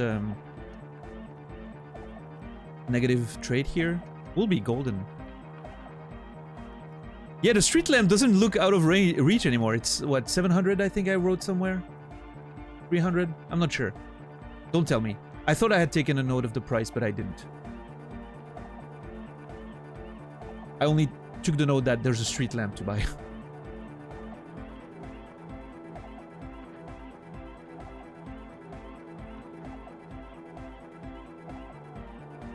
Damn it. But yeah, maybe we'll get there. But yeah, I need to... I want suggestion to be pretty high. The -2 is a big deal, but if we can use that XP to compensate for it, then it's great. It's not completely cancelling it out because it gives you less margin of upgrading, obviously, but... I don't think we're gonna max it out anyway. We would never max it out, probably. I don't think. No. But yeah, I'll put a few points in there, for sure.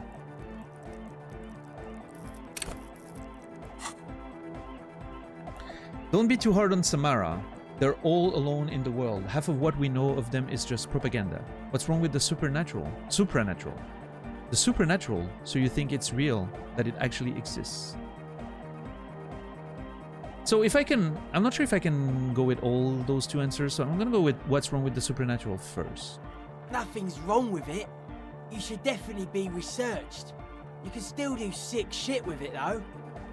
The sickest. That's perhaps why it should be researched. Well, Inland Empire and Noid are on the same sign. That much is clear. Don't be too hard on Samara, they're all alone in the world. Half of what we know of them is just propaganda. I know, man. I was just talking about the aesthetic. Oh, the aesthetic. Sure. The supernatural, so you think it's real, that it actually exists. Most of it doesn't exist. But there's also stuff that isn't allowed to exist. Because the moralists think it's too dangerous for the plebs. Can I drop the moralist stuff and become a... I want to be a supernaturalist. I want to say fuck to all of those communist, fascist, ultra-liberal, and moralist stuff. I just want to believe in the supernatural. Maybe I should have leaned into the Apocalypse Cup more heavily. Annoyedest, yeah.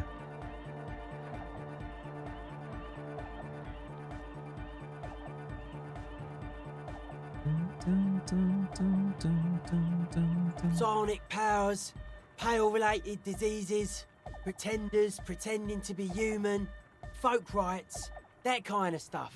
Psionic powers, pale-related diseases, pretenders pretending to be human folk right, pretenders pretending to be human.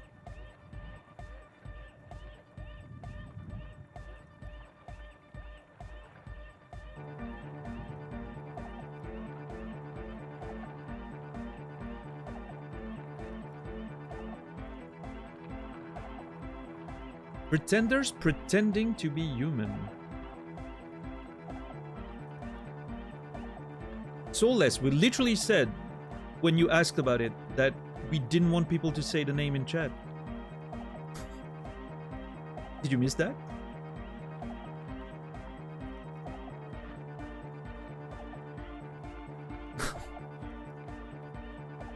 It's alright. In this case, it's fine. The name thankfully doesn't say anything. So no harm, no foul, but... It's about how I expected the track to be titled, though.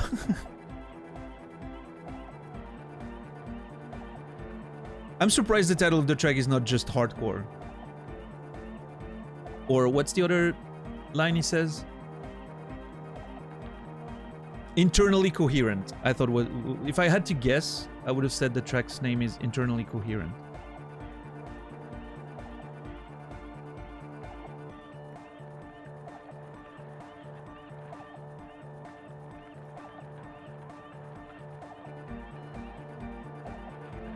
The Pretender was a show in the 90s, yeah? I don't remember that. Well, maybe if it was shows in the 90s, sometimes I don't remember. I don't know their English names, their original names, because everything was translated here, right? So.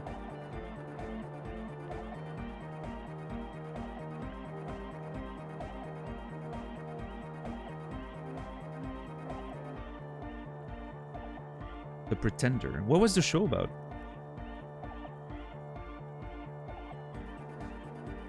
Maybe I've seen it, but it was named differently here.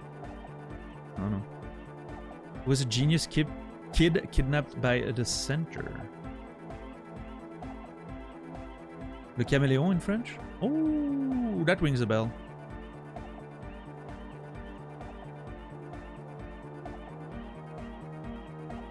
Yeah, Ricky. Nice.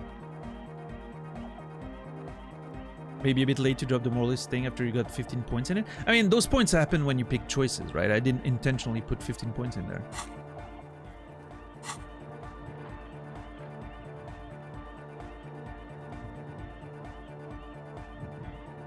Psionic powers, pale-related... See, that's super interesting to me. Pale-related diseases. We've touched on that a little bit with the Pale Driver and Joyce, right? People getting their memories mixed up and sort of like getting their brains getting fried by the pale exposure. All of that is so interesting to me, man. It's such a fascinating lore. We'll see if we can learn more about it in the game or not. But I mean, if the game doesn't go really too deep into it, that's totally fine too. I like that. I like leaving some stuff to the imagination, but I also hope to learn more about it. So. I'm split. Psionic powers. Haven't seen any evidence of that yet, but... what's a blitz? Have I? No, I haven't. I don't think. The closest thing I've seen to psionic powers, actually, thinking about it, is me convincing the door of the crate to open to let me see a high net worth individual, right? I convinced that door to open itself. I talked that door into opening. At least that's how it looked. Kim couldn't believe his eyes. But who knows what really happened there, right? Why are you called Noid? The hardcore aesthetic is esoteric. It's not meant to be discussed with the law at this moment. Wow. The hardcore aesthetic is esoteric. That's a good line, by the way. It's not meant to be discussed with the law at this moment. It's not easy to reach a harmonic resonance of signs without some adjustment. Okay, Inland Empire, you're my highest stat. Please help me there. You clearly get this guy. Tell me what to say. Inland Empire needs to work for me right now. I saw a guy on Etsy selling sculptures of the skill portraits in this game. Oh.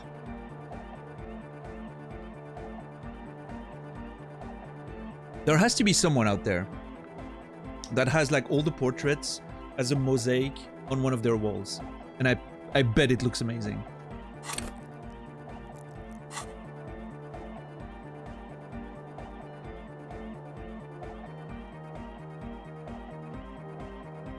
Well, I think that's cool. It's also close to copying art. Yeah, that's not wrong. Especially like you would assume that it's some stuff that needs to be licensed. Maybe they were licensed. Who knows? I doubt it, but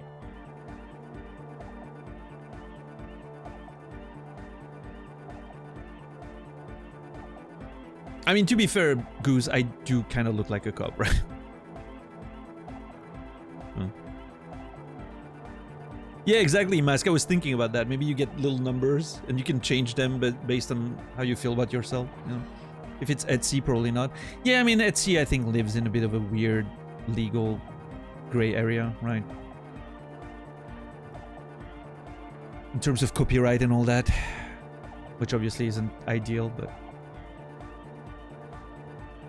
Do I smell like a cop at this point? I don't know, I'm not sure. I probably smell like shit based on what we've done yesterday. Yeah, Dax. I'm looking forward to look into all those things when I'm done with the game for sure.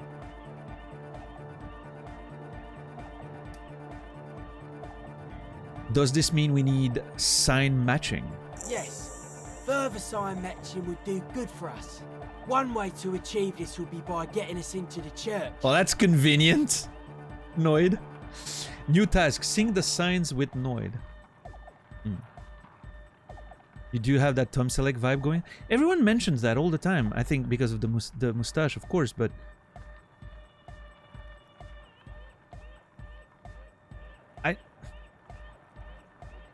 I don't know. I think Tom Selleck never had as good a stash as I do. I'm sorry to say. He has a very different style of stash, I think. At least back when he was doing Magnum. Maybe he had a bit more of a... You know... It's a different style. His was very, you know, a little shorter, a little, you know...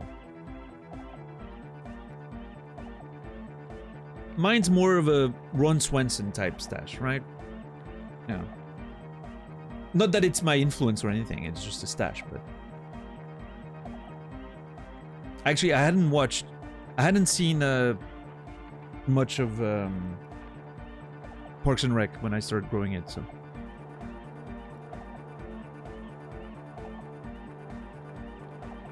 A cab, except Kim Kitsuragi, that's amazing.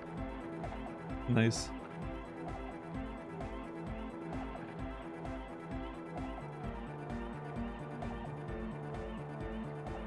It's not just a copy, he made a 2D image into a 3D sculpture. Just selling posters would cross the line. Yeah, I mean, I agree with Arichizi, right? There's still, even if it's... It is still copyright infringement at the end of it all, right? Now, yes, I am with you, Saladino, in that I think it's a little more of a gray-ish ethical, like outside of the copyright stuff. Ethically speaking, it's a little grayer. Them doing like a whole sculpture of it and like actual work, right? Rather than just printing a poster and selling that. But legally speaking, it is still copyright infringement, right? There's licensing shit in publishing contracts about that. You know, derived products and oh.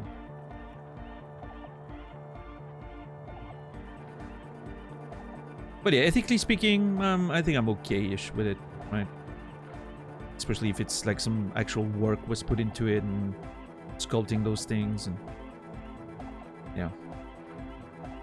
But I mean, you know, it's a weird line to talk about when you're a streamer, because technically what we're doing as streamers is pure copyright infringement. What I'm doing right now is pure copyright infringement. I'm making a show out of a video game without having a license to do so, and I'm making money out of it, right? Publishers these days, they're fine with streamers, right? Because they understand we're part of the marketing aspect of their companies now and the industry. But it is still a very legal gray area from a copyright standpoint, right?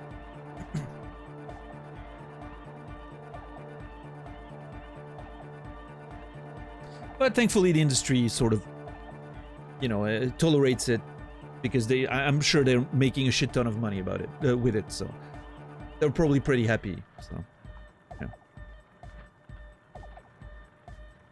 Modern games include streaming and video in their terms of services. Oh yeah, that's cool, Archeesy. I didn't know that they got there eventually. That's cool.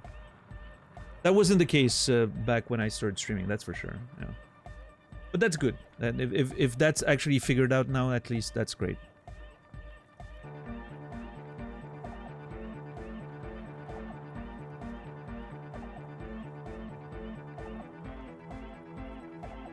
What's up, Felon? I'm regularly having to mute the stream due to boredom with this loop now. It's a very intense loop, and we've been on it for a long time. I understand. It's fine. One day we will move away from this place, I'm sure.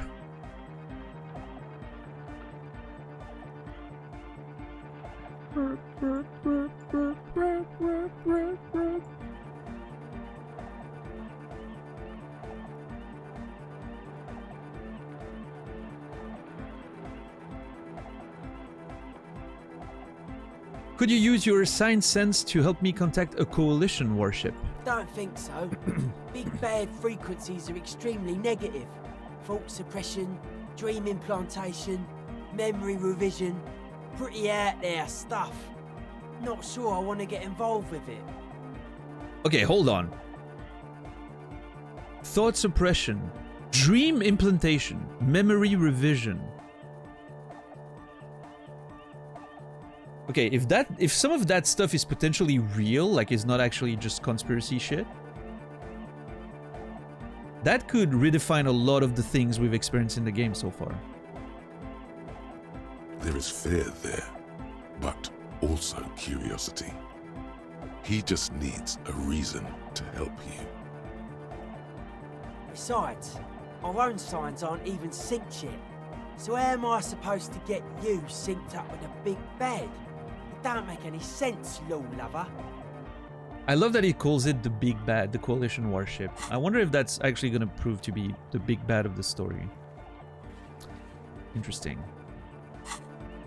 Okay, so no check here. I have to actually do a task for him, right? Huh? Oh. Huh? I see you here again. Off sign, man. Did I mention getting us into the church would help? I'll figure that out. How's my day going? Pretty okay, thank you. Alright, let's try those checks, I guess. Hi again. So, how are things going? As always. Okay, let's try the logic first. Alright. Let's look for logic. Somehow wearing this gives me more logic, which is very logical. Oh, this one's better. Why is this giving me 2 logic? Super logical for a cop to wear this. Wait, it says +2, but here it says +1. Huh? Hold on. No, it is +2. Oh, I was clicking on the wrong one. My bad. Ultimate peak focus. Okay. Ultimate peak focus. +1 logic. Nice.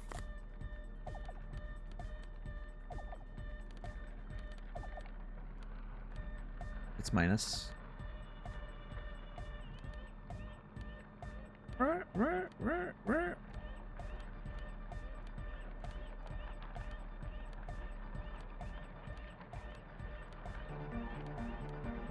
Okay. That one. Here we go. I'm pretty sure... Yeah, I was gonna say, I'm pretty sure I have a shirt that gives +1 logic. Oh, we're gonna nail that check, by the way. Jesus, we have so many clothes that improve our logic. +5. Look at... That is the look of a man who's about to drop some logic on someone. Hi again. So, how are things going? That is the look of a man who's ready to get some logic up in this bitch. 97. I'm on 13. Yeah. I need a 3 or better. So only a double 1 can have me lose. We're good. Maybe everything isn't quite as you've been told. Take a moment to analyze. Let's see. A number of things don't add up. Let's take a look. All right. Not that this check was very much in jeopardy, but... How about gather around, kids? Okay. Gather around, kids. I've got bad news for you, Andre. Things don't add up. Okay, kids, gather around. The young speed freak puts down a busted capacitor and looks at you. The one with the large head seems very enthusiastic about whatever you have planned. Of course he is. He's a Scooter fan. He probably enjoys getting kicked in the nuts or something. Their would-be leader is less amused. Their would-be leader is less... Ooh, okay, Andre is not... And Andre is not having it. Make him debate Jordan Peterson? Why would anyone do that? What a gigantic waste of time that would be. Imagine.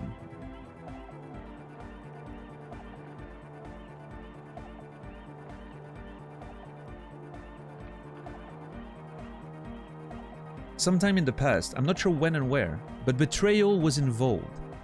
I fell sick and became the shadow you see now. But before that, I have reason to believe I was a police detective. You know, I think I liked Harry better when he just said, I am the law. That was a lot more concise. But let's go with the drama angle, I guess. TMI copy. Yeah. Let's go. But you still are. Thank you for your kind words, but everyone in here sees I'm a disgrace to the uniform. I was good enough in this job to be awarded the rank of Lieutenant Gefrader. I could have been captain. Imagine that. I'm gonna go with that. What happened? What happened? Egghead looks serious suddenly. Disco happened. I still don't know what that means. I am not disco enough for this game, I think. It smelled so impossibly sweet. Life tore me a new asshole. That's a visual image. I did. I happened to myself. Wow, that's a very big taking responsibility for your shit type situation. I don't know. Okay. I happened to myself. I think there's a little bit of self-reflection there. That's a real downer. Now, obviously, that might as well have been 1,000 years ago. But there's still some detective left in me. I see where he's going now. I'm starting to see the you know... He's taking the longest route possible to get to the point. I love it. The young speed freak is silent. This has a very big, you know, in the year 1965 vibe to it. It's just... When you want to tell someone something and you go all the way back at the beginning. Beautiful. He senses something is wrong.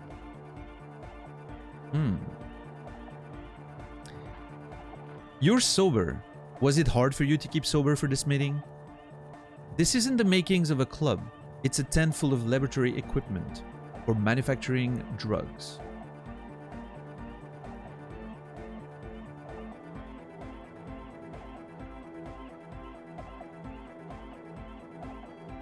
I'm gonna go with 2. I have no idea how you arrived at that conclusion, but it's wrong. Look, we even have speakers. He points at the speakers. Oh yeah, because speakers, you never see speakers in a drug den. That's not something that happens. Yeah, speakers are, you know, never associated with drugs, ever. Nana. One speaker. They have one speaker. Where's his friend? Did he lose his friend? You have no headphones. Wouldn't a cell need her headphones to spin tape? That nosophet is here for its active ingredients. The distilled water, cornerstone of a clean lab. The ethyl ether from Couperie Lange, a solvent, good for getting acting agent out of a solution.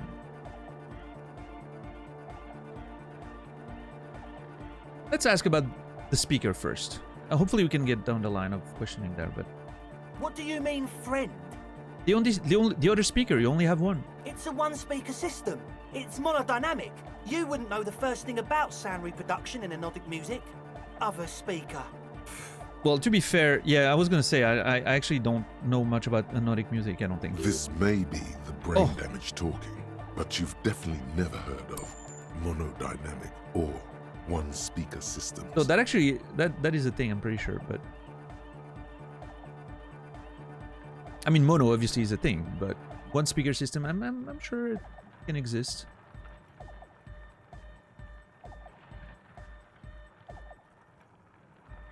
I mean, when you play music, you technically, right, you have one speaker for your instrument, for instance. And then obviously it gets mixed together stereo, but yeah.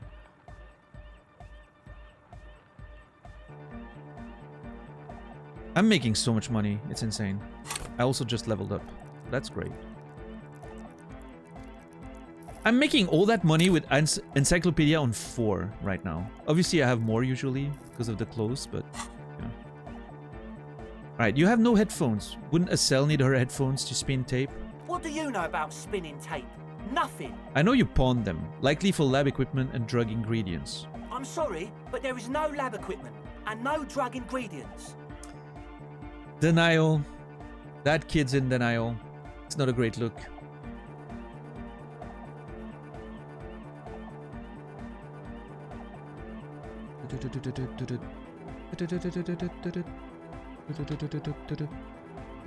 Where's the money supposed to be coming from when you gain it this way? Tax evasion, I guess.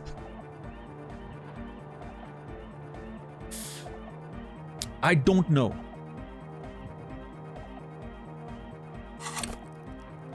The implication is tax evasion. Now, where does the money come from physically speaking? I don't know.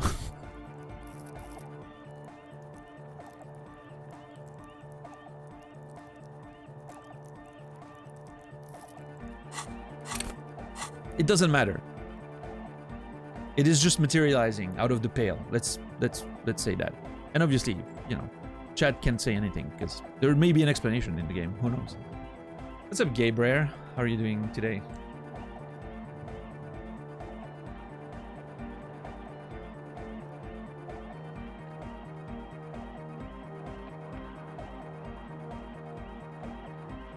The nosophet is here for its active ingredients. He said it was for his nose.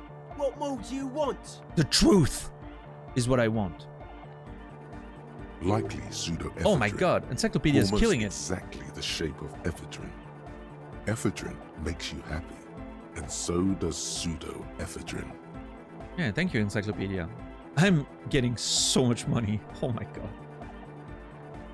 The distilled water, cornerstone of a clean lab. And of all cellular-based life, what's your point, Lawbringer? I like Noid. I like Noid. Noid is a smart lad. I like him. He's got all the answers. The ethyl ether from Couperie Lange is a solvent. Good for getting acting agents out of a solution. Make up your mind. First it's the sweat, then it's the ether. There's no need for me to pile on anymore, is there? No shit. He sounds tired. You're sober. Was it hard for you to keep sober for this meeting? In short, you tried to use a police detective to set up a drug lab. You're sober. Was it hard for you to keep sober for this meeting? We don't need drugs to be hardcore. You know what? I can actually believe that. At least for Egghead. Shut the fuck up, Egg. Maybe not today, Egg. But you need drugs to get through the days when you're not expecting me. Climb down from the equestrian monument, cop man. Consciousness is new to the universe. We all have our ways to ease the shock. Climb down from the equestrian monument is an amazing line.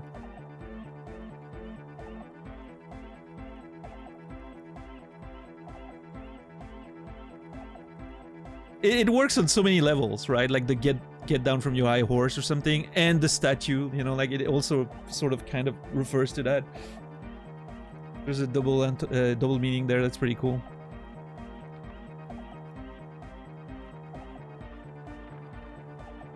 Love it. You seem to have a soft spot for anti-cop teenagers. Yeah, I don't know. I think I guess I see myself in them. I was a very rebellious teenager. I had my red Doc Martens. I was, you know...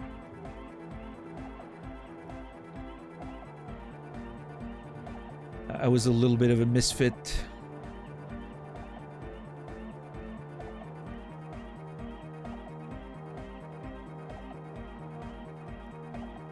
Bottom line is, I know. Proceed. What exactly is it you know? He sounds confrontational.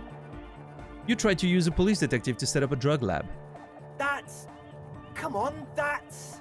Preposterous, against the law, punishable by summary execution. Okay, let's chill out, Harry, okay? Preposterous, question mark? I meant to say, not true. So what are we going to do with you? What do you mean, do? There's resignation in his voice. He's almost ready to drop the act. It wouldn't take a lot of pushing. The optimal way to go about this would be indifference. It begins by you telling him you don't care about any of this. Okay, suggestion seems to have a plan, so... We do this lawman style. First you tell me everything, then I pass judgment. You tell me what's really going on, and we'll work from here. I can be lenient. I don't really care. I just wanted to crack the case. Do what you want, and I'll do what I want. That's actually how I feel. I don't want to... You know, I'm not here to buzz those guys. I don't care, really. They're doing their thing, you know. Really? He sounds relieved. Of course not really. Okay, this is something that the game does that's great very often. Is that it gives you a sentence like this one, which could be very, you know, how to... I'm trying to know what I'm trying to express there, how to phrase it. It can be very genuine, or it could be sarcasm, sort of, right? And so you pick that option. And then there's like a second part where you can backpedal on what you just said to just like slam the sarcastic aspect of it, right? Or you can go like, no, that's what I meant. That's fair, right? It is so good. I love when it does that. Should be made into a movie by Terry Gilliam. Actually, you know what? I think Terry Gilliam...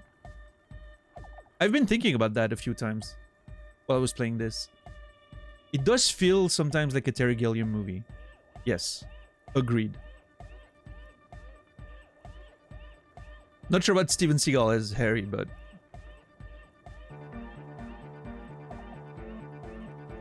The casting choice, not too sure. Director's choice, I'm on board.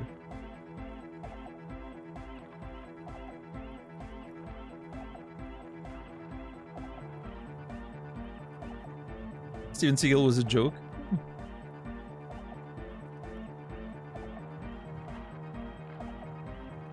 Who could make a great Harry? I'm trying to think.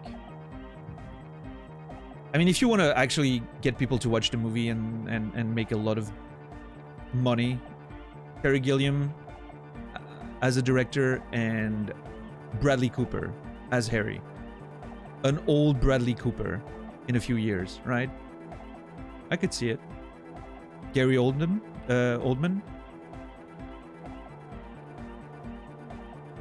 Yeah, I guess. Maybe.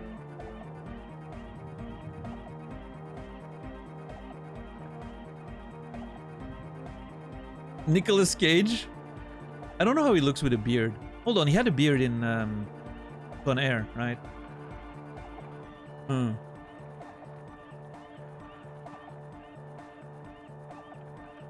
Jack Black. Michael Caine is way too old. Come on. Harry's in his 40s. You guys are picking people that are in their 80s right now. Who's next? Sean Connery? Nick Offerman? Yeah, okay. That's a good pick. I could see it.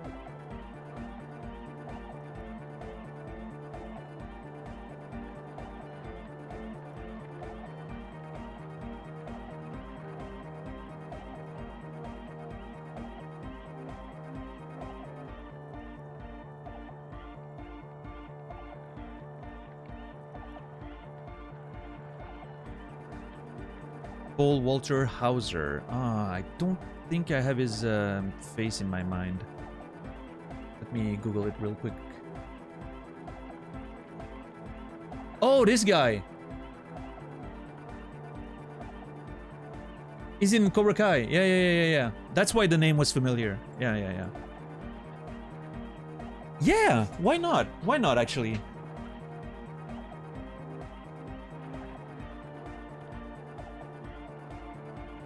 Gérard Depardieu. You know what? Let's just leave Gérard Depardieu where he is right now. Let's the least he has the expression. Yeah, he's also very likely a pedophile. So let's not give him more jobs right now.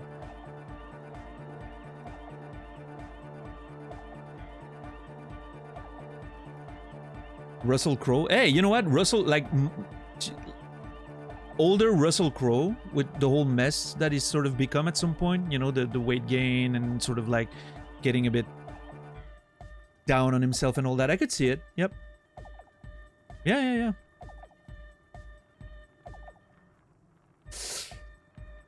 All right, I'm gonna say it. Casey Affleck.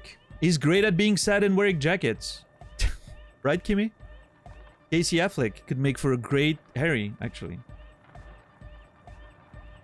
He's definitely got the sadness down, that's for sure.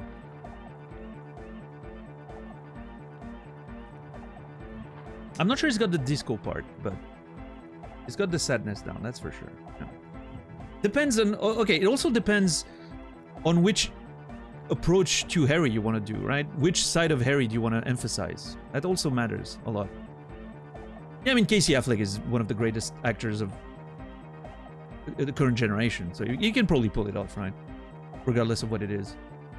Daniel Day-Lewis, there we go. You get a nice Harry there as well.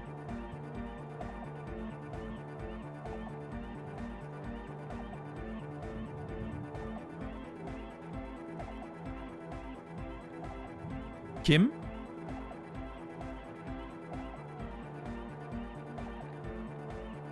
Dude who played Glenn in The Walking Dead.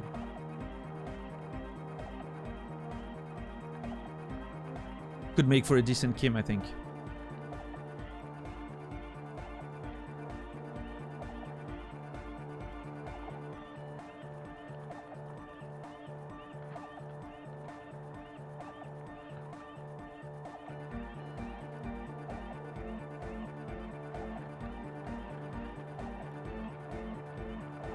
Steven Yeun, yeah. Yeah, I don't know. You know what? I'm gonna suspend that conversation. Let's talk about the dream casting for Disco Elysium once we're done with the game. Maybe I'll have a better understanding of the characters too, so that will help.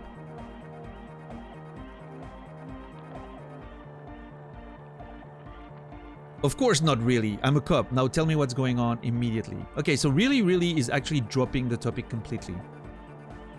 So now I'm gonna, you know, first I tell him I don't care and then, bam, I attack again. Let's go for it. Of course not really. I'm a cop. Now tell me what's going on immediately. Bam. Or else.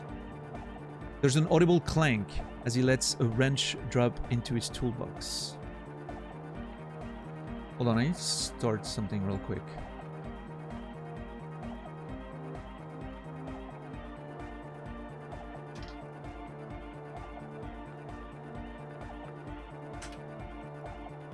There you go. What's up, Glegor? How are you, by the way? Doesn't Amazon have the right to a series right now? Oh. I didn't know there was a series planned. That's interesting.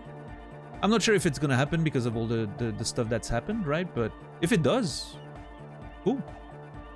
Alright, Felon. I'm sorry about the loop. Hopefully we'll be moving to something else tomorrow, but yeah, today was like full-on loop. Who's playing Kuno? Yeah, I don't know. Probably a kid actor we've never heard of at this point, right?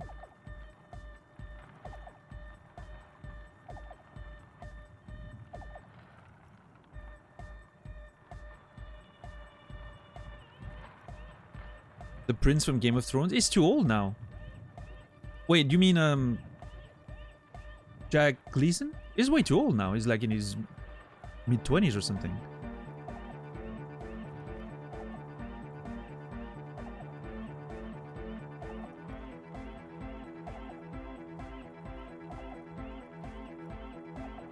Yeah, Kuno's probably going to be an actor we've never heard of, right? That's still a kid.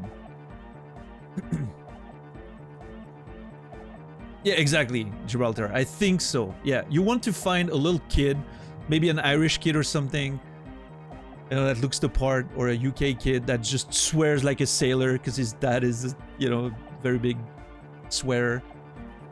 And then you just have fun with that, right? I think that's the play.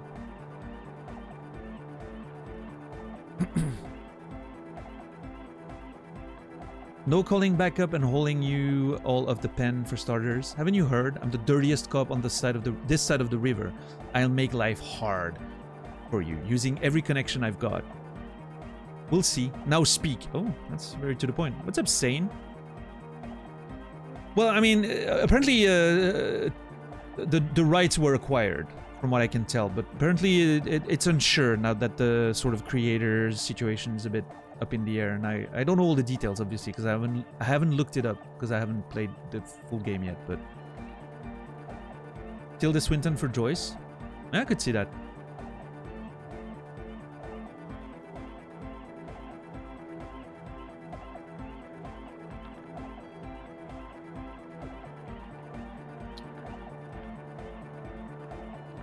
I think I'm gonna go with "We'll see, now speak." You know, leave it up in the air. I like that.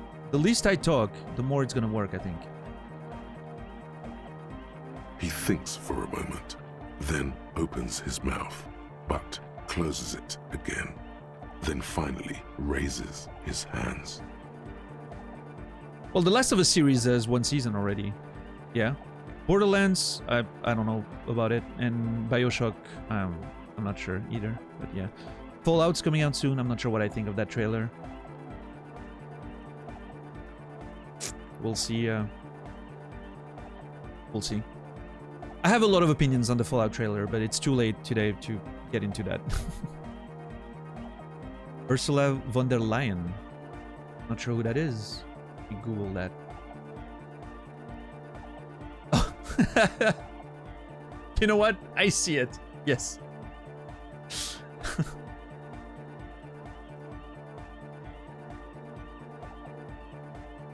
Tilda Swinton for Noid. Okay. Actually, she could pull it off.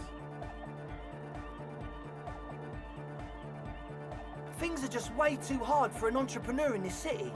It's not like we're not going to turn the church into the wickedest club in East Revachol.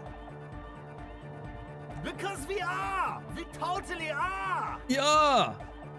We just got to turn it into a speed lab first.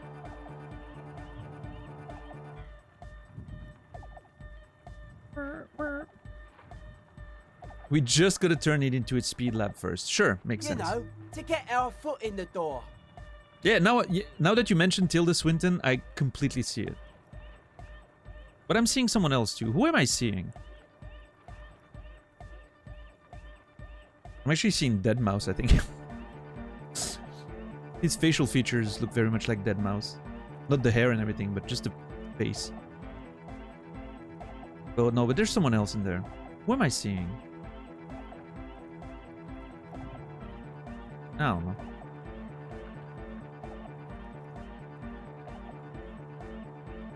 And why did you need me? Like I told you, spooky arseholes moved in while I was getting all this stuff together. A month ago, the place was empty, and now it's all spooked up. They're not really spooky, are they? No, man. They're spooky, all right. It's just that they would also probably call the police if we started cooking speed in there. Well, yeah. But the sign was way off too. I couldn't feel the love at all. So, what now? Yeah, I mean, I think that applies to a lot of stuff, actually, Gibraltar. We've had that conversation in the past, and I don't want to go too much over time tonight, but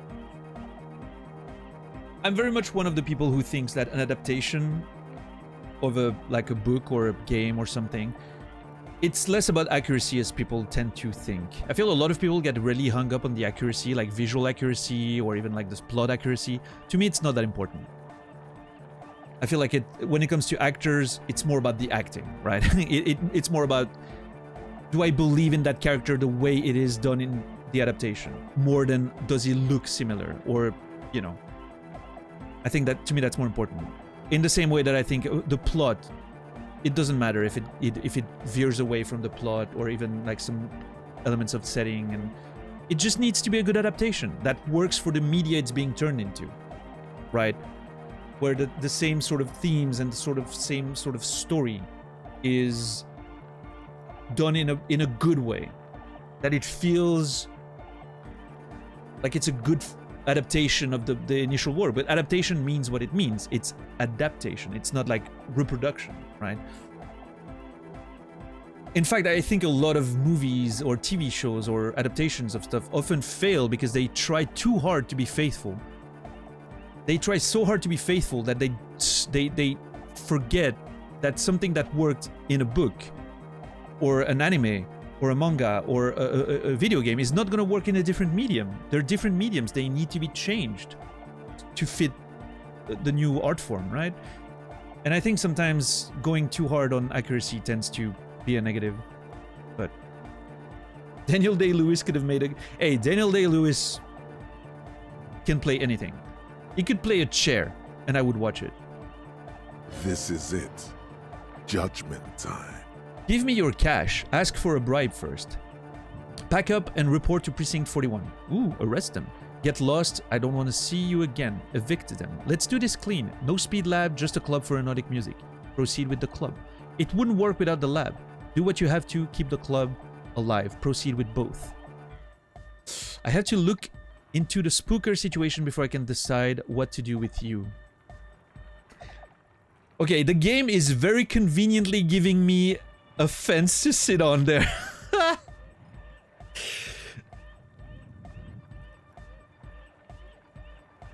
It doesn't have to be extreme accuracy, Third Mask. That's the issue.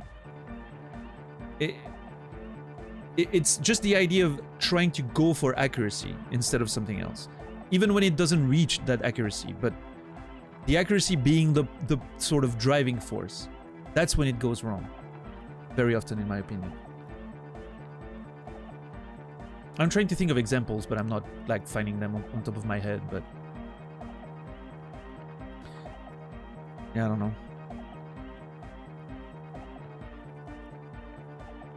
Anyway, big conversation. We can have that conversation again tomorrow. Someone remind me of talking about accuracy and adaptations if you want. So I can decide later. I have to look into the spooker situation before I can decide what to do with you. I mean, I could ask for a bribe first. Let's decide later. We can continue on an amiable path, right? Yeah. No more misunderstandings, no more lies. Sure. Before you go, is there anything else you need? That's it for now. As always, we'll be right here, waiting patiently for the news. All right. Yeah. Yeah. That little yeah is so enthusiastic. All right. Thank you for the fence video game. I'll make my decision at another time. But yeah, that's going to be it for today, guys. Holy crap. That was not a very productive day. I almost feel like apologizing, but you guys watch me. You know what you're in for. You're doing this to yourself. So instead of apologizing, I'm just gonna gaslight everyone into thinking that this is your fault if we haven't moved. Tomorrow we'll make progress. I promise. Anyway, my brain feels weird now. First time the music stops in 5 hours. Jeez. Thank you everyone for watching. I hope that was fun enough for you guys. I hope you enjoyed this. I had a good time. Thank you everyone for the support. Thank you for the follows. Thank you for the resubs and gift subs. Thank you for the raids. Thank you for the lurks and the conversations. I truly appreciate it. Tonight was fun. Good conversations, good times. I will be back tomorrow in about 19 hours, 7 p.m. Central European Time, 1 p.m. Eastern, 10 a.m. Pacific for more adventures of Disco Elysium. I'm gonna send us on a little bit of a raid. If you don't mind waiting, I would appreciate it.